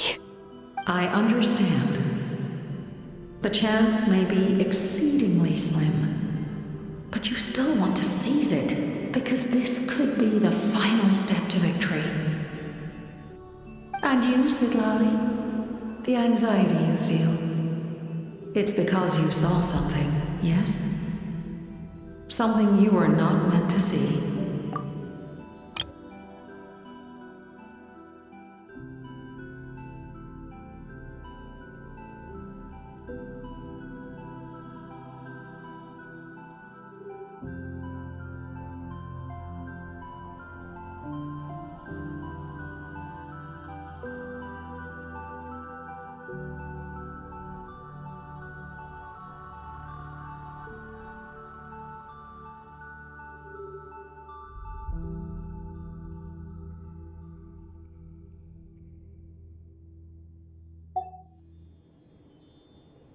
So, you know about that too? What is she talking about? I've had concerns for a long time. Mavuika's plan needs too much time, and too many things can go wrong. The Masters of the Night Wind have a ceremony that can be used to glimpse the future. It's just...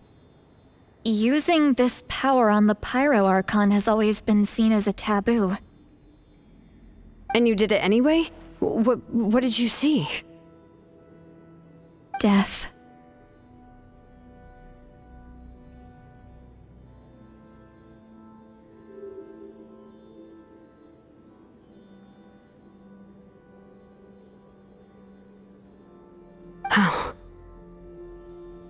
A key part of Mavuika's plan is using the 6 heroes to release the power Xabalanque obtained from the ruler of death.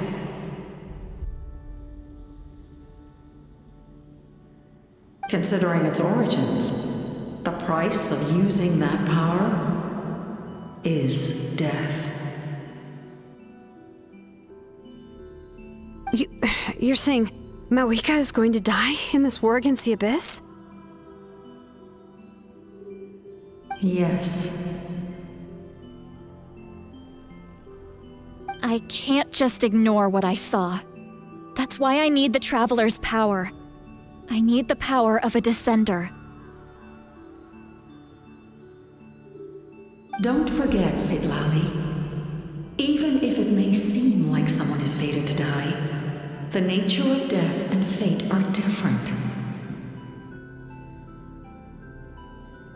Fate indicates what will happen in the future.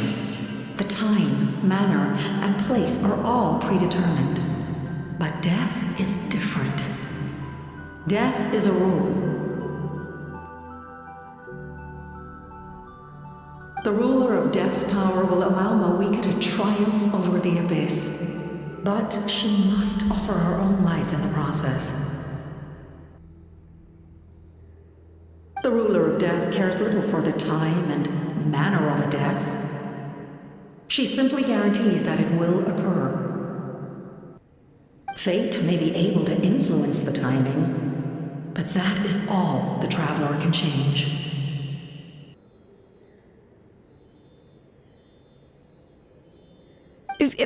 Wait, you're saying we might be able to change when she dies, but not the outcome? I cannot help you with this, I'm afraid. It's beyond my capabilities. Mavuika knows about all this, doesn't she? Yes. I imagine she has long accepted this eventuality.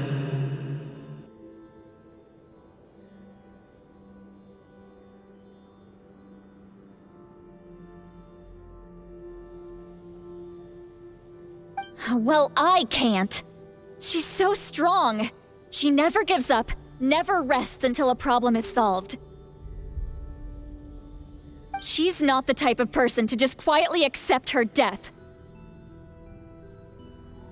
The Traveler shares that quality. That's why I think this gamble is worth it. Together, I know they can overcome the impossible. Be it fate or death. We shall have to wait and see. But I will curb my expectations. My time is running out. It is my honor to witness humanity in this moment of absolute determination. We won't forget your contributions. Once we deal with the Abyss, we'll find a way to keep you alive.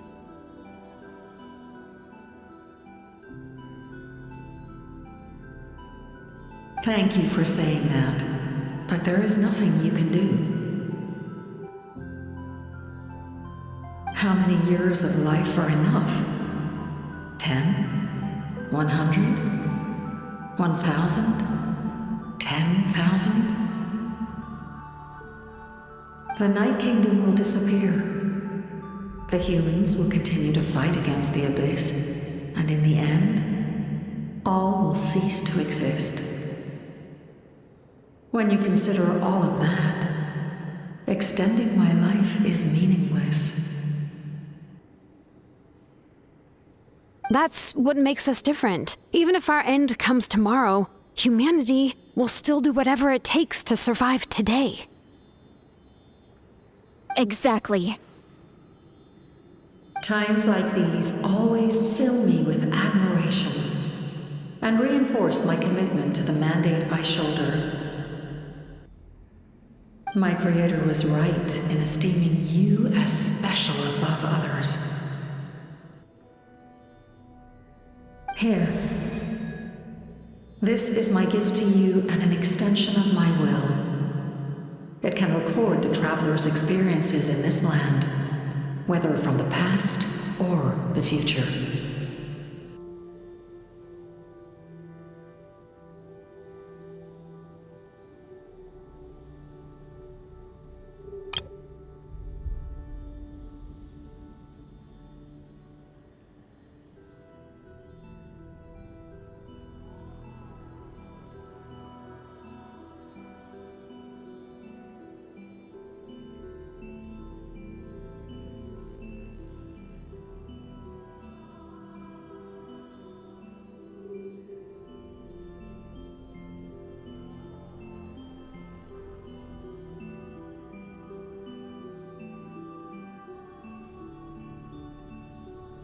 With it, you can forge the ancient name you desire, and the Traveler will also become a hero forever recorded in the memory of Natlan. Thank you. We're sorry to ask this of you when your strength is already all but spent. Really. Thank you so much. Your thanks are unnecessary. This is the least that an angel can do. Time for you to leave. It's getting dark.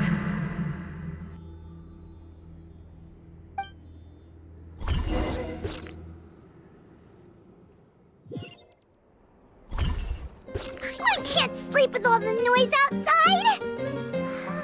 Forget it, let's go check it out.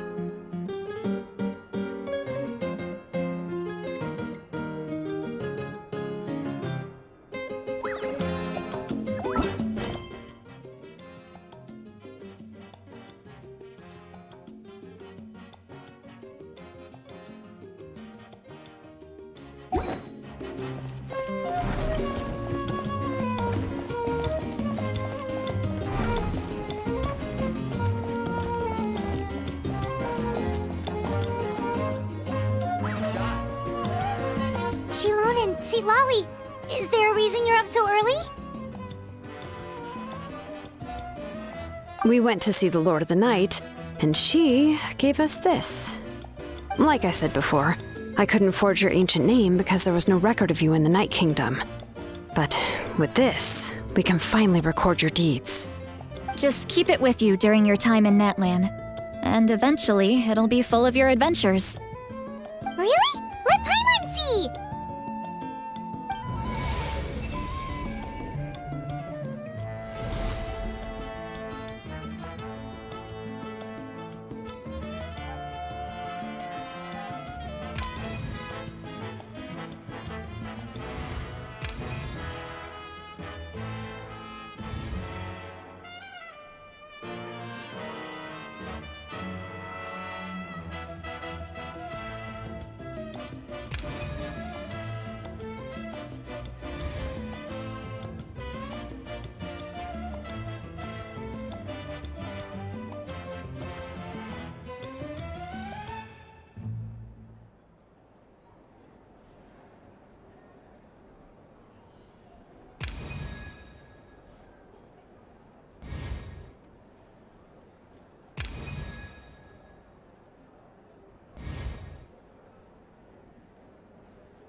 Whoa, it's the two of us! And a sun in the middle! Oh, and that must be...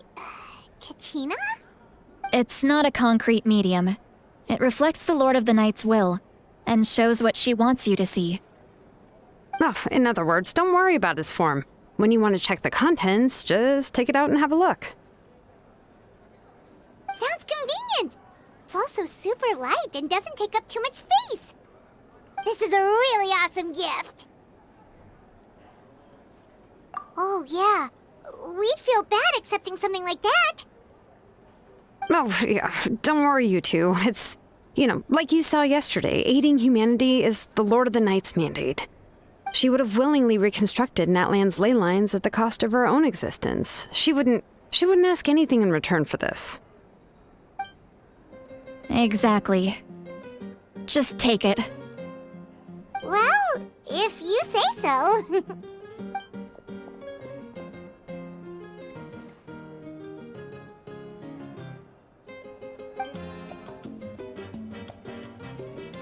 So soon? We just fought them off. We can figure that out later. Let's go!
I see. I'll send reinforcements to those two locations. This other one is too dangerous. I'll handle it myself. The remaining locations are remote with no inhabitants. Let's bring our warriors back and make sure they're careful on the retreat. Understood. I'll spread the word.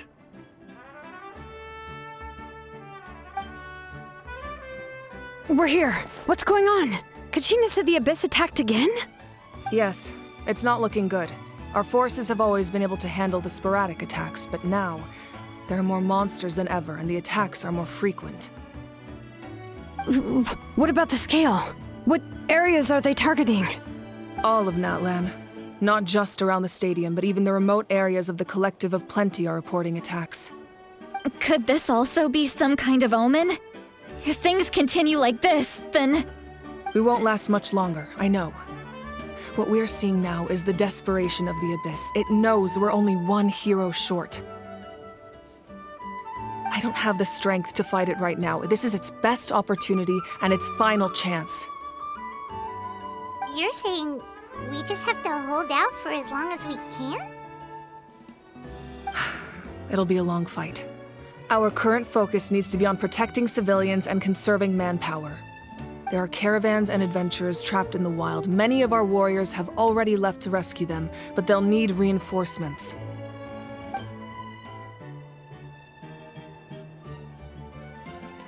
All right. Xilonen, Kachina, head to the camp near the Children of Echoes. Citlali, you're needed in the Masters of the Nightwind. As an important figure in the plan, Ororon will stay here. Your tribe is too far from the stadium. Understood. I'll leave right away. I prepared a hot air balloon to take you where you're needed. Messengers from the Scions of the Canopy are traveling all around Natlan. Update them once you've completed your mission, and they'll compile the information into a battle report. As I receive intel from the various regions, I'll plan your next move. All right, no time to lose. Let's go!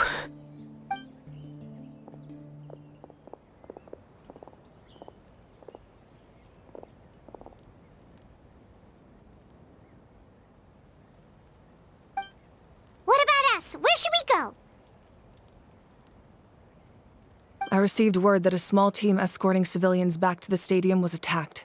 They won't be able to hold out for long. Can I leave them to you? Thank you. The hot air balloon is over there.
Pretty convenient. It's not only fast, but also saves us a lot of energy.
Reinforcements! Thank goodness! Shower me with grit! I'm out of here! Let her rip!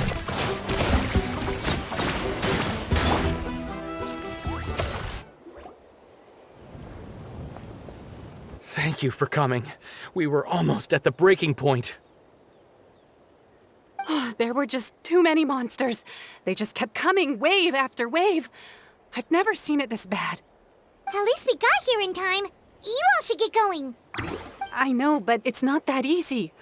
A lot of people were hurt in the battle just now. Our cart was also attacked, and now our supplies are scattered everywhere.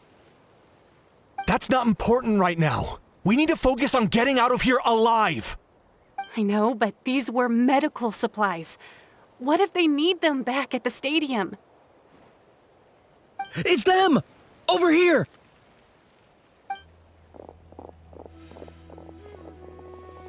We came to help, but looks like you don't need it. Nice job making it through. Now we can head straight to the next location. What other areas need help? Here, take a look at the latest battle report. Messengers from the Scions of the Canopy are traveling all around Natlan to pass along the latest intel. If you see a messenger from the Scions of the Canopy, feel free to ask them about the latest battle situation. Thanks! Now where should we go next? Seems like you can hold your own in a fight, so let's split up. Choose where you want to go and we'll take the rest. Still looks like they could use some help here, though. These supplies are really important. What should we do? It's all right. Don't delay your rescue efforts on our account. But if we stay here too long, the monsters might come back. What do you think, Traveler? Should we stay and help? Paimon will do whatever you decide.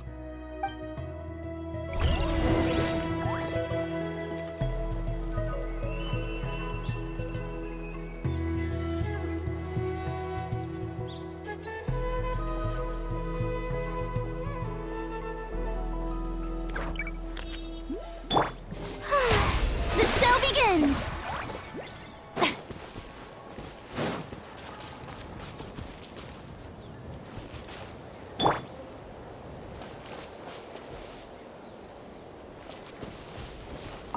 Traveler, can I ask you a favor? My mother's a doctor. When she heard about the attacks in the wilderness, she rushed out to help, and I haven't heard from her since. I'm worried. She's not a fighter, and I can't leave to check on her. I want her to stay out of this. So if you see her, can you please tell her to take shelter? Of course, we've got this. Thank you. Oh, that makes it easier to focus on the current battle.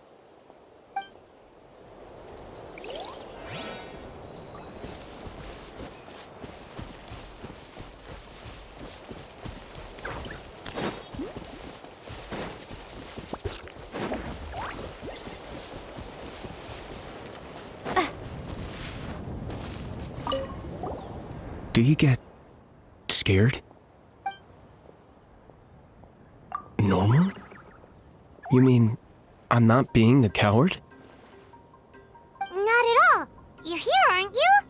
Ready to fight even despite your fear. That's impressive. Oh, yeah. You're right. Thanks, you two.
Hey, Kinich just ran past.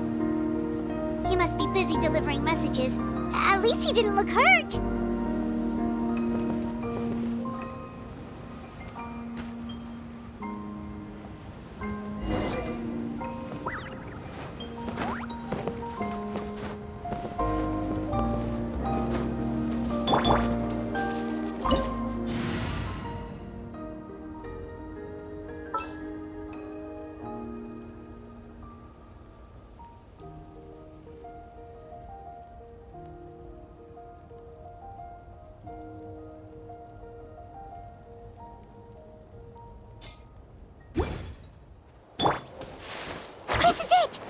like a battle is in progress. Let's go help them! How much longer are these things gonna keep coming? We're reaching the breaking point!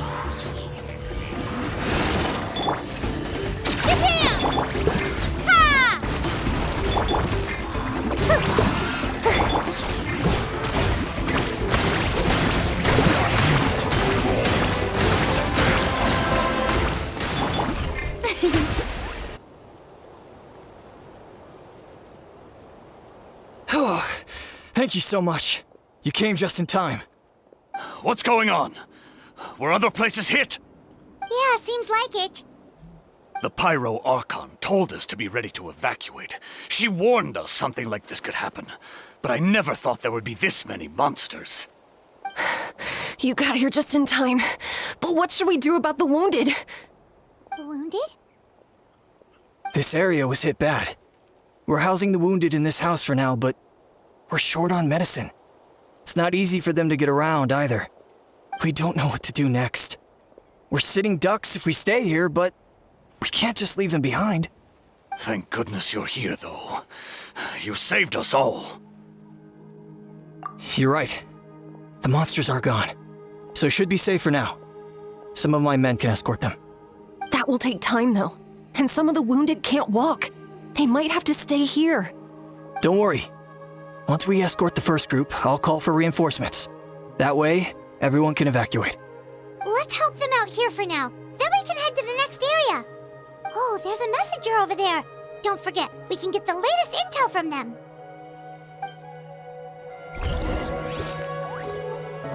May I present? Thanks for your help.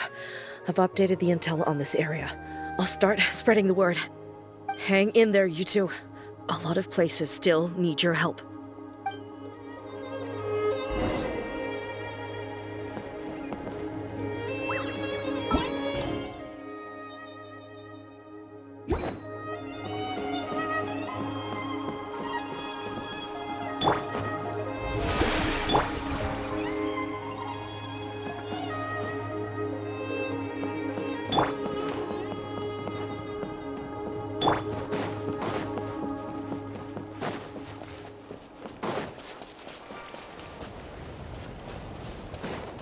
Quick! Over here! Follow me. Look! Someone's surrounded!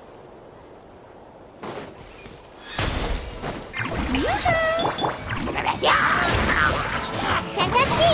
Right here!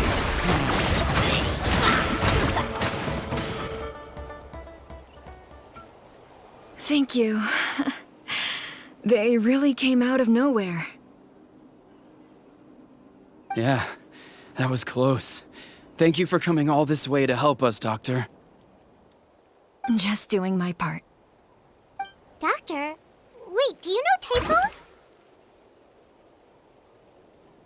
He's my son. Why? Did something happen to him? No, he's fine. He's just worried about you. He asked us to tell you to seek shelter. Ah, I see. I know it's dangerous to be out and about like this, but I just can't sit back and do nothing. How about this? I'll write to him and promise to team up with the next group of warriors I come across. I'll be safer that way. Sounds good. Paimon's sure he'll be relieved you're okay. Thank you for passing along his message.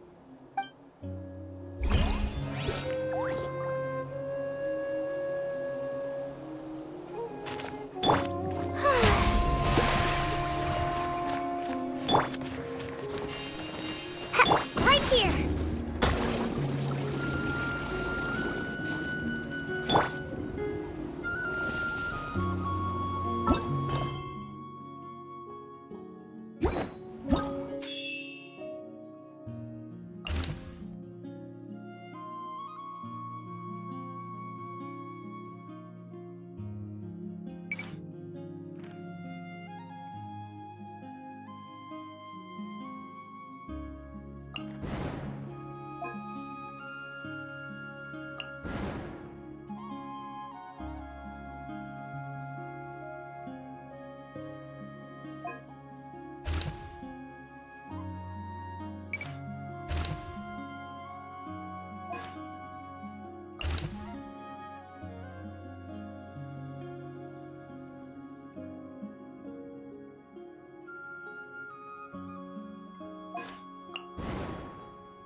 Thanks for the help. Yes, per his order, we're now under the Pyro Archon's command. Not everyone understood his decision, but our Lord's orders take precedence over all.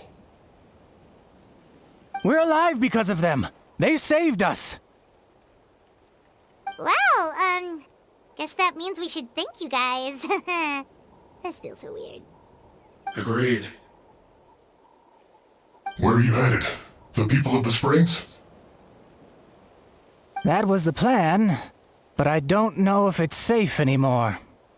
I suggest heading to the stadium. Most of the manpower will be focused there, so it'll be safer than staying with the tribes. Once we take care of these monsters, some of our soldiers will escort you. Thank you so much.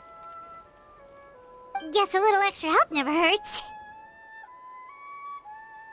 People from all over Natlan are heading to the stadium. That area needs to be the center of our defensive efforts. If your other tasks are complete, I'm sure the people there could use your aid. Hearing those words from you also feels quite strange for me, but I can only accept the situation at hand.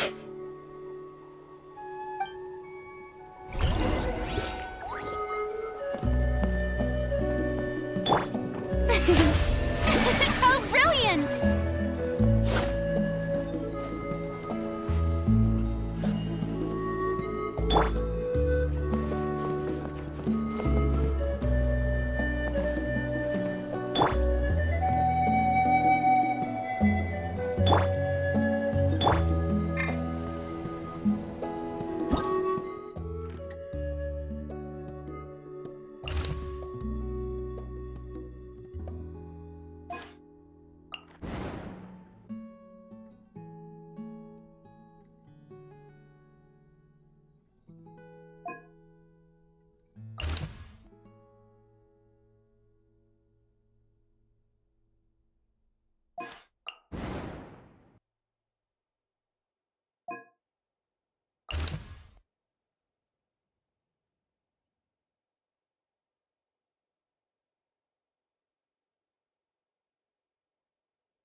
Wow, there are so many people here?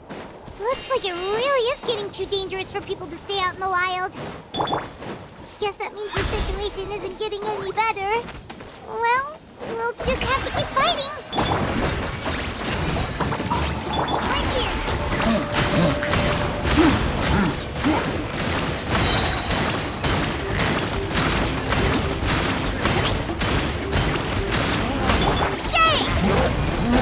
Drop!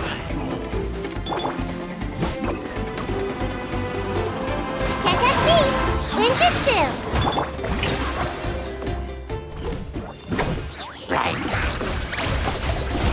Time to shine!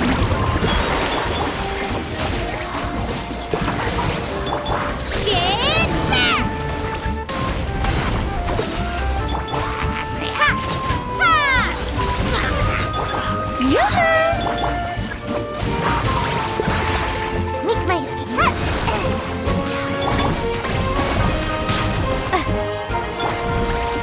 Let the world come alive! Away I go! Right here!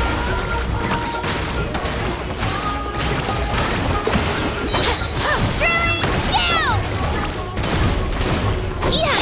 Shade!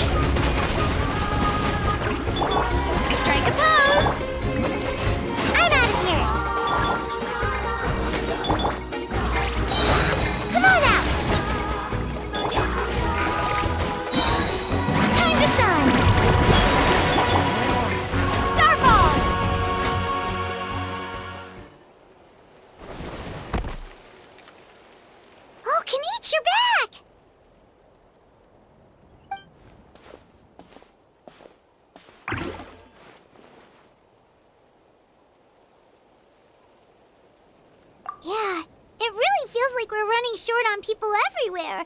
It's so dangerous out there. Just when we think everything's under control, another thing goes off the deep end. Not that Paimon's complaining, it's just... what if things get even worse?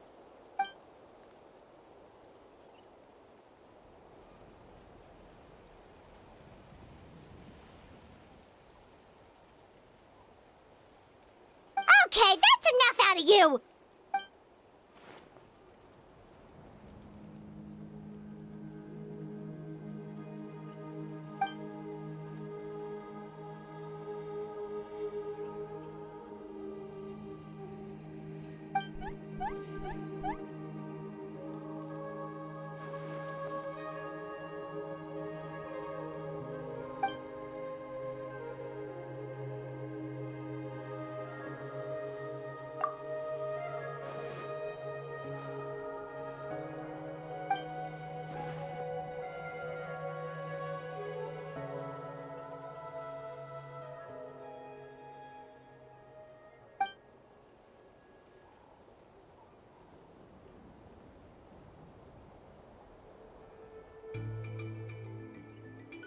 Yeah, she always seems so confident. Plus, she told us you can only become the Archon by proving your strength.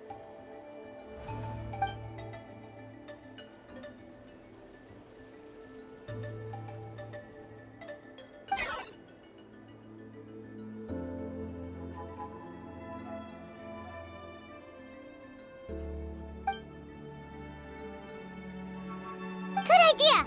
Maybe we can see if the people around here need anything in the meantime.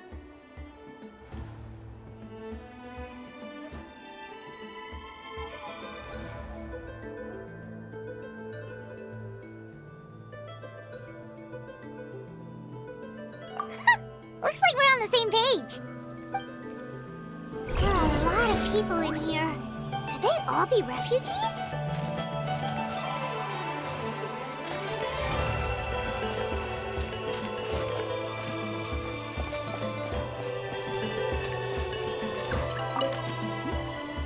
Oh, it's you two!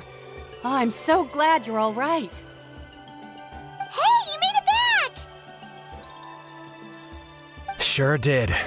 Dargo made sure we got back safely before rushing out again. Plus, we managed to deliver the medical supplies to the stadium. I really can't thank you enough for your help.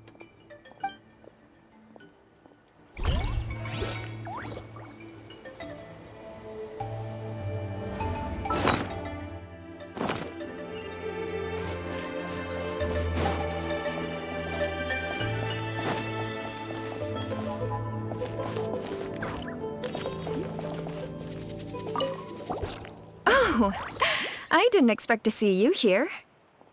My son wrote back to me and said things are under control on his end. That's one less thing to worry about for now.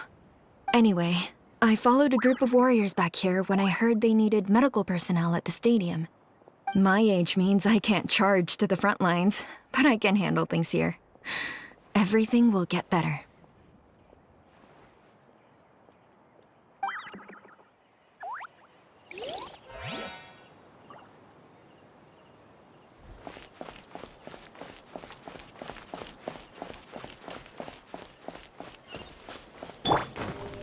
May I present?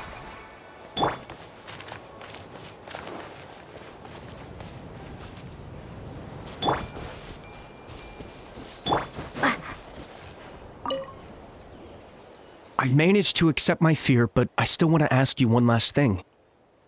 If I die, do you think anyone will remember me?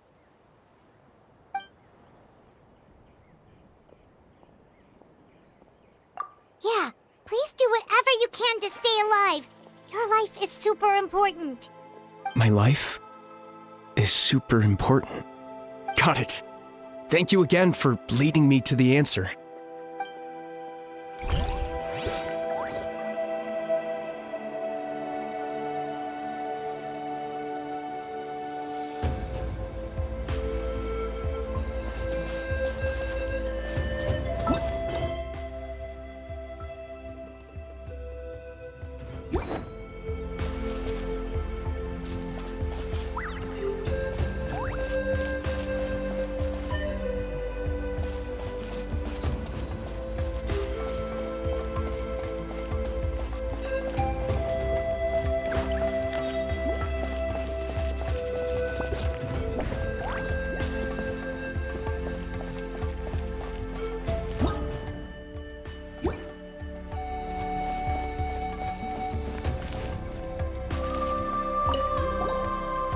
Get some rest, Traveler? We have to head out again in a bit.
Thanks.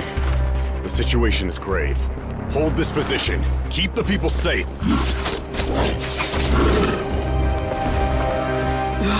Chaos and emptiness. So that's the abyss. And it knows that now is its best chance. But the sacred flame! Archon's on the case.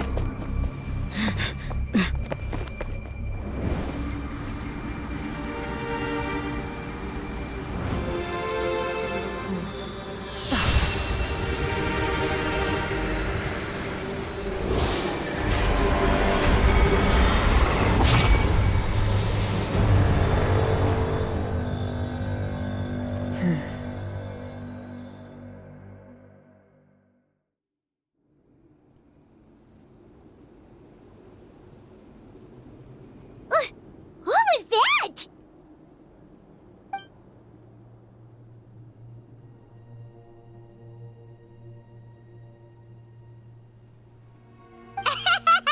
Laugh all you want, it's gonna eat you too!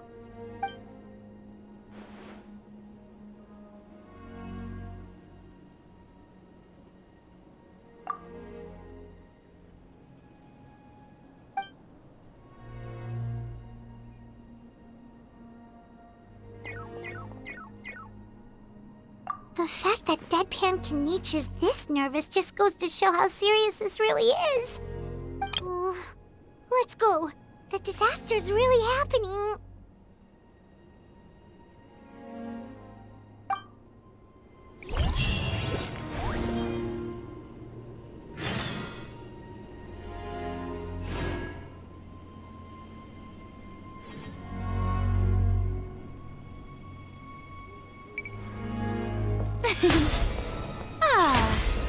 The show begins!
Yoo-hoo!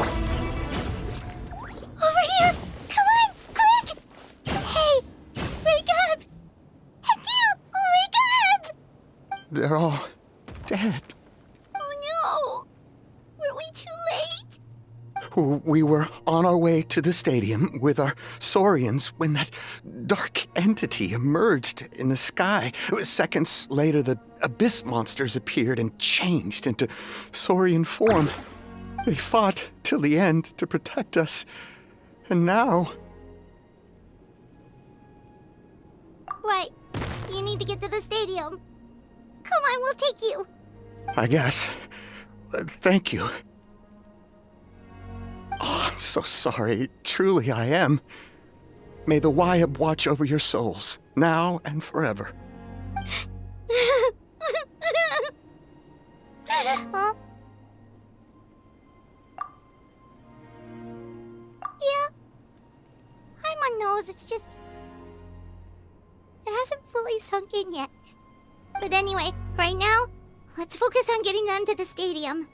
With any luck, there'll be an update waiting for us there. If not, we'll just have to play things by ear.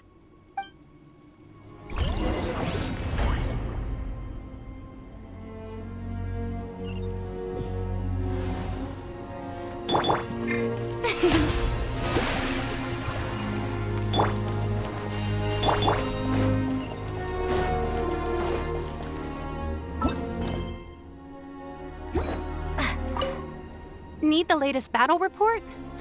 We don't have too much information since so few messengers are making it back here.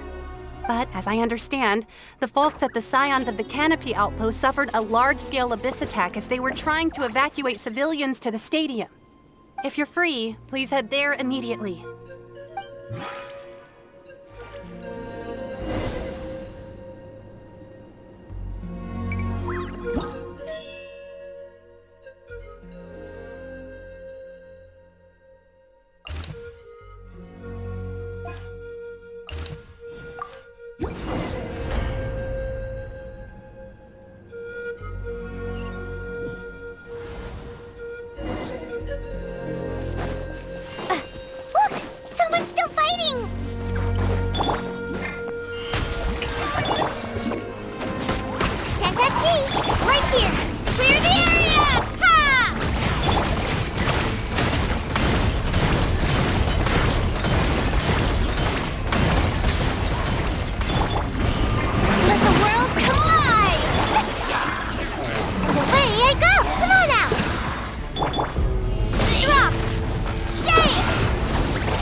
Let my name echo in song!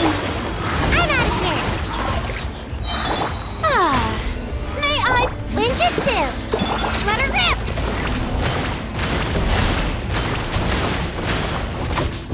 Rumble apart! Ha!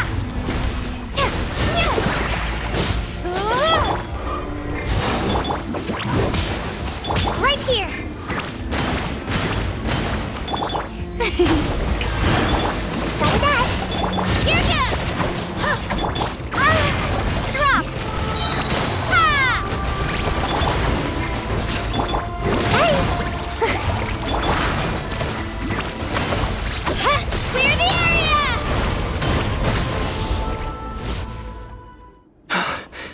You.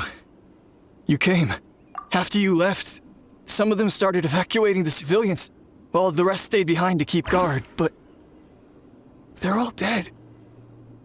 I'm the only survivor. We're done for now. The Abyss will attack again any minute. And then I'll be a dead man too. Hang in there. We'll think of something. There's gotta be a way out of this. Like what? None of the civilians have any combat experience. There are old people, children, wounded. They can't defend themselves.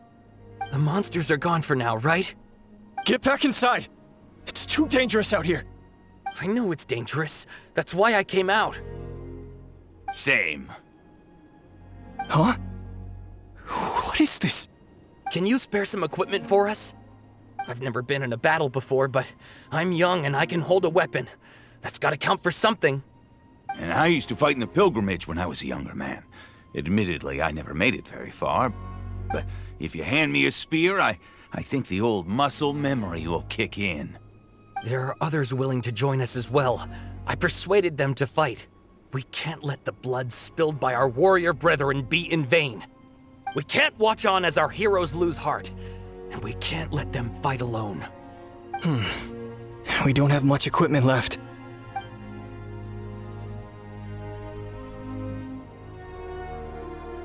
Okay, take these. With a few extra fighters, we should just about be able to hold our own. It'll be a slow advance, but that's better than being stuck here. Everyone who's fighting, be prepared to follow my orders to the letter. Yes, sir! Got it.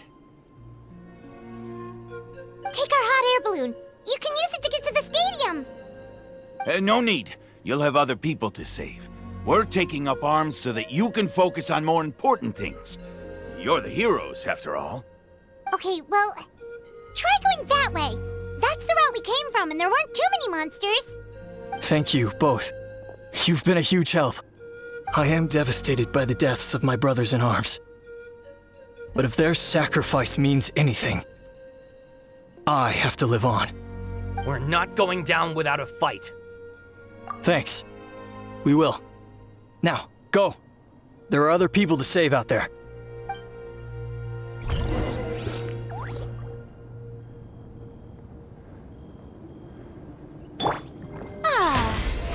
How brilliant!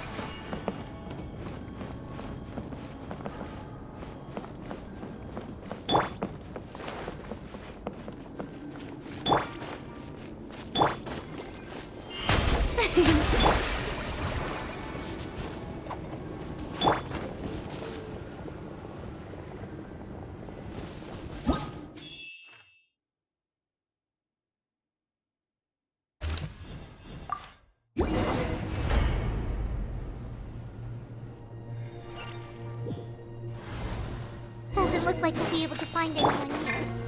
The monsters are all that's left. And away I go!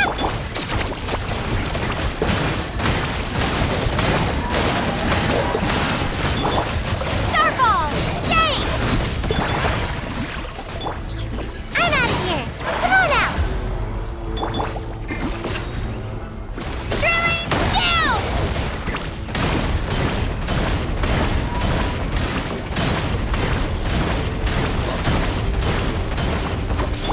Yoo-hoo! Let the world collide! Nope. Nobody here. The latest intel said the Children of Echoes need support too. Let's head over.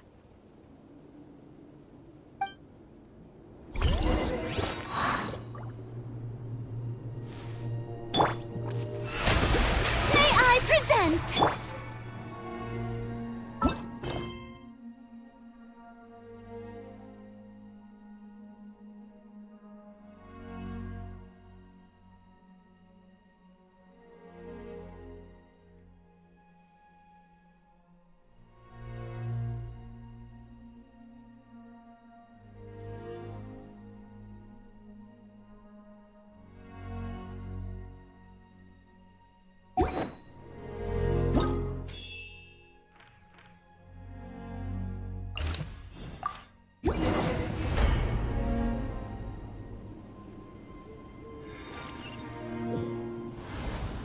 These warriors are struggling! Quick, let's help them!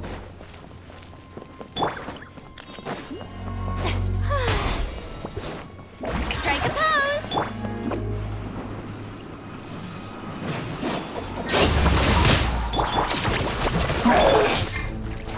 Rumble apart! And away I go! Ninjutsu! Right here!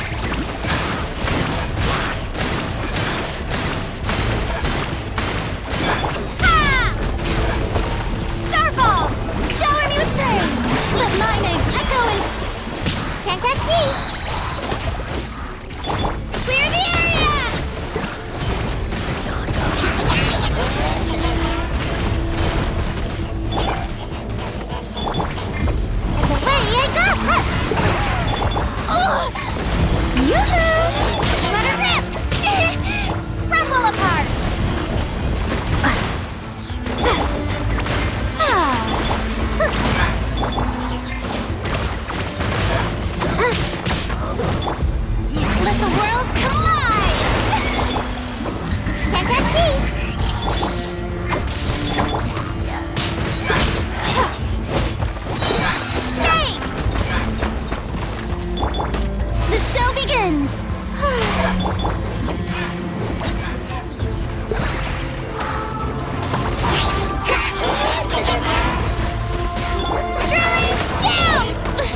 Thank you so much. You saved the day.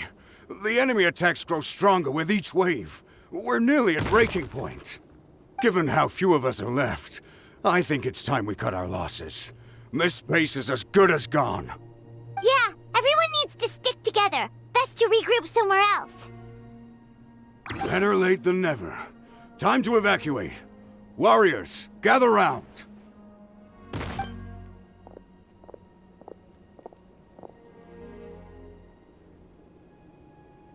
For anyone who still wants to fight on the front lines, the Children of Echo's front is the closest to here. Anyone who wants to leave will likely also see action as they evacuate, but will be afforded safety at the stadium. Those are the options. We're abandoning this base, and you're free to stay with the group or leave. With our limited numbers, I can't promise that we'll be of any real assistance to the Children of Echo's war effort. Even if we do join them, please bear this in mind as you make your decision. Now then, anyone who wishes to keep fighting, show me how serious you are.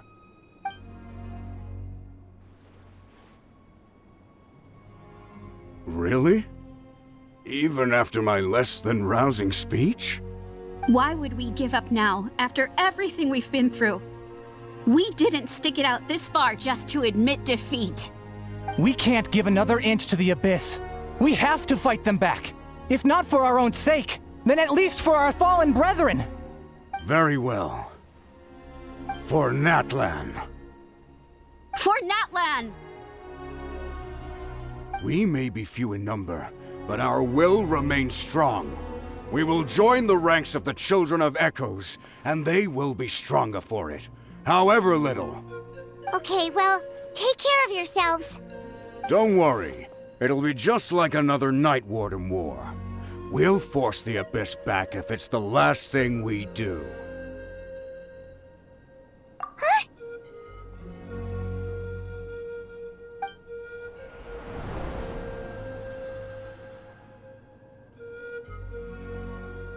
Shoot! That creepy Abyss thing is raining down a dangerous-looking substance again! That's over towards people of the Springs territory.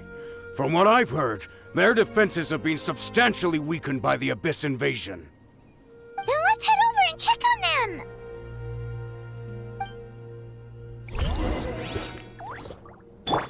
Ah.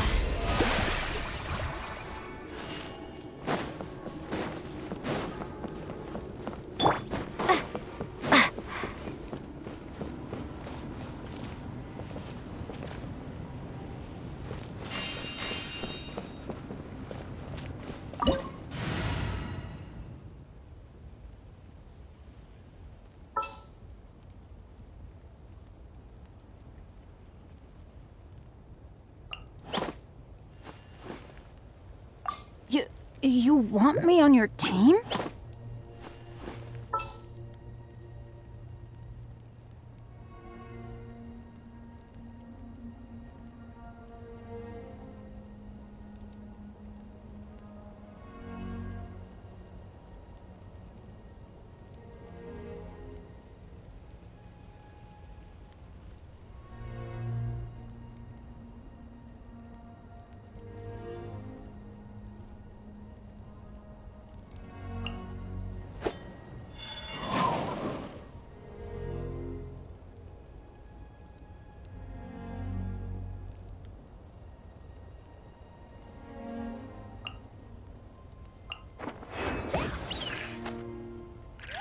Is there time to sneak in some dim sum first?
The Abyss is just gonna keep sending more and more monsters.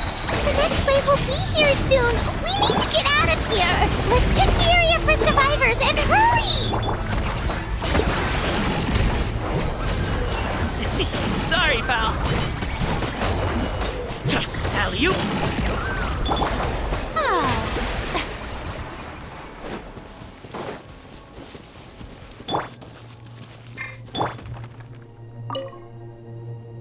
There's just one battle report left, and it gives a long list of places where the dangerous substance has been dropping.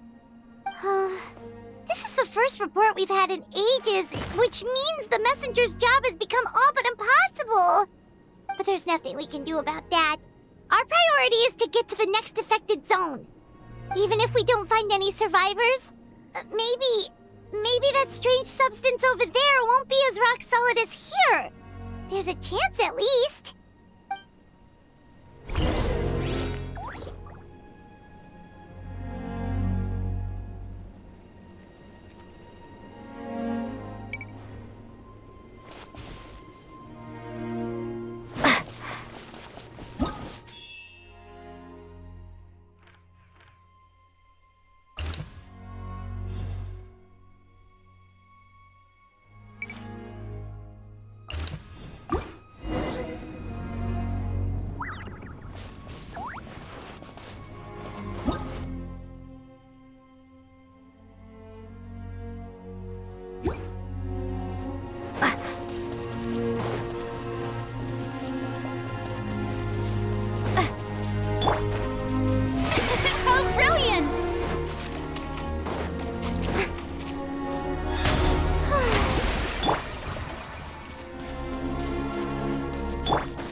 Too many monsters!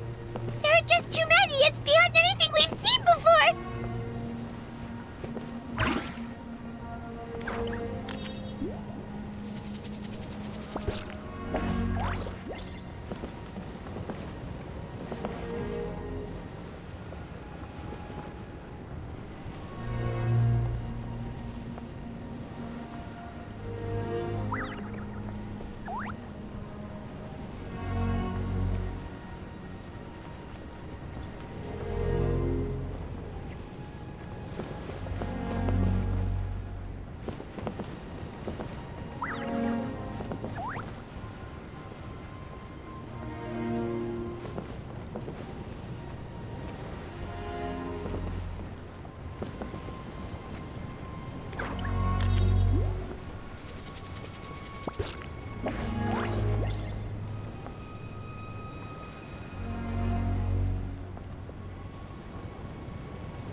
This war's getting too much for Paimon to take.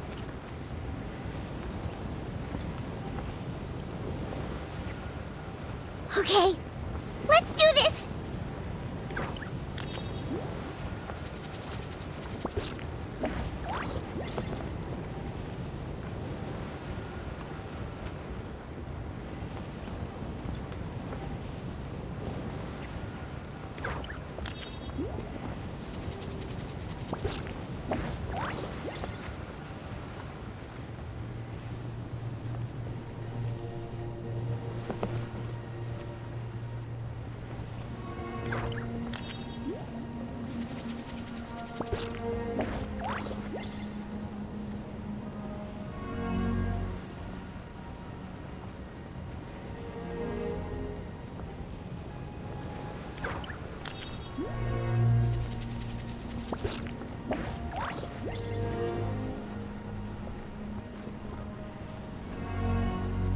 Oh, thank goodness, those people are still standing!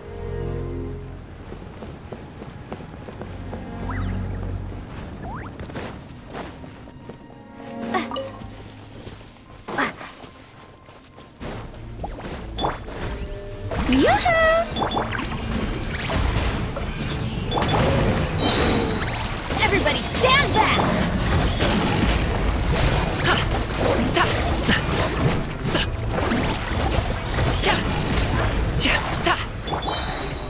Let my name echo in song!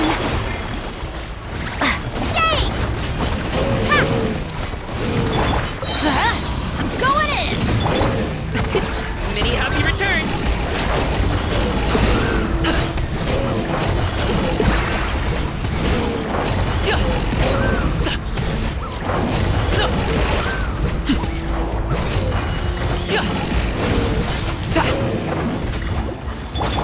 Strike a pose!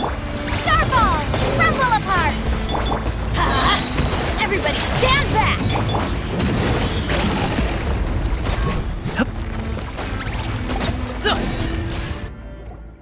Move out! You've got to get out of here!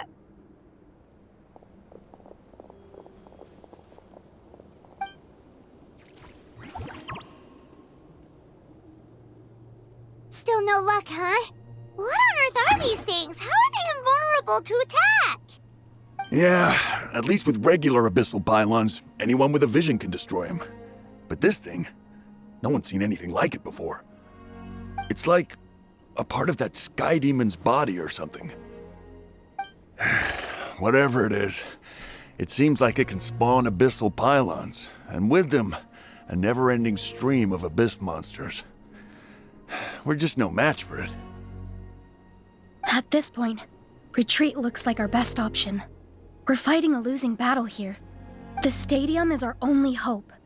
That's where the sacred flame is, which seems to be the one thing that well of abyssal energy is afraid of. The Pyro Archon is guarding the flame. As long as that continues, we still have hope. What's this? Water, and some snacks. You look like you need it. I'm guessing you've been supporting the fight all over the map? Sounds like you need a breather. We got enough people to hold our own here, and it's high time you took a break. Why don't you sit down and gather your strength for a minute? It's true. We've been fighting pretty much non-stop. Traveler, you must be exhausted. What do you think? What is it? Oh, you're right. Well, then guess we'd better go warn them. It's your decision. If you want to set off right away, Paimon will come with you.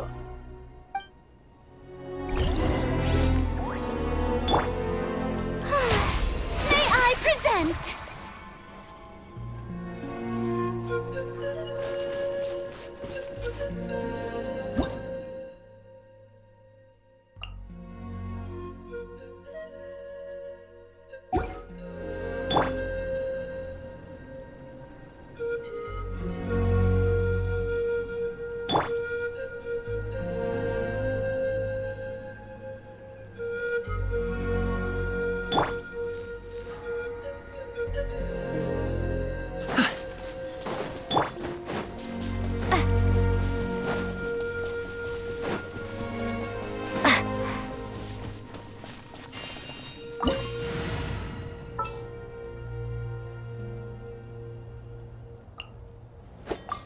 Want me to come along?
It's you guys. Things are bad here. Something fell out of the sky that's impervious to our attacks. It's a good thing you did, otherwise we might not have made it in time. Kachina, she and I can deal with the remaining monsters and abyssal pylons. You should go catch up with the rest of the group before your parents start worrying about you. Stay safe, Kachina. Come on, let's get this done.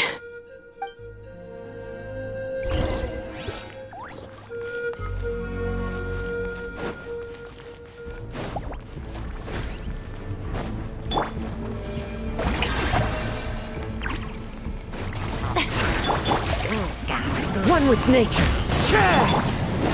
Adventure time. Drop.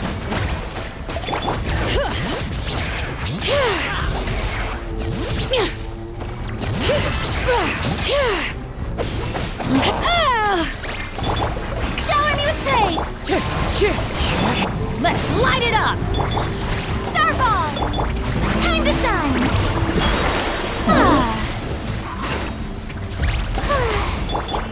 Into the wind. I'm going in. That hurts. How dare you? Fallen leaves, adorn my night. Wind strike.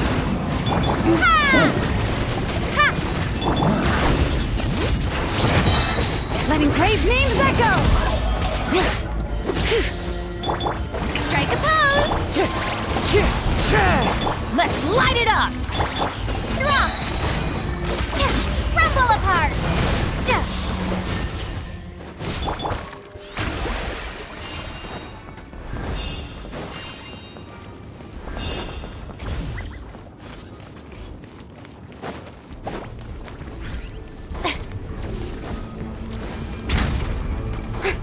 All right.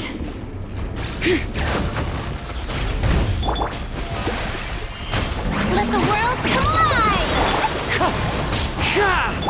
Teamwork is dreamwork.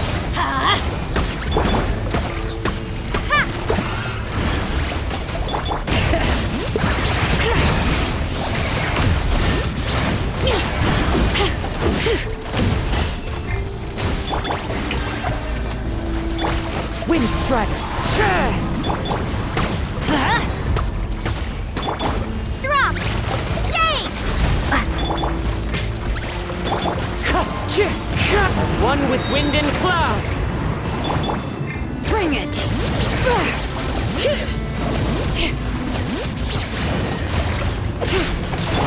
Shower me with praise! Time to shine! I'm going in! Let's light it up! Ha! Crumble apart! Hear the echoes of the valley! Drop! Yoo-hoo! Wind strike. Ha!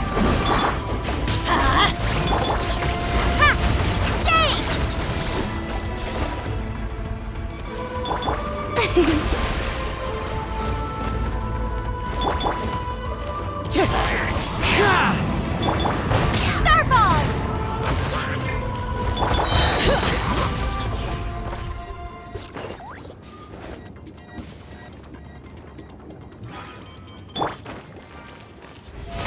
How brilliant! Adventure time.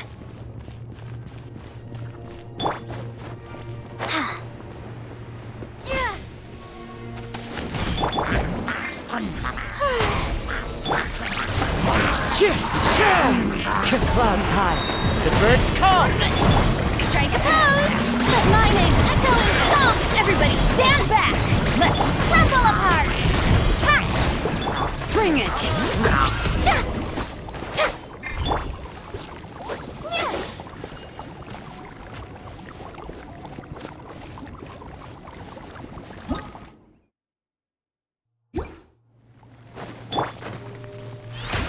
The show begins!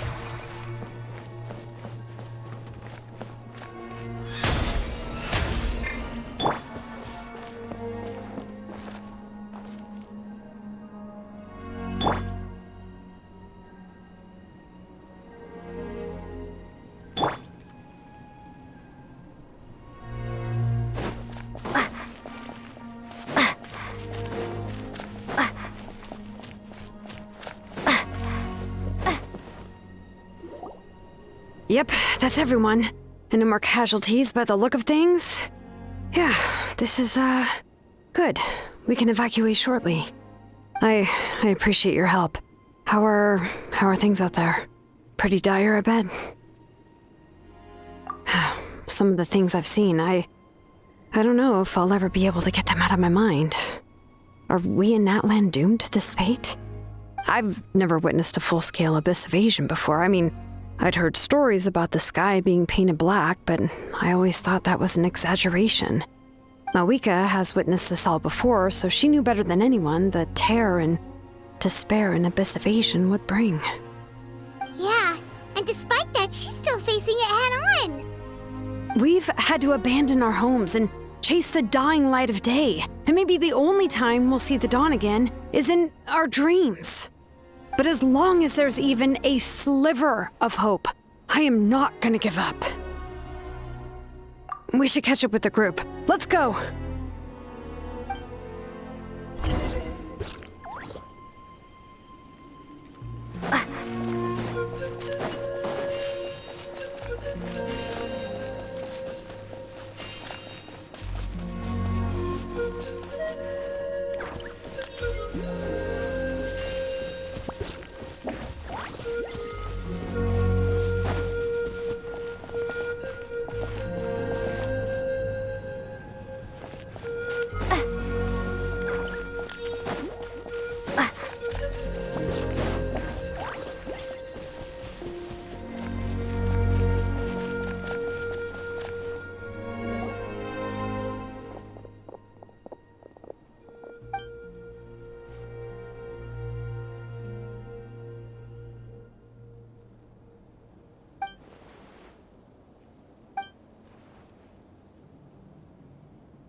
What? Isn't that Chaska's tribe? She said she was gonna take Koichi home to rest for a while.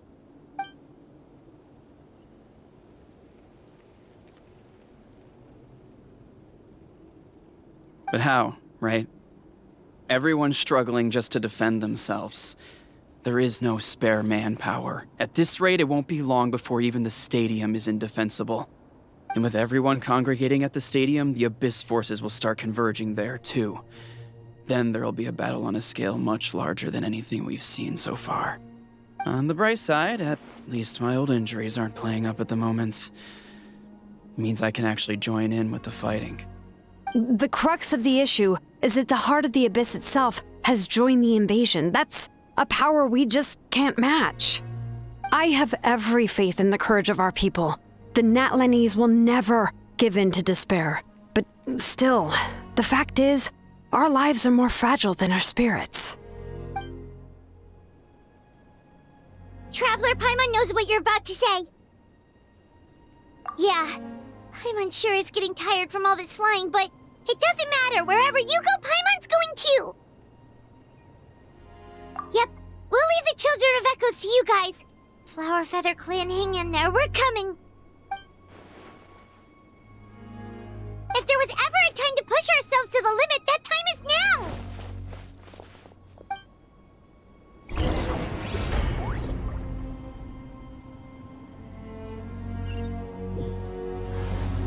Wait! Over there! It's Cheska and Koichi!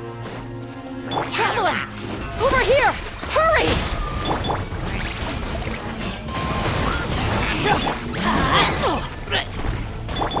Drop!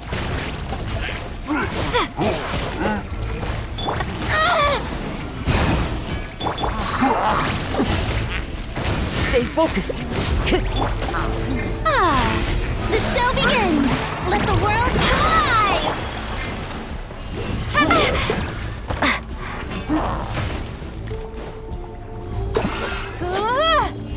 Starfall!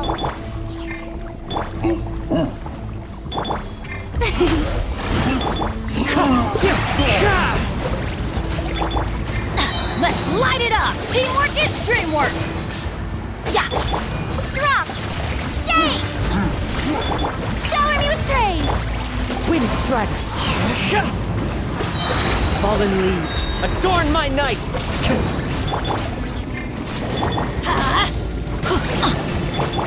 Starfall!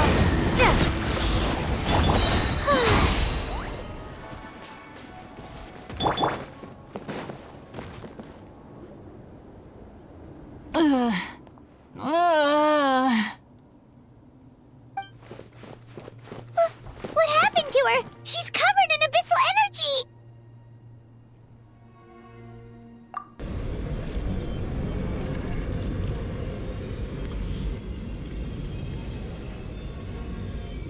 Please, save her.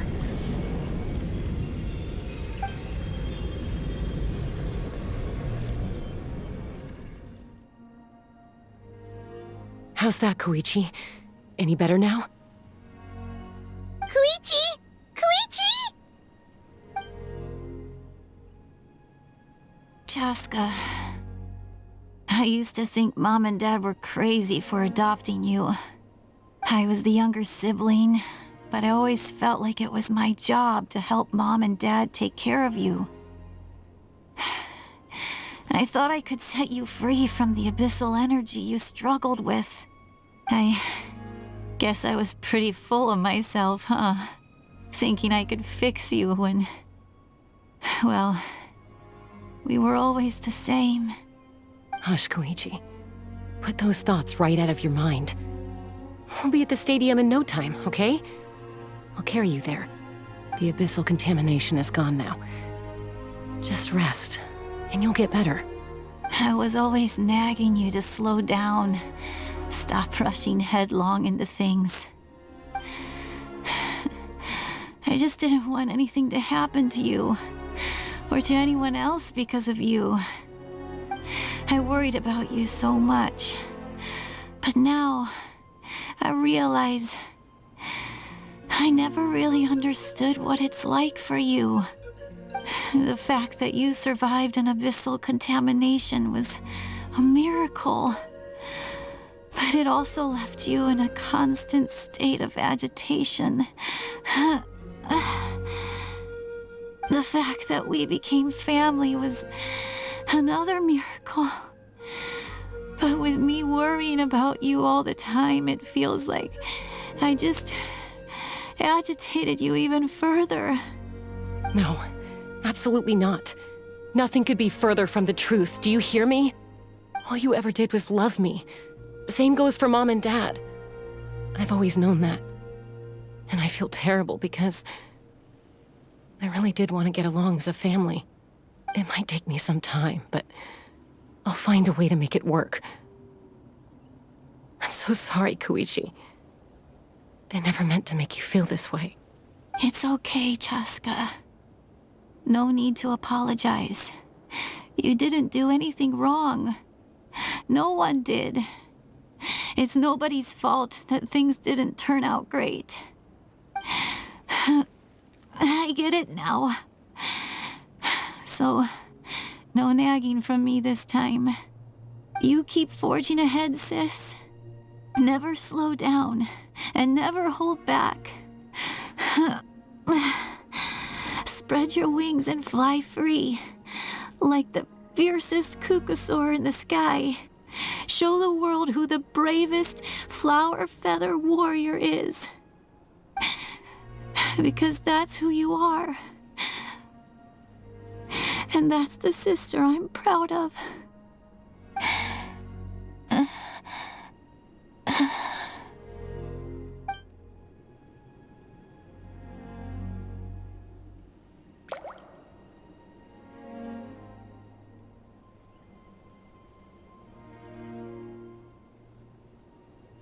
Koichi! Koichi!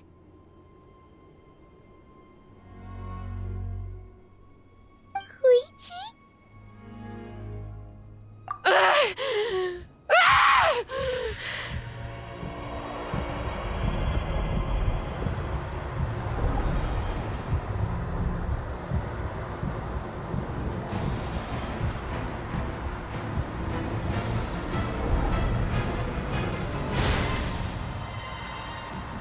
Chaska?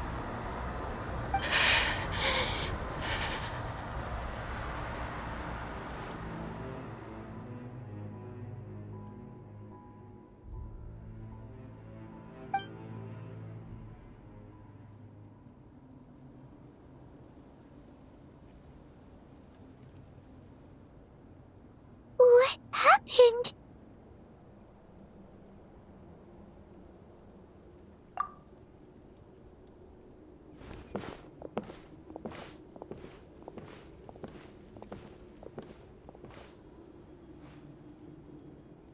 What was that just now?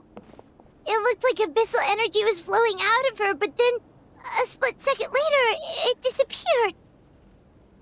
Koichi did say that Chaska needs to let off steam now and then, or she'll end up losing herself. But this time she wrestled back control. If only we were faster! Dealing with abyssal contamination is a piece of cake for you! We could have gotten to her earlier, then you could have treated her before it was too...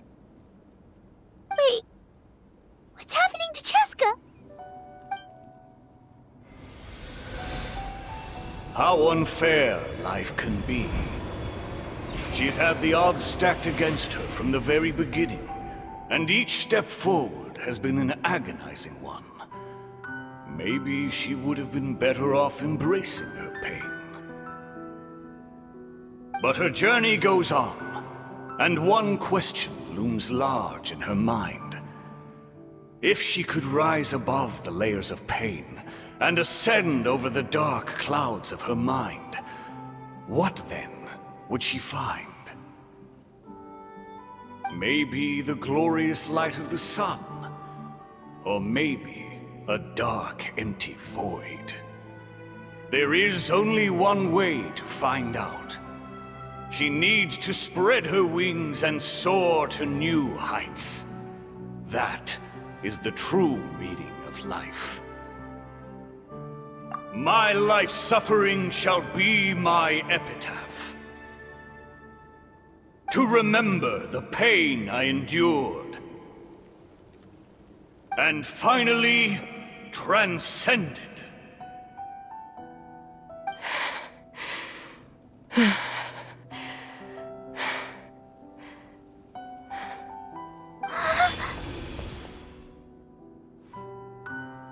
Let's take Koichi somewhere safer.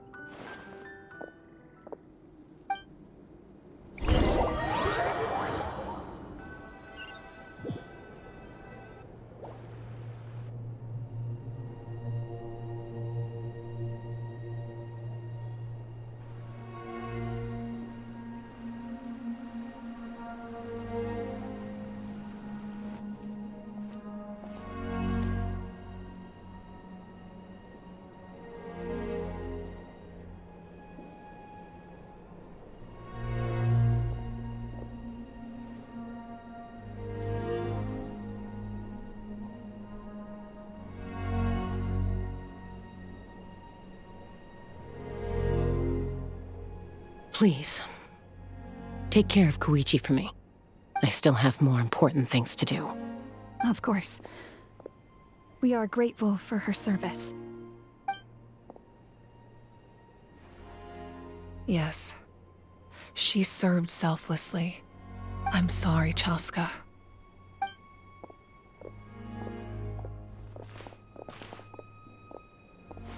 It's all right. I'm far from the only one going through this right now. Koichi wanted to be a hero. And in my heart, she always will be. If we want to honor what she stood for, not to mention her sacrifice. Archon, we need to hurry. Time for this war to end.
Everyone, are you ready? A bitter war lies ahead. Our victory begins in each of your minds.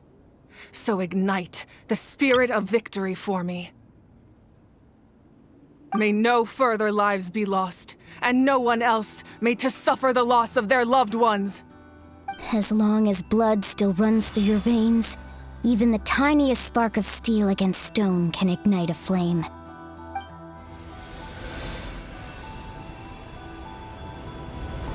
Its blaze will become one with the gaze of all Natlan. Even amid everlasting darkness, our bonds remain eternal.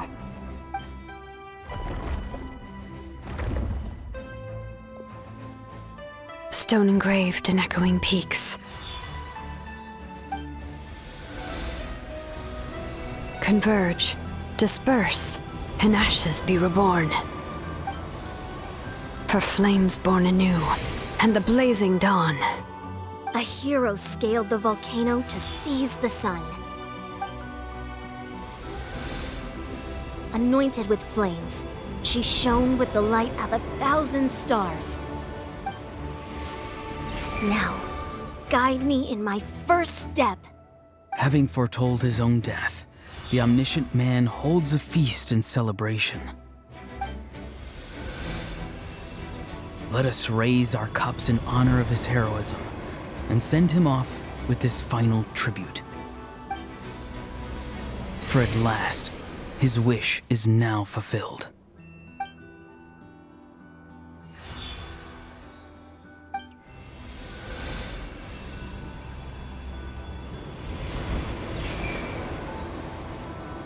My life's suffering shall be my epitaph. To remember the pain I endured, and finally, transcend it. Heroes of the ages! Our moment has finally come!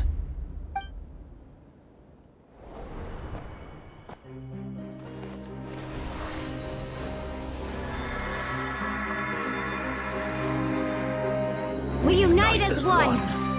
Baptized by the Turnfire. Bearing an ancient blessing. Knowing true power.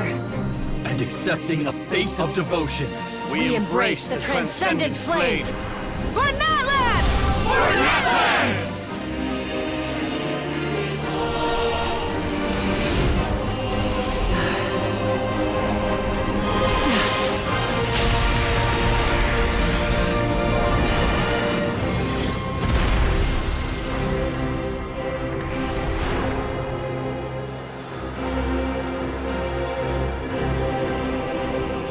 In the name of the Pyro Archon Xilonen, I declare the Night Wars underway! The Ode of Resurrection will guard all life till the war is over!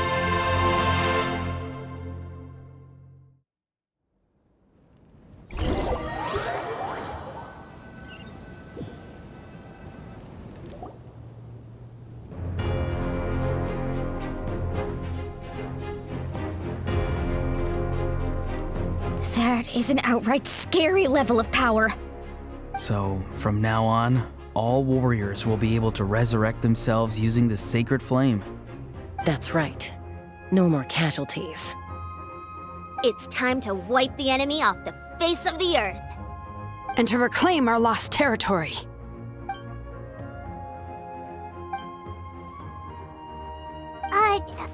We'll come with you. Paimon, traveler. I'm so grateful you got to us when you did.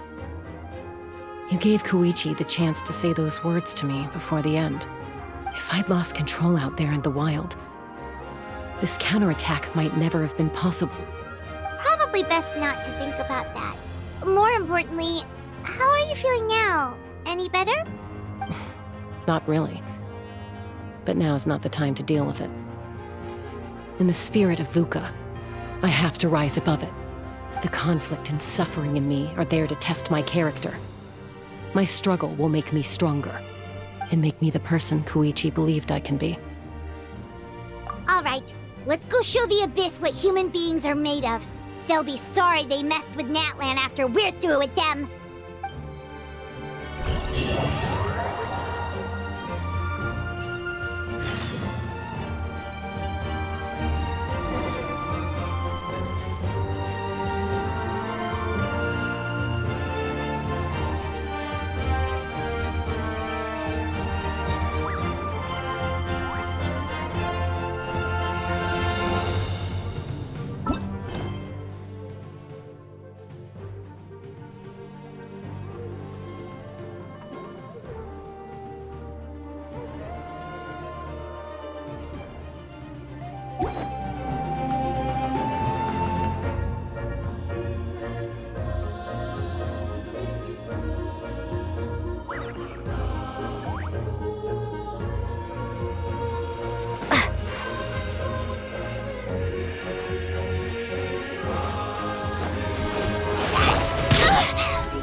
Everybody stand back! For Natlan!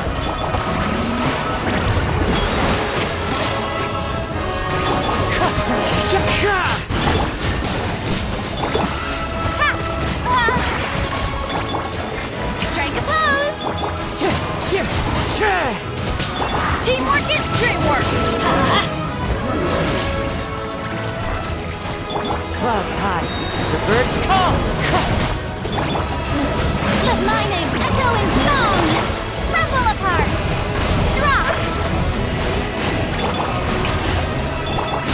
Strider! Everybody stand back!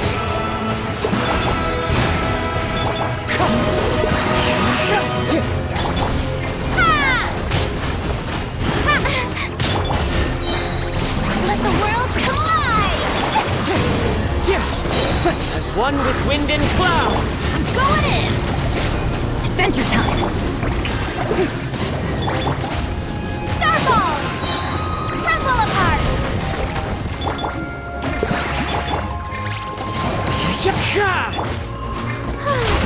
How dare you!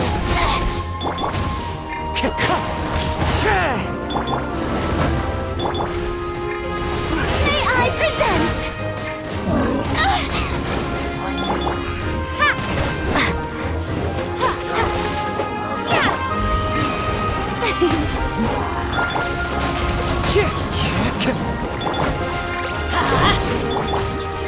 Time to shine! Ooh, look at that! Aerial support from Mavuika? Look how powerful she is now. It's borderline unfair.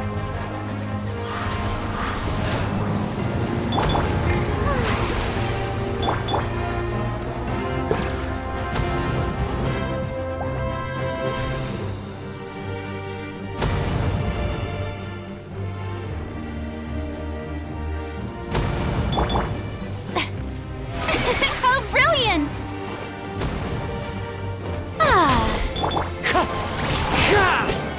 Everybody stand back! Drop!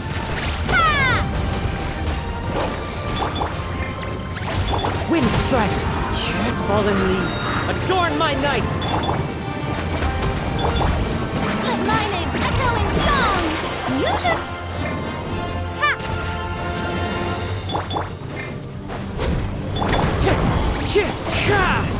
Let's light it up! Drop!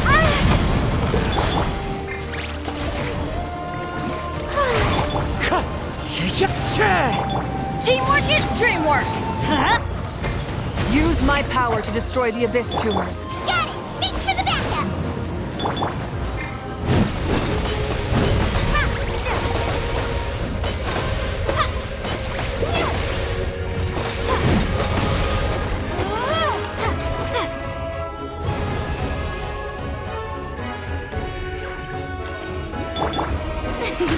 The show begins!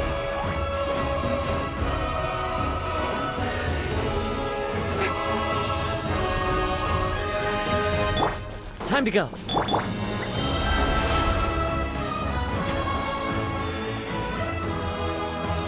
Oh, did you guys see that huge fireball?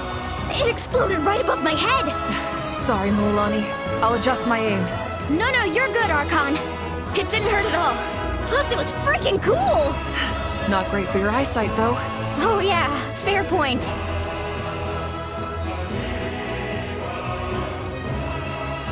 Ugh, a house coming in way too hot. Is it possible to mute him?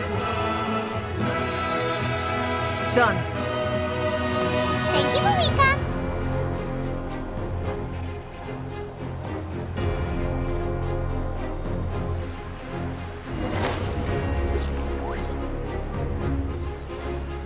Backup has arrived. All right, give him hell. Vengeance for Koichi.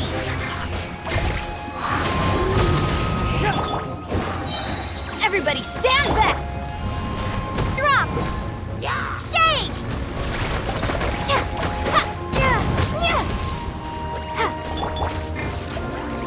Time to shine!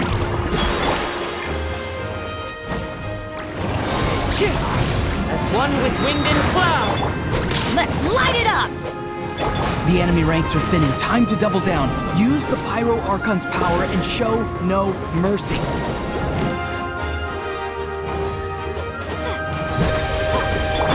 Strike a pose! Drop!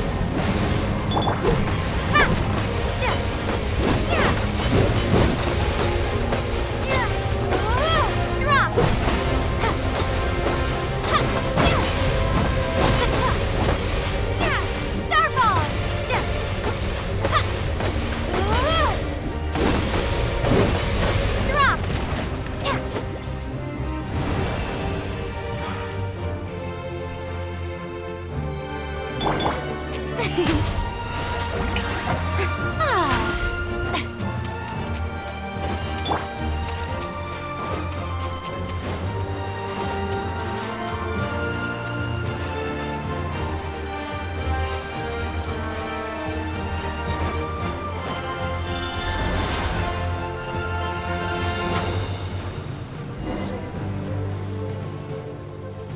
Kachina, over here! I'll send you up, it'll be quicker!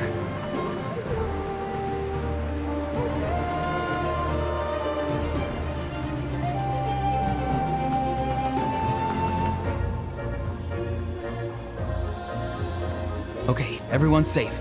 Granny, please go on ahead with the others. I just need some more time, I promise. I won't hold things up. Ororon! Leave the vegetables and aphids behind, you dimwit! It's too dangerous!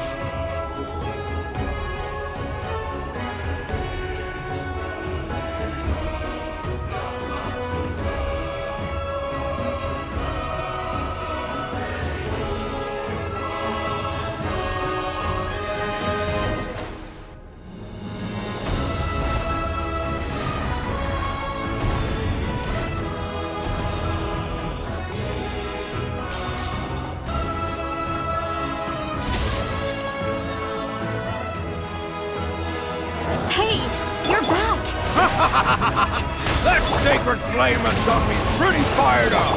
I'm ready to butcher a whole army of monsters.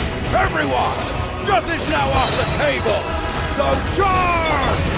Let's give them everything we've got.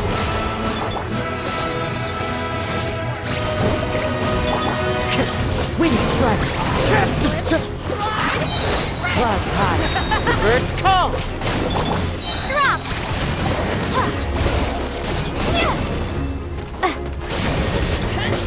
Rain of bullets! Shake! Let my name echo in song!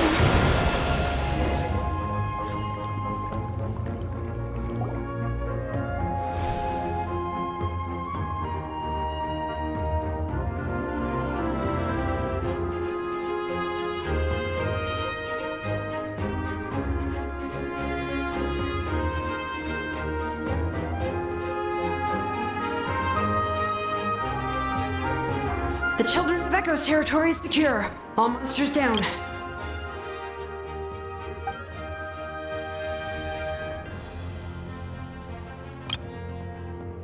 All good here at the People of the Springs, too. We crushed it! Masters of the Night Wind are also safe. Should I go support the Flower Feather clan? Things are still pretty rough over there. I'm already en route. No need. I just dealt with it. Already? But you were just at the stadium! Yeah, well, you have no idea how long I've been itching to bash some heads in. Oh! Fair enough. Ian-san, what should we do about the Collective of Plenty? Your home's a long ways away from the stadium. Oh, no need to worry. I just heard from Verisa. She says they're safe now.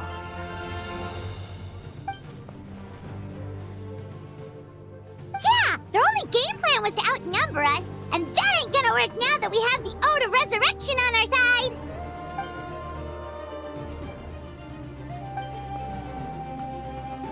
We ain't gonna let them get away with that! Friends, let's gather at the stadium! More abyss tumors have descended, all near the stadium. Let's split up and take them out. Oh, we need someone to guard the main entrance. All right, this is the final battle!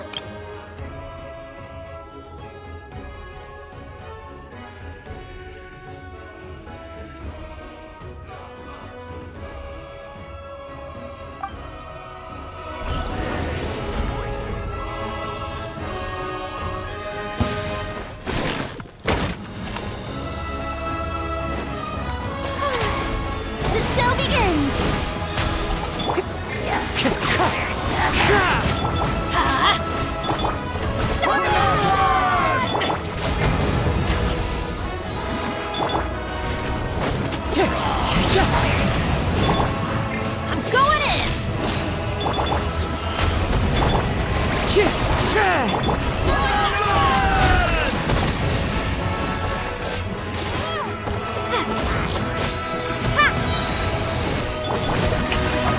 Let the world collide! Falling.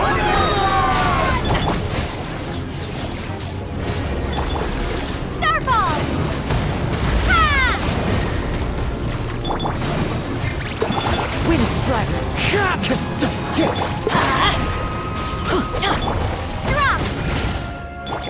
Ah! How brilliant! Let my name echo in song! Crumble apart!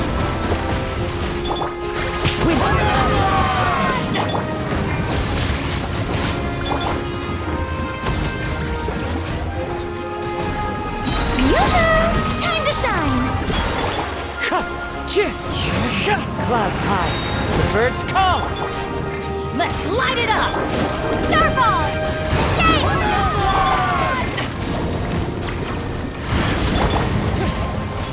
Time to go. Teamwork is dreamwork! Show it!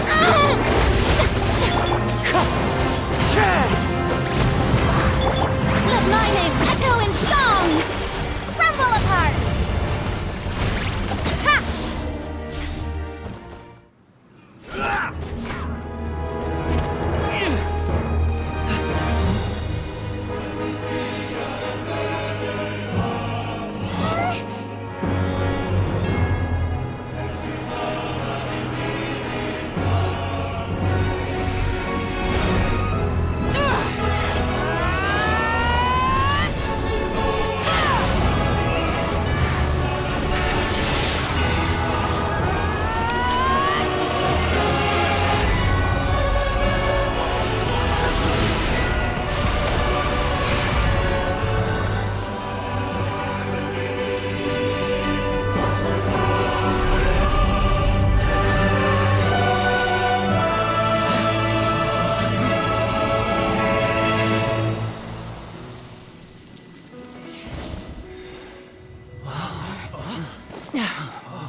Everyone, we are gathered here to celebrate a glorious victory.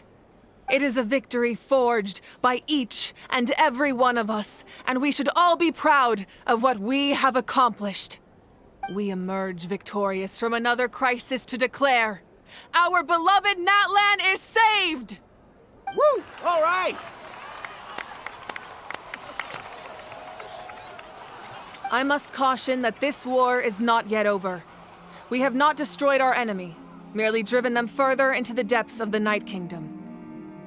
But the Abyss underestimated Natlan's forces, and they have suffered a devastating defeat. It will be a long time before they are able to pose a threat to us again. After making some preparations, I will launch my final counterattack. I shall strike them in their lair and wipe them out for good. Oh, man.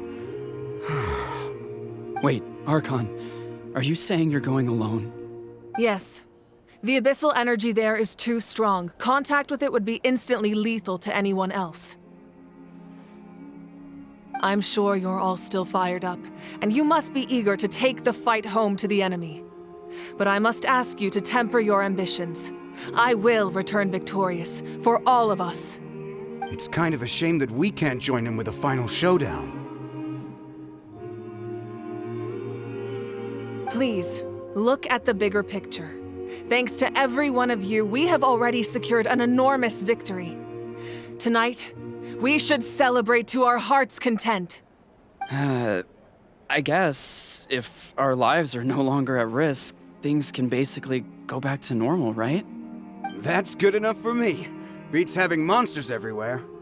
When the time comes, I will gather everyone here again. Now, let us also remember those who gave their lives fighting for our nation. Once the last dregs of the Abyss are wiped out, I intend to give them the grand funeral they deserve. An ancient name could never record the many who we lost. But no hero of Natlan should be forgotten. If I may, let's have a moment of silence for the fallen.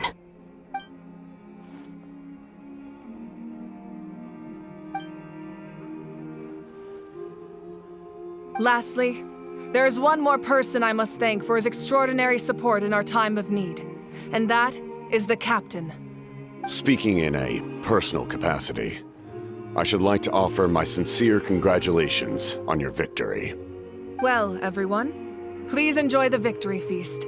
I hope it's a chance to relax your minds and rekindle your spirits, so that we may face what lies ahead with renewed vigor.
You did a great job, Kachina. Oh, you're much more confident now. Seems like winning the pilgrimage gave you a real boost.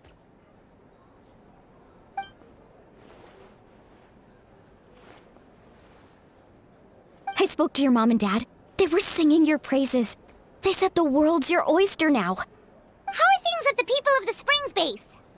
There are some casualties, but the overall mood is very positive. I reckon they'll start rebuilding pretty soon. Same situation for the Children of Echoes.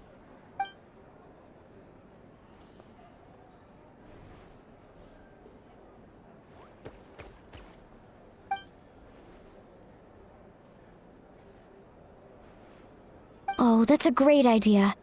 Let's do it together. Let's hope that their sacrifice marks the beginning of a new age for Natlan. An age of unprecedented peace.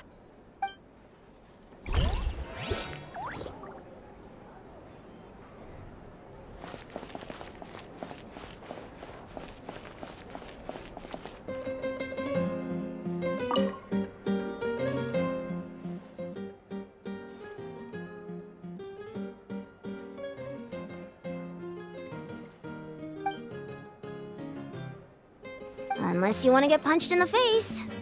What is it with you, Ahau? Why are you so incapable of being nice?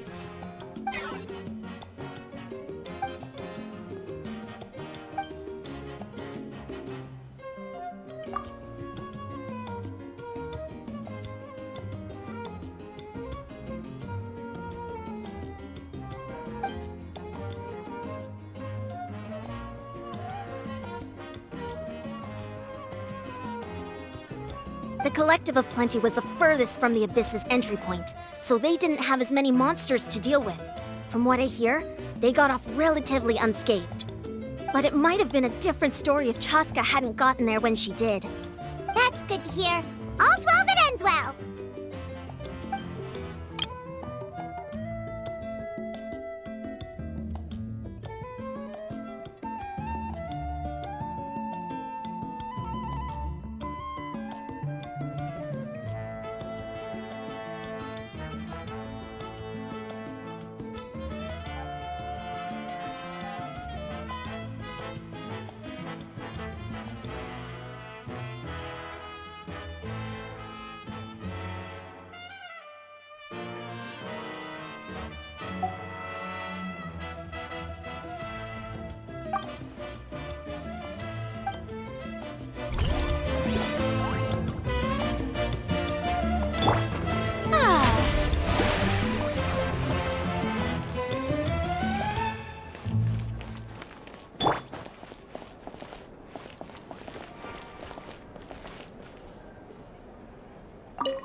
I must congratulate you on your efforts during this war. I'm told you have proven yourself to be an outstanding adventurer and warrior. You remind me of the Prince. The similarities in your approach are striking, especially when you told me you wanted to win. I hope you will see him soon. Hey, Ororon! How are the Masters of the Nightwind doing? Granny Citlali's been there the whole time, and she's a tough one. I think we should be fine. I'm sure there'll be some patching up to do, though. That's a job for the young folks. I should probably head back so I can pitch in. Do you need support from the Fatui? Probably not. There are a lot of older folks in our tribe, and I suspect they would find your comrade's presence a little distressing. Right, 'cause often they look like a bunch of intimidating thugs. Well, also in my tribe, excessive use of elemental energy is bad for your eyesight. Oh, right. Okay.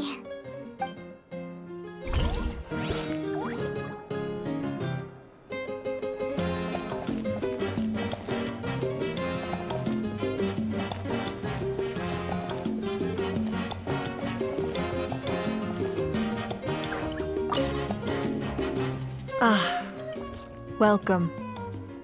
You seem a little out of sorts. Are you just tired, or...? I guess I am. You know, when I was up there in the sky, I could see all of Natlan stretching out below me. People everywhere, giving everything they had for a chance at victory. If only I'd been quicker. Maybe they wouldn't have... And Koichi. Maybe she'd still... I'm sorry. Now is not the time for that. Fruit juice, right? Make it a large? True. My 500-year plan has almost come to fruition. Just one last step to go. Namely, my final battle against the Abyss. But battle is second nature to me, so I'm not feeling a huge amount of pressure. It was so awesome. The way you exploded that thing in the sky with one almighty punch! Are you always gonna have that kind of power from now on? Oh, that was the Divine Throne unleashing my full potential. And it was only temporary. I can't wield that power for any length of time. My body wouldn't be able to handle it. Likewise, the amplified power of the Ode of Resurrection was also temporary. From now on, it's back to ancient name-bearers only. Correct. We dealt the Abyss a critical blow. So for the time being, it's too weak to sustain regular invasions. I hope the people will be able to enjoy this period of peace.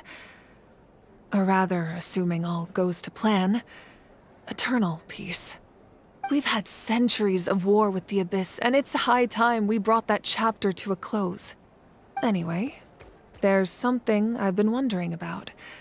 I know you've been at the center of some major events in other nations too, and fought many powerful foes. In this war, you were in the thick of it once again, dashing around tirelessly, supporting the fighting on all fronts. So tell me, what drives you to do this as a mere traveler passing through? Why risk life and limb for a cause that's not your own?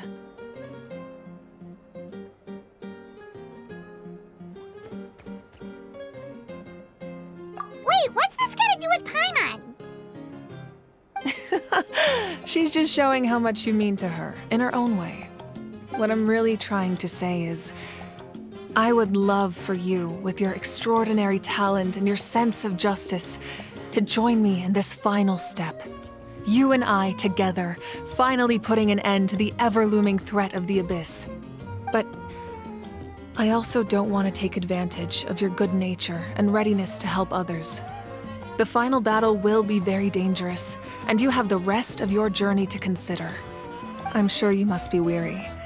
Sleep well tonight. Let's talk again tomorrow in the speaker's chamber. I'll give you more details on the final battle, and then I hope to hear your verdict.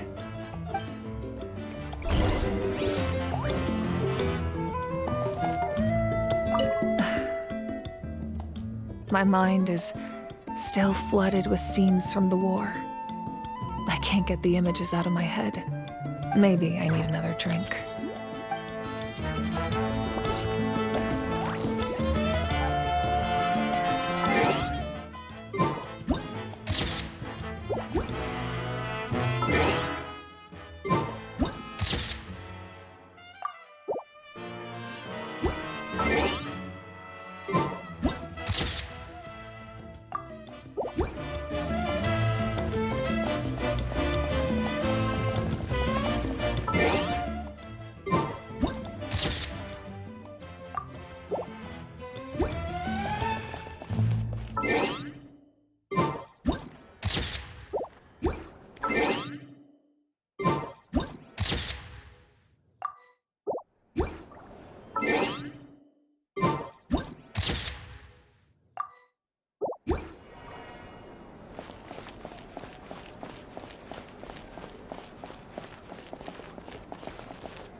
Wow, if you're making candles, I have some materials you can use. They're in the warehouse. Should have plenty to spare.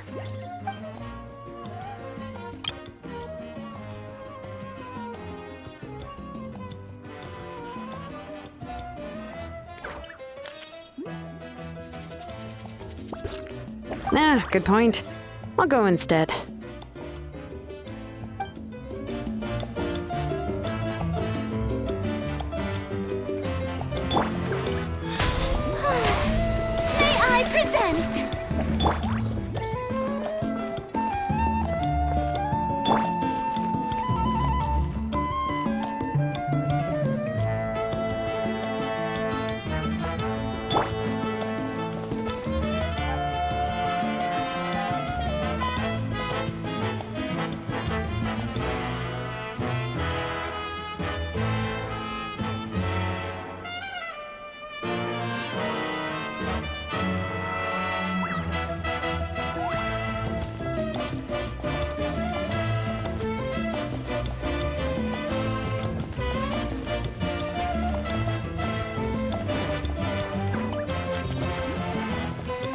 Everyone else is enjoying the celebration, but a house still being as aggravating as ever.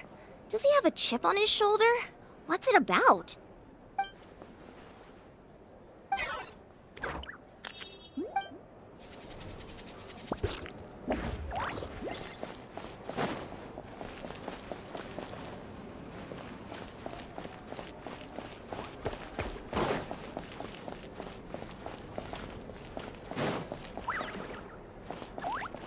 I'm still somewhat in disbelief that a united people prevailed against the Abyss. Do I sense some regret in your words? A degree of regret is inevitable. But above all, I feel profound admiration.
Wow, if you're making candles, I have some materials you can use. They're in the warehouse. Should have plenty to spare.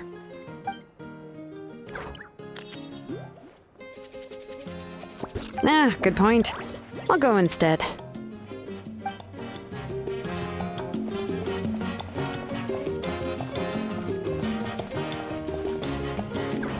I'm still somewhat in disbelief that a united people prevailed against the Abyss. Do I sense some regret in your words? A degree of regret is inevitable.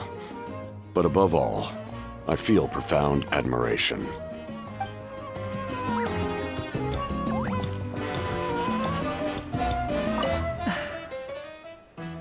My mind is still flooded with scenes from the war.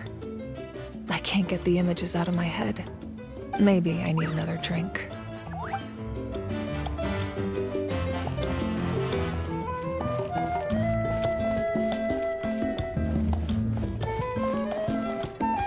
Everyone else is enjoying the celebration, but a house-toad being as aggravating as ever. Does he have a chip on his shoulder? What's it about?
Hey, Traveler, Paimon. There you are. I've been looking all over for you. Oh, hey, Citlali! What's up? Listen up. I have something really important to tell you.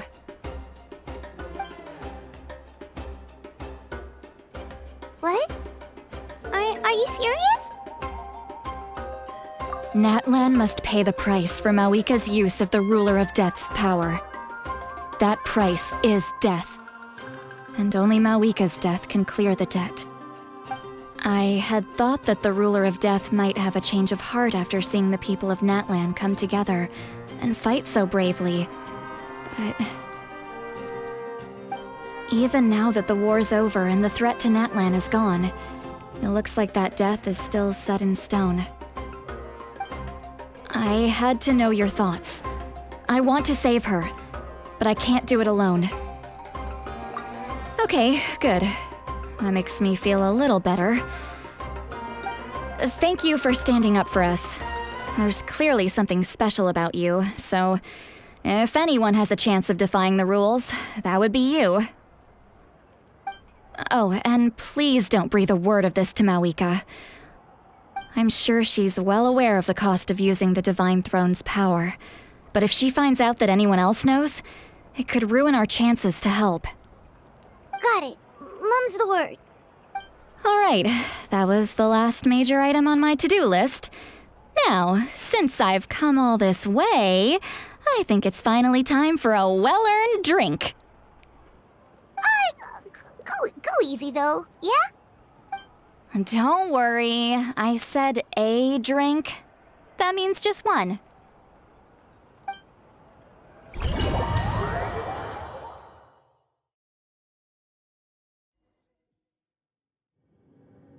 All right, you little munchkin. If you keep pestering me, I'm gonna have to get serious.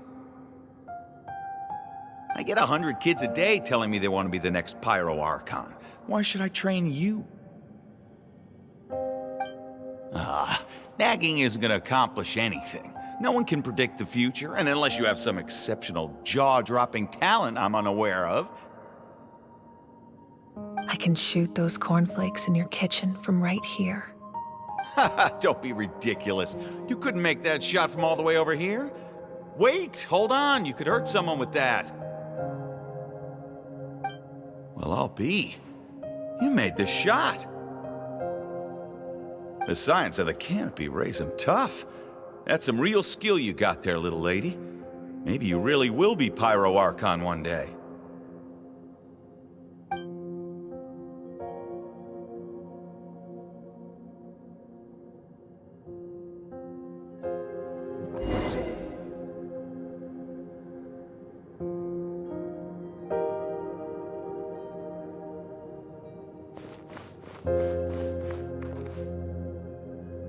See this?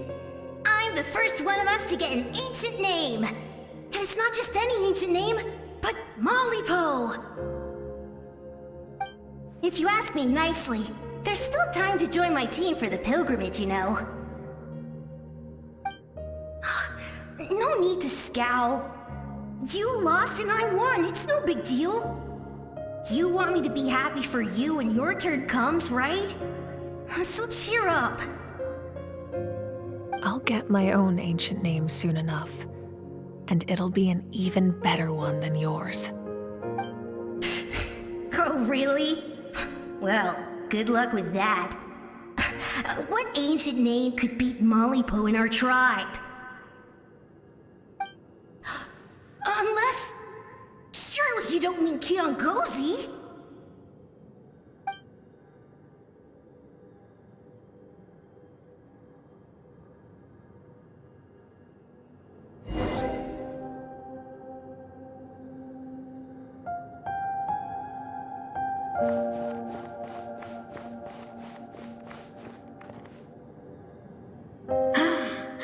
That was fantastic. Can't believe I beat you in a wrestling match for once. Can't be more than a few days now until you're officially made the Pyro Archon. Imagine me trying to schedule a wrestling session with you after that. Excuse me, Pyro Archon, but would you be able to take a day off from running the nation to wrestle with me? I heard that the Pyro Archon inherits the knowledge stored in the sacred flame. And apparently it can change your personality. I can't help but feel a little worried. Worried that you won't be able to beat me in a wrestling match anymore? Why would I be worried about that? Never mind. Clearly I'm just overthinking things. Why would you forget about me just because of some new job?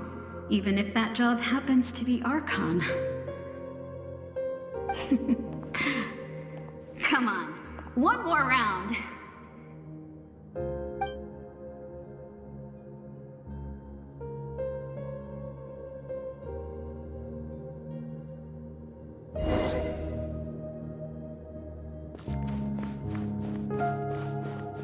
After the darkness will come the dawn.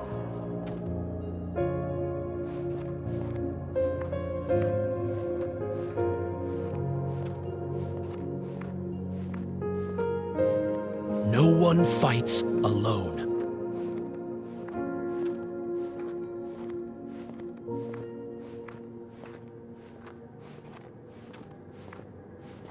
For Natlan!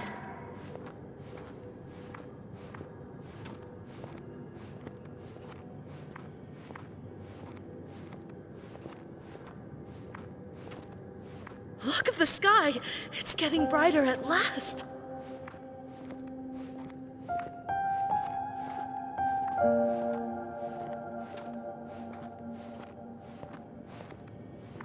We walk the righteous path, and the Pyro Archon will guide us.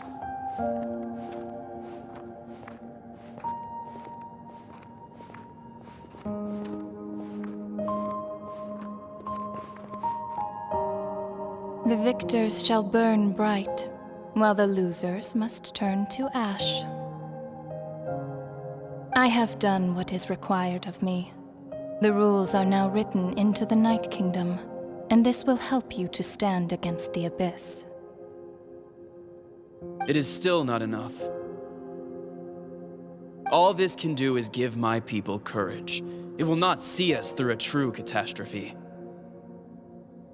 If you are to make the Natlanese alone bear the consequences of a broken world, you will have to bring more to the bargaining table. You are the greediest human I have ever met, and the fiercest negotiator. No other would seriously ask to borrow my power. My domain is death, and its power comes at a great price. The question is, are you prepared to pay? I need that power. Only a hero can truly wield it, and heroes are not afraid of dying. No, a fear of death is ingrained in all living things. If the wielder of this power cannot conquer their fear, countless innocent lives will be claimed in their stead. For only then can the price be paid. Those are the rules. Mine is a nation that will not yield to the Abyss, and it will certainly not yield to your rules. As their culture and civilization is transmitted through the generations and their faith grows, the people will go from strength to strength and reach heights that even I cannot dream of. Very well. I shall agree to help you. But I am merely a shade, and I do not have as much freedom to do as I please as you might think. Then what do you propose? Keep this a secret. If I am questioned about it, I will deny all involvement and claim that treacherous Xbalanque stole my power. That will not be a problem. Thank you. I am glad we could reach an agreement.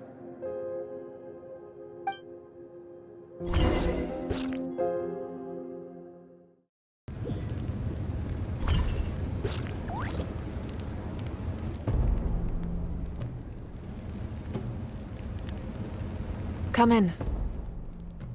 As you know, I've asked you to come here to discuss the task of wiping out the Abyss. Oh, but first, any progress on the ancient name? I'm surprised she was willing to help you, and by extension, me. I'm very grateful to her. Wait, hold on. Wasn't the whole point of the ancient names for winning that huge battle? Why would the Travelers still need one by this point? That's right. The Abyss has retreated to the depths of the Night Kingdom, a place that has long since been corrupted by abyssal energy. If we don't finish them off and restore the Leylines, the threat they pose to Natlan will remain. The battle we fought yesterday, we may one day have to fight again. This is the fate Natlan has always been resigned to. For thousands of years, we have struggled on the brink of a looming darkness and never known true peace. But this time, I want to break the cycle and free us from this fate for good. With the sacred flame, I can protect myself from the abyssal corruption, but beyond that, you are the only other person who can resist it. If your ancient name can't be forged, I will go alone. But if it can, I'd really love your help. Not completely. After all, the Night Kingdom is still plagued by abyssal corruption. But when I used the power of the Divine Throne, it dispelled a lot of that corruption. Plus, your ancient name is a special case, so the Lord of the Night will take special care of you. In short, the Ode of Resurrection still has a number of limitations, but I can promise that it will work reliably on you. Whoa, whoa, whoa! Are we forgetting this? What? You mean we'll be separated? The Abyss is extremely devious.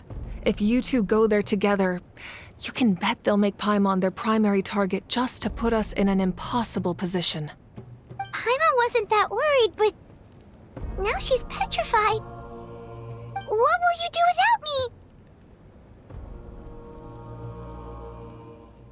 Okay, well, Paimon needs to think about this because you're really asking a lot of her, but we'll give Paimon some time and she'll do her best to rise to the challenge.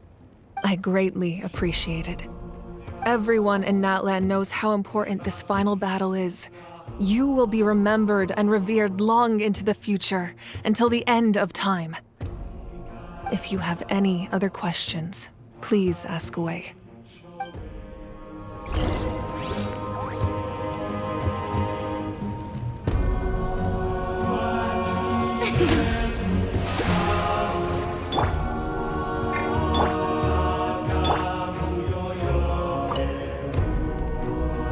As I've said, if you have any other questions, please ask away.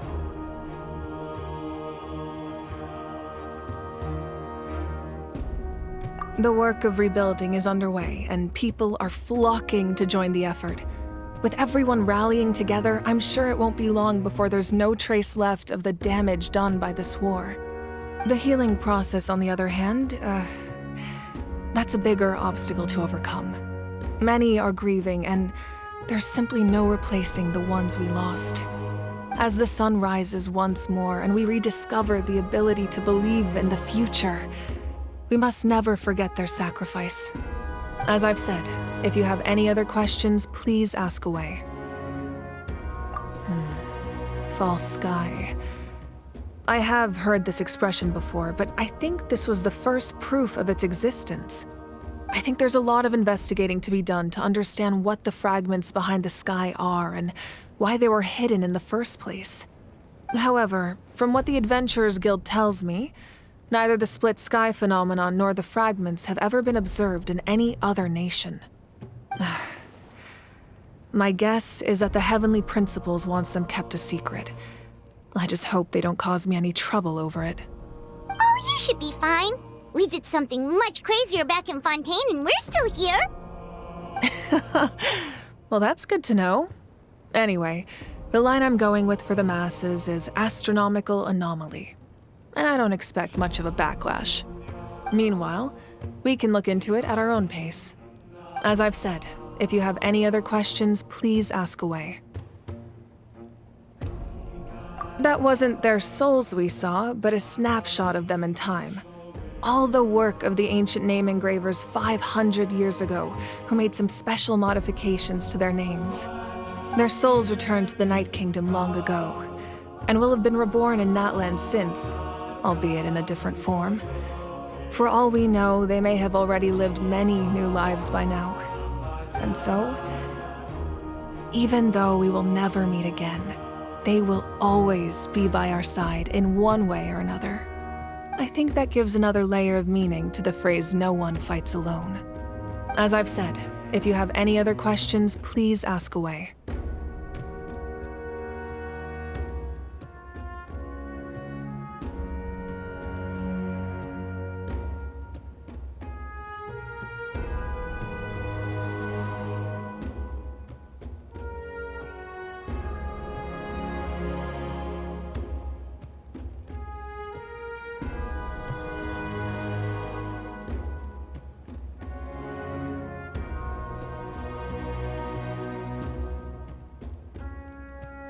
That wasn't their souls we saw, but a snapshot of them in time.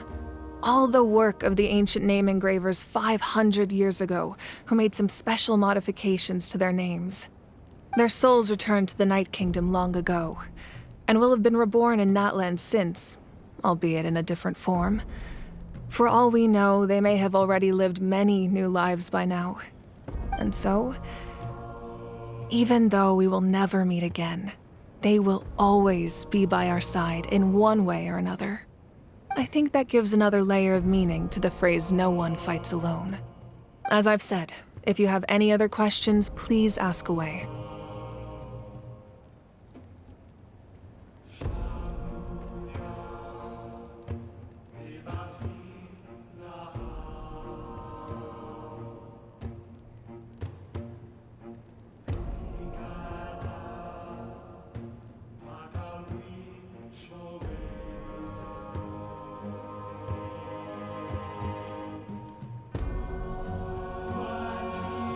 We have a temporary alliance, but I can tell that saving Natlan is not his only goal. Yeah, Paimon still doesn't get why saving Natlan would be so important to him in the first place. Unless he's just a good guy who wants to avoid another Khaenri'an. But somehow Paimon doubts it's that simple. I wouldn't worry too much. Based on all the interactions we've had with him and knowing more about his background, I have a lot of respect for him. I don't think he has any ill intentions. Now, we should focus on the final battle. As I've said, if you have any other questions, please ask away.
As I've said, if you have any other questions, please ask away.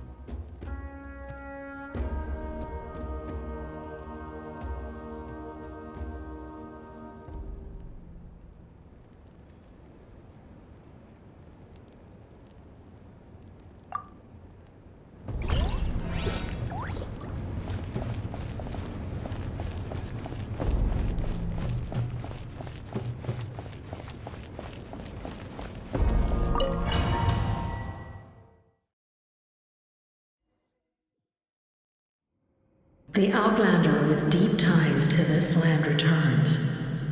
And this time, he is alone.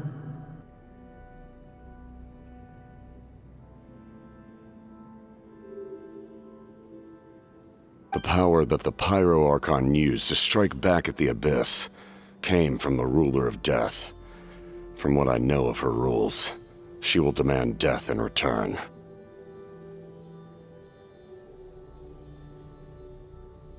How do you know of this? I see. So, the Ruler of Death sent you on your long journey.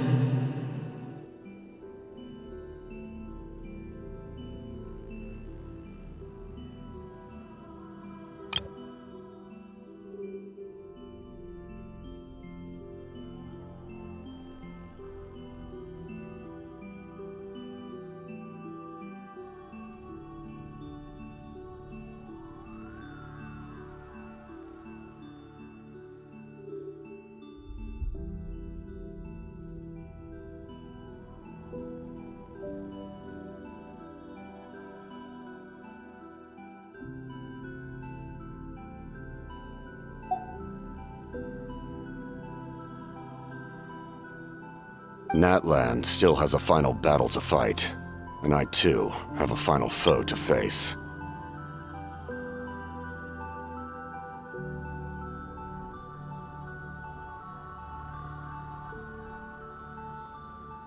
For the sake of those countless lost souls, and a hope for Natlan's future, I need your help.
Make my escape.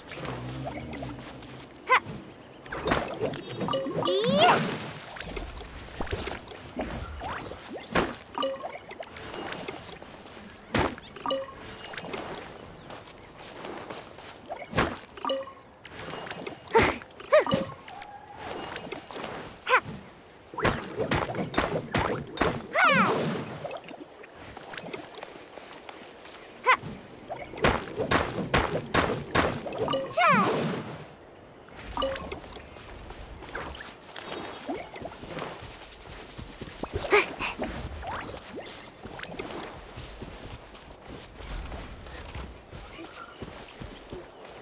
Make my escape.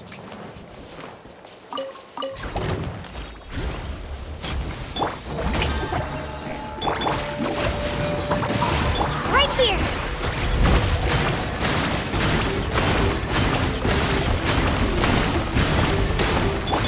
Ha! Drop. Come on out. Let the world collide. Ha! Right here.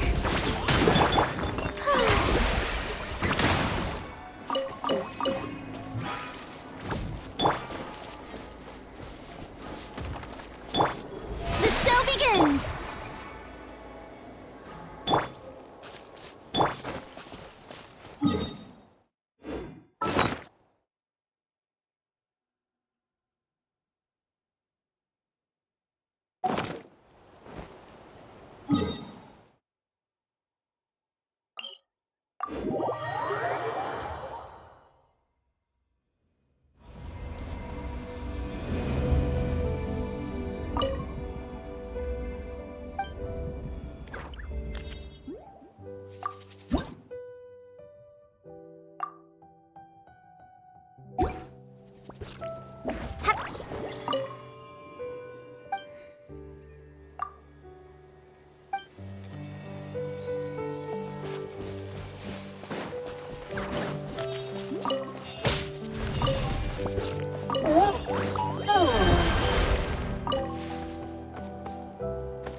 Everybody stand back! Let's move! Hands where I can see them! Final warning! Strike! Illusion shattered!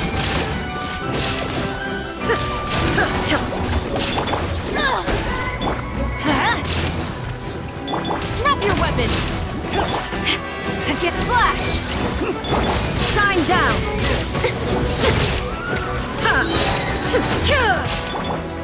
Teamwork is dreamwork! Let's light it up! You asked for it! Final warning! Stop right there! Strike! Storm the front! Illusion shattered! Torn to oblivion!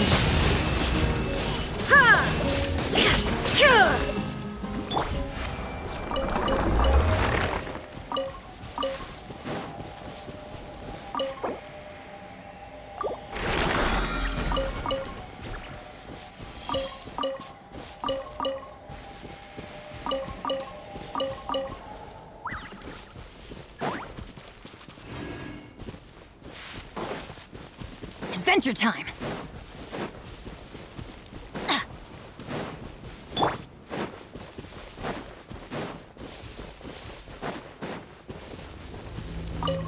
There is no escape! I'm going in!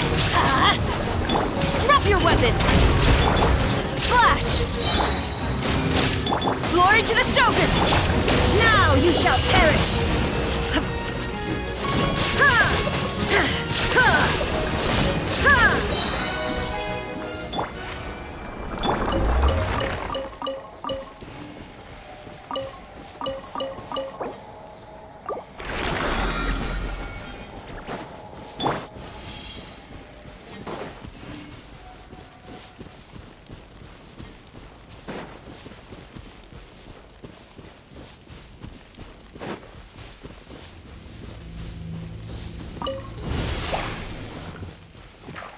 Teamwork is dreamwork! Let's light it! Justice will prevail! Strike! Inazuma shines eternal!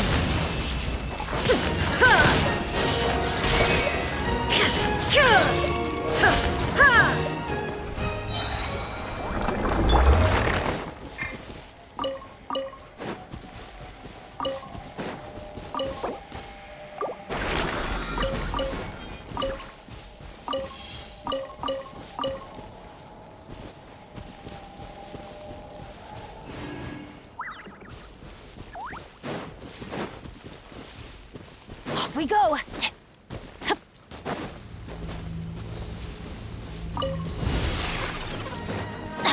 Everybody stand back! You asked for it! Final warning! No turning back! Shine down! Now you shall perish!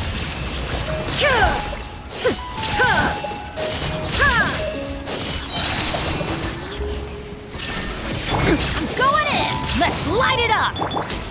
Justice will prevail! Stop right there! Flash! Glory to the Shogun! Torn to oblivion!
we go!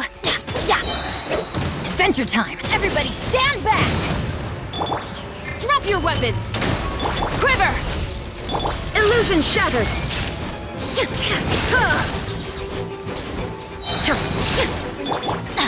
Let's light it up!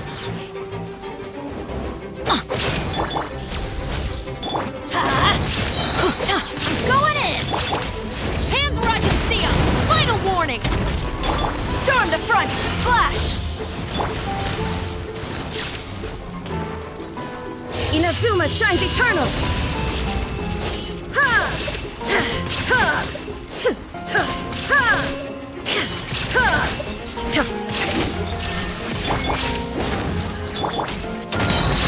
Strike!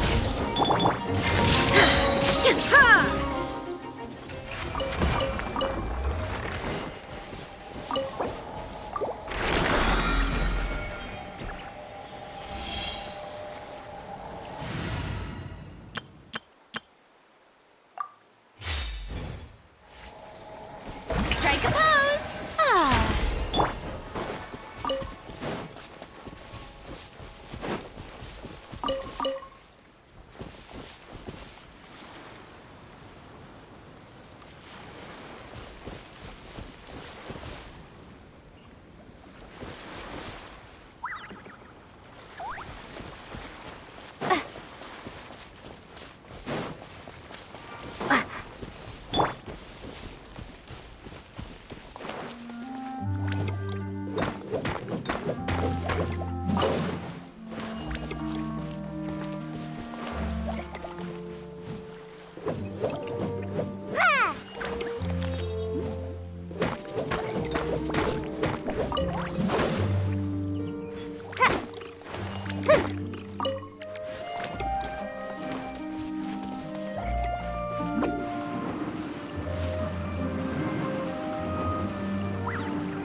This realm is truly beginning to thrive.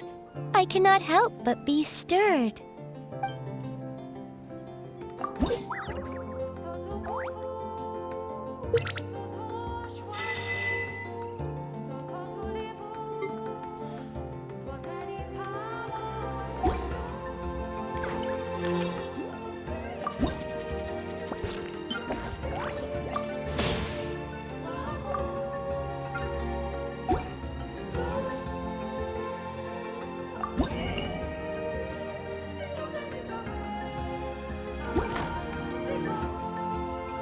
If you ever have any questions about the realm within, you may ask me.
final destination of every journey is home.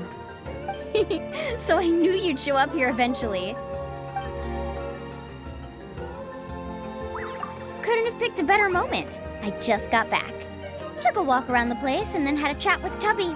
But now, I'm all yours.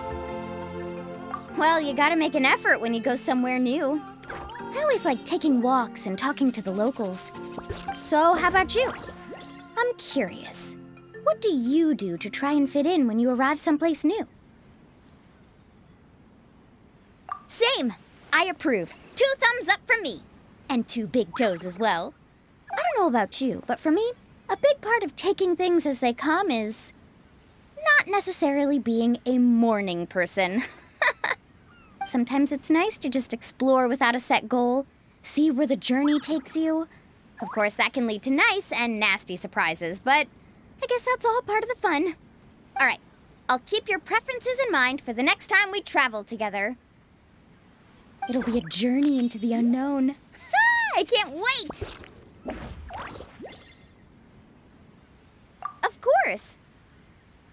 Most tourists who come to our tribal land on vacation stick to the popular routes, so I've gone over those countless times. I could literally navigate them with my eyes closed if I wanted, not even exaggerating.